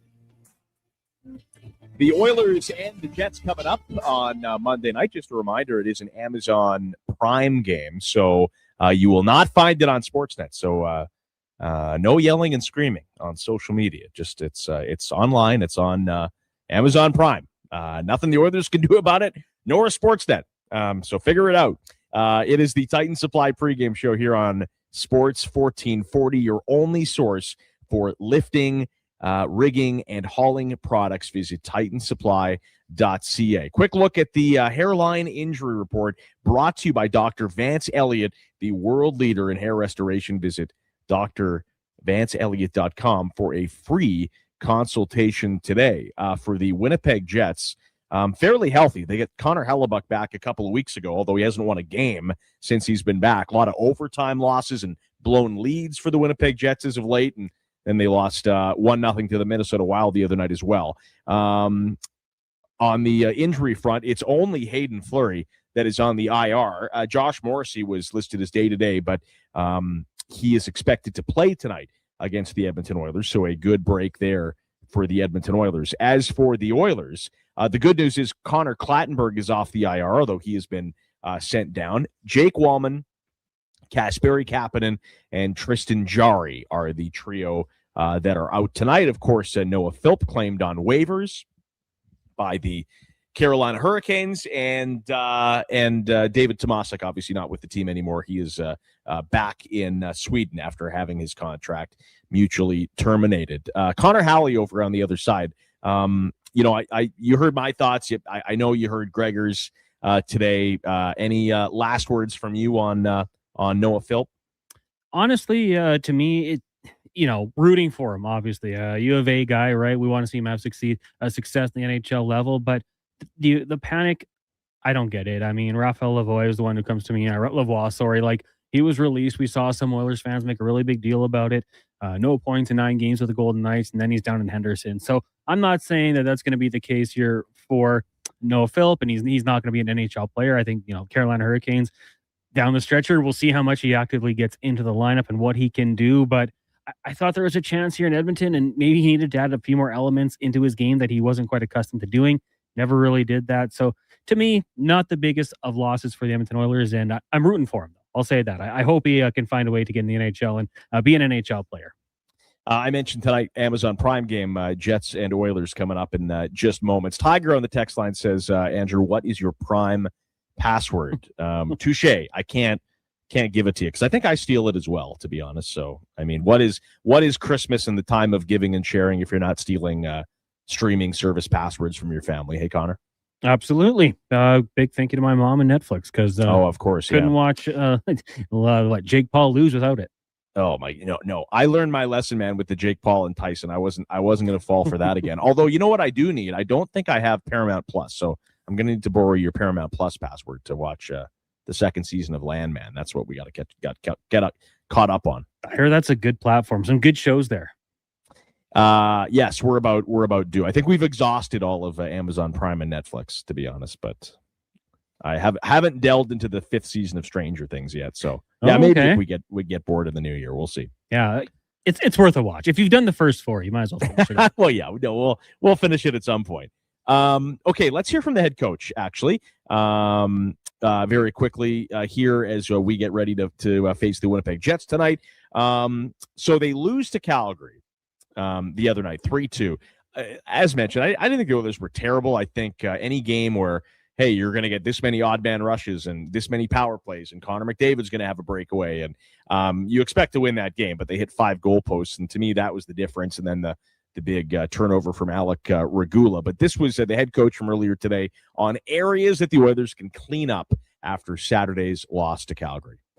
Just playing with the puck a little bit faster, coming off the break, it was a little bit of rust, or just Calgary playing better, give them some credit. But I think we were just not sharp with the puck, whether that's breaking out or on the rush. And we'd like to speed up our game. And the best way to do that is just moving the puck quicker. And then secondly, we mentioned Jack Roslovic is playing center on the 3rd line tonight. So really our first look this season at him driving a line, and he's going to play with Frederick and Janmark. Who knows? Maybe they find something there. Roslovic, obviously you give him a little bit of a leeway with coming back from the injury he had, and he's been pointless in 2 games. But tonight, listen, on the road, playing up the middle against Winnipeg, who does have a lot of good centers, so an interesting test for him. Here is Knobloch on the impact of Roslovic so far. Jack has been a great addition. Somebody that came in later, didn't join us immediately, missed training camp, came in. I'm not sure how many games he missed, a handful at the beginning of the season.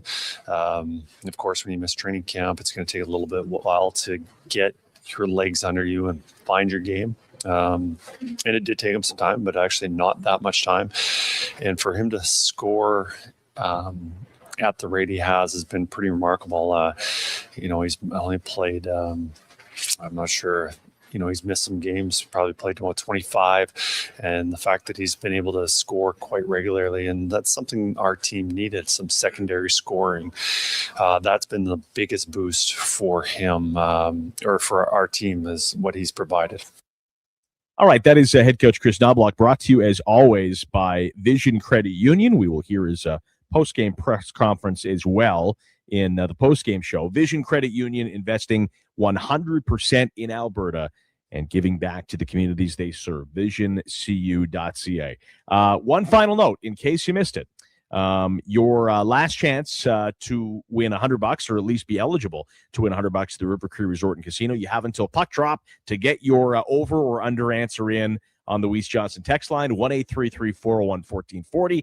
The question was, after either the first or second period in the intermission, will the Edmonton Oilers have a lead in this hockey game? So over or under on the Weiss Johnson text line. All right, that'll do it for the Titan Supply pregame show. We will be back in just a few hours from now for the postgame show, brought to you by Legacy Heating and Cooling. Donovan Paulson and Landon Ferraro will join me. We'll recap a big night, 11 games in the NHL, Team Canada playing at the World Juniors, and a lot of people's fantasy lives coming down to the NFL Monday Nighter as well in Week 17. So a big night ahead. Enjoy it, and we will talk to you in a few hours. This has been the Titan Supply pregame show right here on Sports 1440.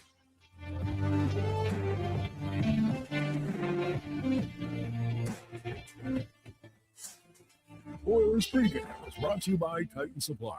Built on trust, driven by safety. The Titan way. Visit titansupply.ca. River Cree is the place for all your favorite sports. River Cree Resort and Casino, featuring UFC action and boxing live on the big screens at TAP 25, the MVP of sports bars, and in the Center Bar. Plus, catch this fall's biggest games. Every goal, every tackle, every home run. River Cree is also home to the Twin Rinks, where rec hockey and community teams come to play. Public skating available. Details at rivercreeresort.com. River Cree Resort and Casino. Excitement. Bet on it. He's heading into the driveway. Temperature's dropping fast, folks. He opens the hood and, oh no, the battery's on thin ice. Yeah, that's a tough break, Tim. I mean, you can't expect to compete and win with weak parts in your game like that. But wait, he's made a clutch move. He's gone to Napa Auto Parts for the win. They've got batteries, winter-grade oils, antifreeze, and wiper blades built for cold Alberta conditions. That's a championship play, Tim. With over 85 Alberta locations, visit your local Napa store today or shop online at napacanada.com. That's Napa know-how. Do you sit around at work listening to sports radio all day? That's right, my friend. There's no shame in it. It's the good life. And we're not here to snitch. Say, if your company advertised on Sports 1440, you could be the one listening for your company's ad every day. Now you've got an excuse to listen to Sports 1440 all day. It's part of the job. Sounds like someone's getting a promotion.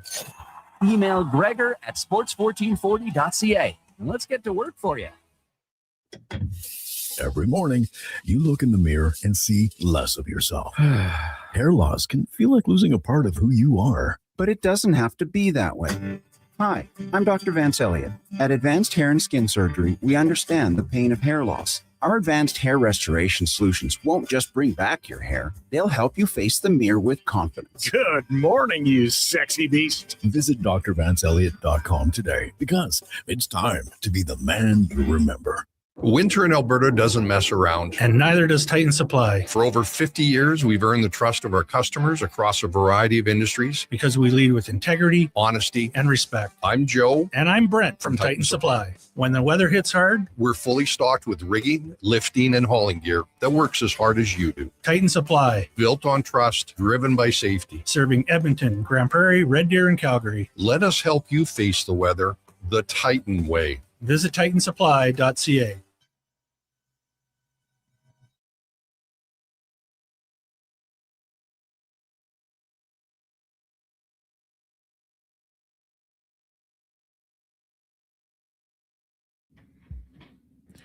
Portions of this hour brought to you by Elks Nation. Check out the new website, elksnation.ca. Articles, podcasts, and more. Breaking down the green and gold, the most in-depth double football coverage online. That's elksnation.ca. Look good, feel good, play good. It's the Jason Gregor Show. Thanks for listening to Sports 1440. Presented by playalberta.ca, Alberta's only regulated online gambling website.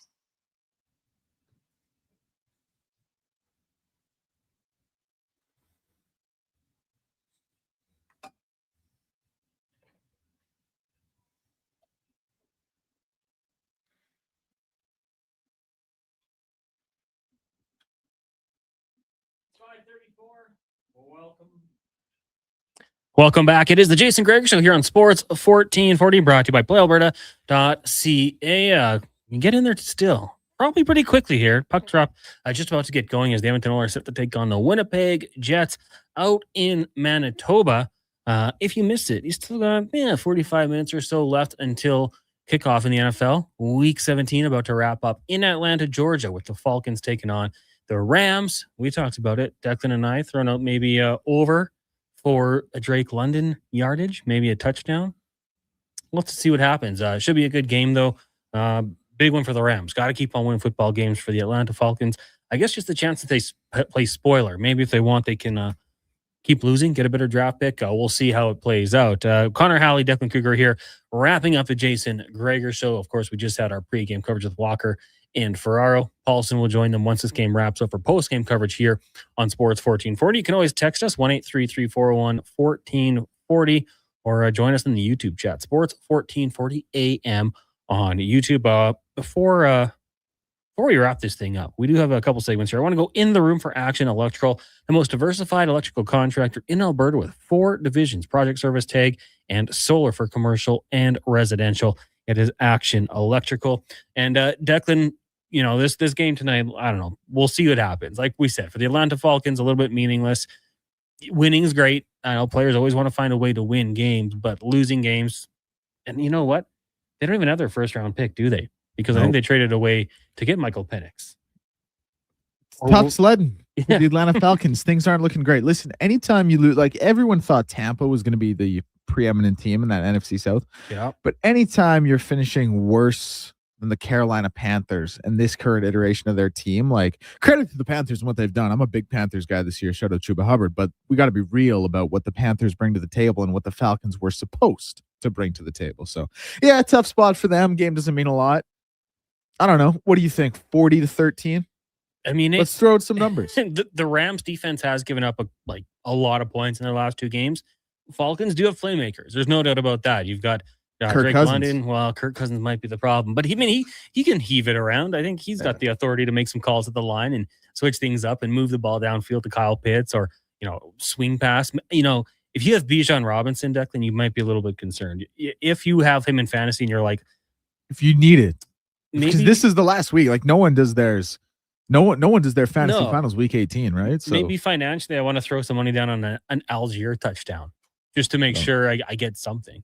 I don't mind that. Yeah, what's like the safest bet you can make that would have a decent payout? Like maybe like an Algier touchdown isn't bad.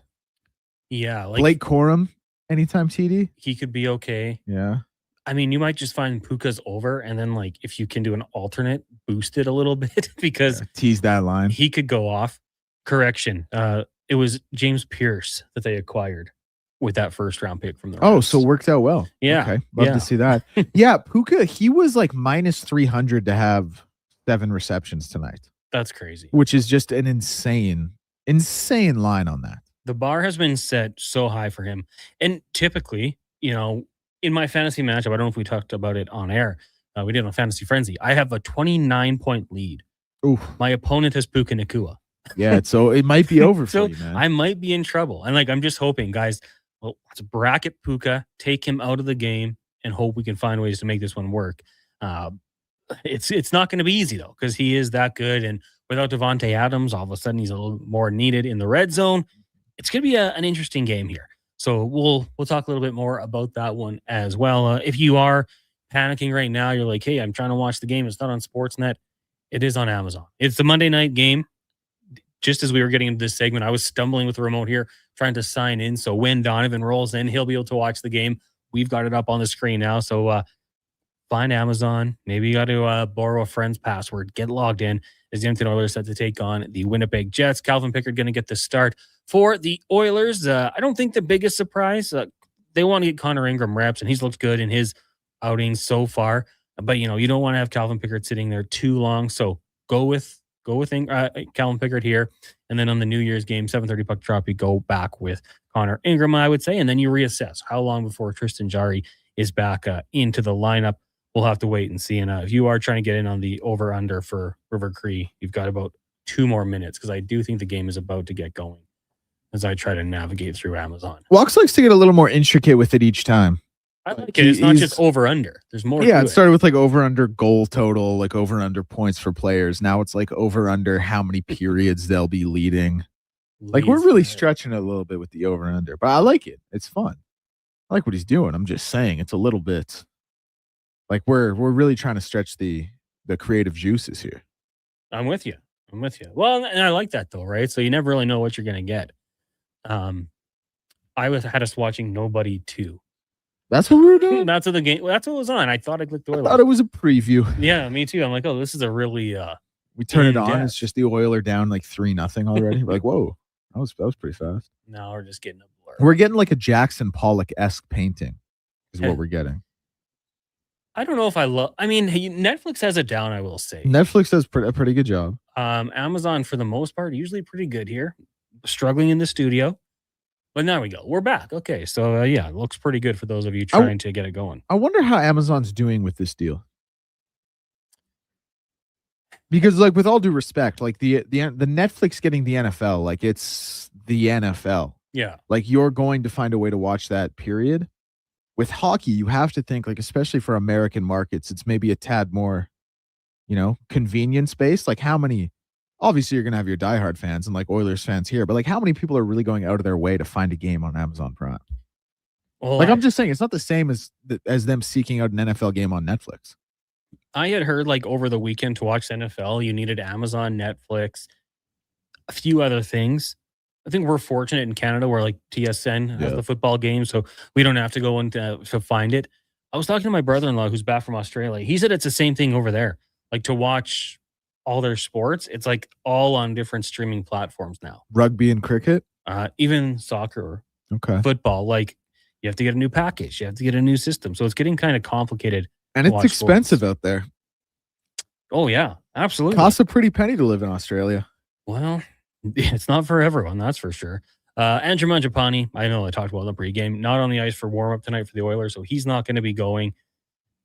I mean, it's kind of gut check time, I think, for the Oilers. Like, I don't know about you, Declan, but, for Clattenburg, go down to Baco, get your legs back, and then get on the next flight to Edmonton. Because at least he brought that energy. Like, exactly. There's too many times where Injection of energy. McDavid and Draisaitl will hop off, and then it's like, okay, this is going to be a lull. And maybe Jack Roslovic is going to be a bit of a boost there, centering the third line tonight.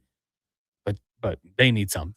Yeah, it's like the burst of energy you get from Dry and McDavid is obviously great because it leads to points on the scoreboard and it leads to offense and that leads to W's in the win column. But it's just like, it's like, oh, okay, so they're out for, hey, every second shift, like throw them out there. Like, let's get something a little bit different of a way. And like Klatz he was really I don't want to say he was the only guy, but he was certainly the most impactful based on the presumption of his role for doing that and just coming in and being someone who would go out there and throw the body and just try and make something of himself. I say that with all due respect. We know Connor Clattenburg's never going to be a guy who's going to pot 30 to go out there and hit somebody, but he knew what he was supposed to do and he did it well. And that's a respectable trait because it's not easy to do that. And I know he wasn't doing it for an 82 game slate, but didn't back down, took fights if he had to, scored a goal, went to the blue paint. And yeah, you're right. I mean, he's never been a huge goal scorer. His final year with Flint, he had 16 goals in 46 games. That was a career high in all of his hockey. But, who knows? Maybe he finds his game at the NHL level. We'll take a quick break here. When we come back, we'll get to more of your text and wrap up the show.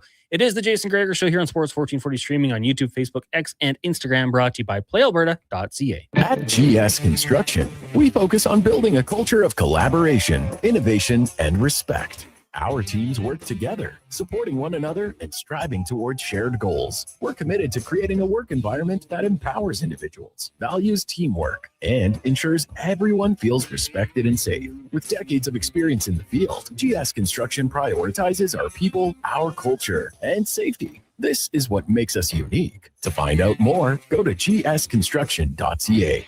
At Papa John's, our butter chicken pizza is a Canadian favorite, and we think we know why. We start with a velvety, tangy, and subtly sweet sauce. Then it's our better ingredients: fresh, never frozen original dough, juicy grilled chicken, and crunchy green peppers and onions. Sounds delicious, right? Well, wait till you try it. It's butter chicken made better. Order your large butter chicken pizza today for only $19.99. Better ingredients, better pizza, Papa John's. Proudly locally owned and operated.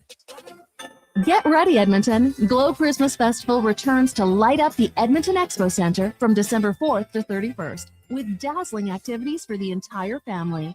Wander the glowing trails, meet Santa in his sleigh, and shop from over 30 local artisans and vendors with handcrafted gifts and holiday treasures, perfect for everyone on your list. Get your tickets and learn more about what's on this season by visiting the calendar of events at edmontonexpocenter.com today. It's Boxing Week blowout at the Brick. Shop incredible deals in every department, like 60% off sofas when you buy the matching love seater chair. Get up to 25% off dining and bedroom, up to 50% off select mattresses, and buy more, save more. Up to an extra $400 off select major kitchen appliances. Plus, get a 10% credit for future purchases when you use your Flexity card. OAC terms and conditions apply, and some exclusions apply. The Brick, saving you more. Diamond Ice Sports and Entertainment is an innovative market leader across Western Canada. Properties include the Spruce Grove Saints, the Junior Prospects Hockey League, Silent Rides Charter Company, the Hockey Super League, and the newly launched Female Super League. Silent Ice also owns the Western Hockey League Seattle Thunderbirds and operates the Morinville AAA Arena. The Silent Ice Center, a new state-of-the-art entertainment facility in Nisku, features 2 sheets of ice, a 1,600-seat arena, as well as Summit Restaurant. Learn more at silentice.com. Legacy Heating and Cooling offers no payments and no interest for 1 year on your new furnace. So, when you wake up to no heat, call Legacy. Call Legacy. If you need it immediately with no overtime rates. If you need it immediately and want to combo it with AC. Call Legacy. No payments and no interest for 1 year on your new furnace. It could only be Legacy Heating and Cooling. Looking for the perfect gift?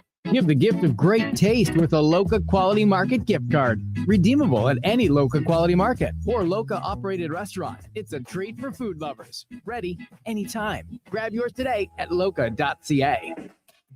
I'm Colin Livingston, president of Cantork. Cantork has always been a forward-thinking company, but now that we've turned 25, I can't help but take a minute to take a look back. Thank you to everyone that's been with us along the way. Across rural Alberta, volunteers and community groups work hard to make life better for their neighbors, creating new playgrounds, better rinks, and gathering places that bring us together. Vision Credit Union is proud to lend these local heroes a helping hand. Apply today for a Helping Hand grant up to $10,000 to support your community's next big idea. Let's make great things happen together. Applications are open until January 31st, 2026. Learn more at whatsyourshare.ca. And what can I get for you this year, little fella? I want a new Ford F-150 with the FX4 package.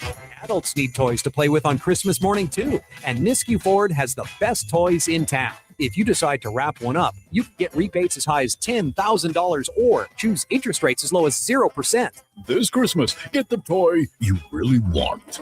Add Nisku Ford to your holiday visits or make your wish list at niskuford.ca today. Above expectations.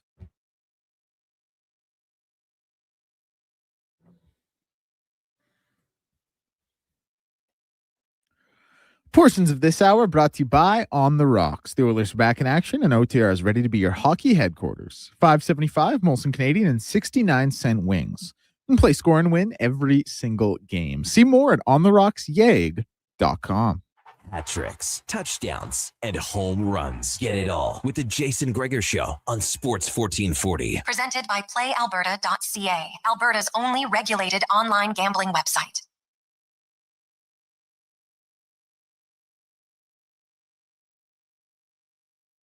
It's 5:48. Welcome back to the Jason Gregor Show here on Sports 1440. Connor Halley, Duncan Kruger wrapping this thing up. A great show today. If you want to go back and check out any of the other interviews, Apple, Google, Spotify, you can also go to jasongregor.com, click the archive shows, and it'll have it all there for you with Jamie Thomas, talking some Winnipeg Jets, Cam Tate's 2-minute warning, Kevin Woodley, Spec, and more. Go check it out. The Jason Gregor Show brought to you by PlayAlberta.ca. Remember, use your game sense. Tomorrow, we'll have another busy day here on Sports 1440. Of course, you got Carius and then Fantasy Frenzy, Low Tide, the Jason Gregor Show from 2 till 6. Struddy will be by, of course, Spec. We'll recap the Oilers and Jets, and should be a good one as we get closer and closer to the end of this year. Maybe we'll even talk about some of our favorite moments. Declan, you got any top-tier moments from the 2025 calendar year that stand out?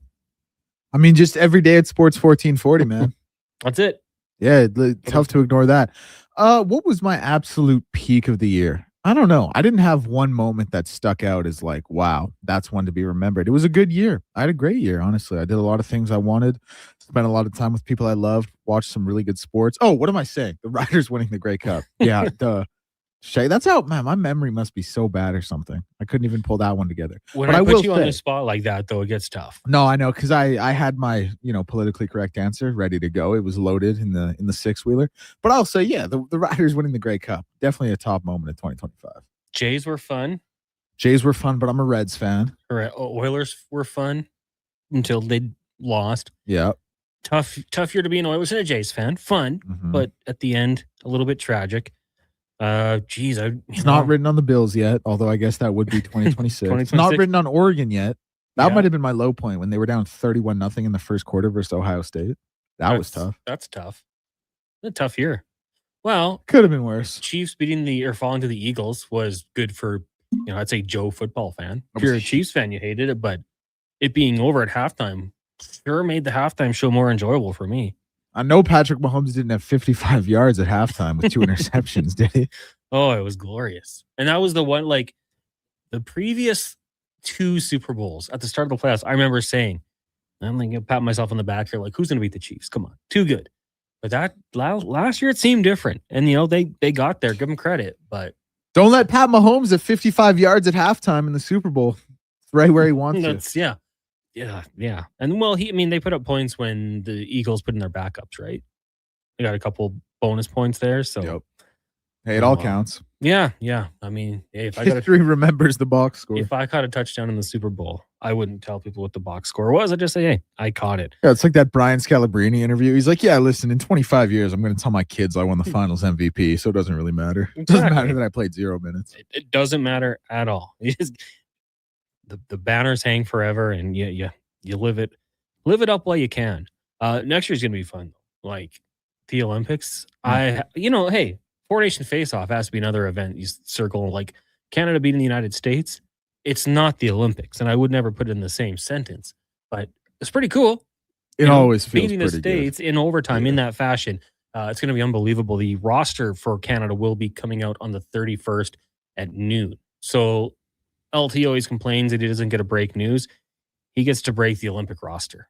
Connor McDavid could be the only Oiler. Wouldn't surprise me at all. I've said it before. I think I'd have Zach Hyman there, and he's a maybe. So don't get ahead of yourself. Yeah, we can't lock it in quite yet. What else can he do? It's pretty dependent on what he does in the next 2 I need to games see a few more goals first, and you might see it.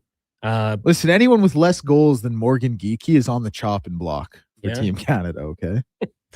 Well, Morgan Geekie, why isn't he getting any more consideration? I was kind of like, I wasn't actually thinking about that, but part of me was like, hey, Morgan Geekie. I mean, doing all he can to get a spot, trying to play his way onto the team, like a Ginla in 2002. It worked out pretty good for Jerome.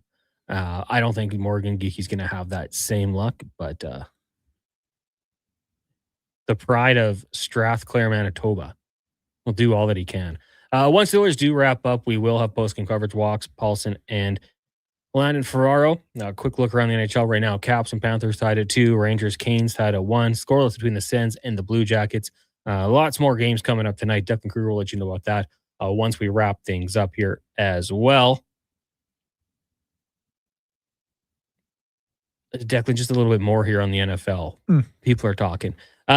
Going into this week, obviously not the biggest for some teams. Like, I think in years past, we've seen situations where there's been more on the line in this final week of the NFL season. Maybe not quite the case in this one. We will have the Sunday nighter, which should be a lot of fun. That's going to be the Ravens and Pittsburgh from Pittsburgh. And the Saturday afternooner.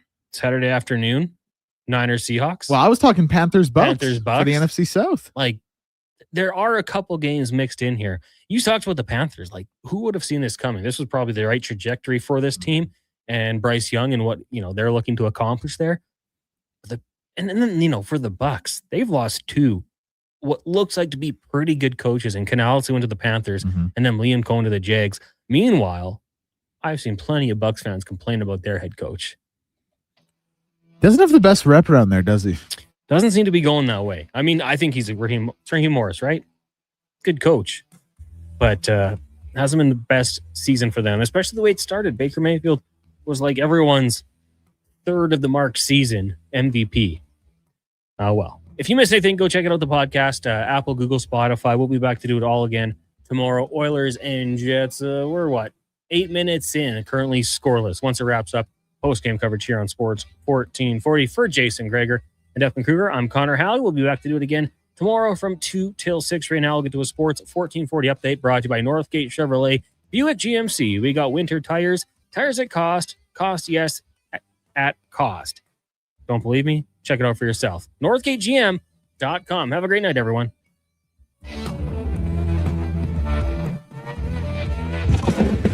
This is a Sports 1440 update. Edmonton Oilers in action in Winnipeg, taking on the Jets. That one currently scoreless in the first period. Jets out shooting the Oil 4-1. Elsewhere in the league, Blue Jackets and Sens tied at 0 in the first period. Rangers and Canes 1-1 at the end of the first, and Caps Panthers 2-2 at the same mark in the game. Other scores from the World Juniors today was Sweden over Germany, A1, Czechia over Finland 2-1, and the USA and Slovakia currently tied 3-3. NBA scores right now. Hornets lead the Bucks 48-41. Wizards trail the Suns 47-44. Warriors lead the Nets lead the Warriors 23-13. Heat lead the Nuggets 22-18, and the Magic up on the Toronto Raptors 14-8 with 5 minutes to go in the first quarter. The NFL Week 17 Oaks will wrap up tonight with the Rams and the Falcons. Kickoff for that one in about 20 minutes time. And other news, the Oilers have activated forward Connor Clattenburg from LTIR and loaned him to the Condors, while Noah Philp has been claimed by the Carolina Hurricanes following being waived from the Oilers. I'm Declan Kruger. This has been a Sports 1440 update. Sports 1440, a Stingray radio station broadcasting on Treaty 6 territory. Download the free iHeartRadio app and listen to CKJR wherever you go. Across the province, Albertans are taking their shot on Play Alberta. With casino winners every hour, jackpots worth millions,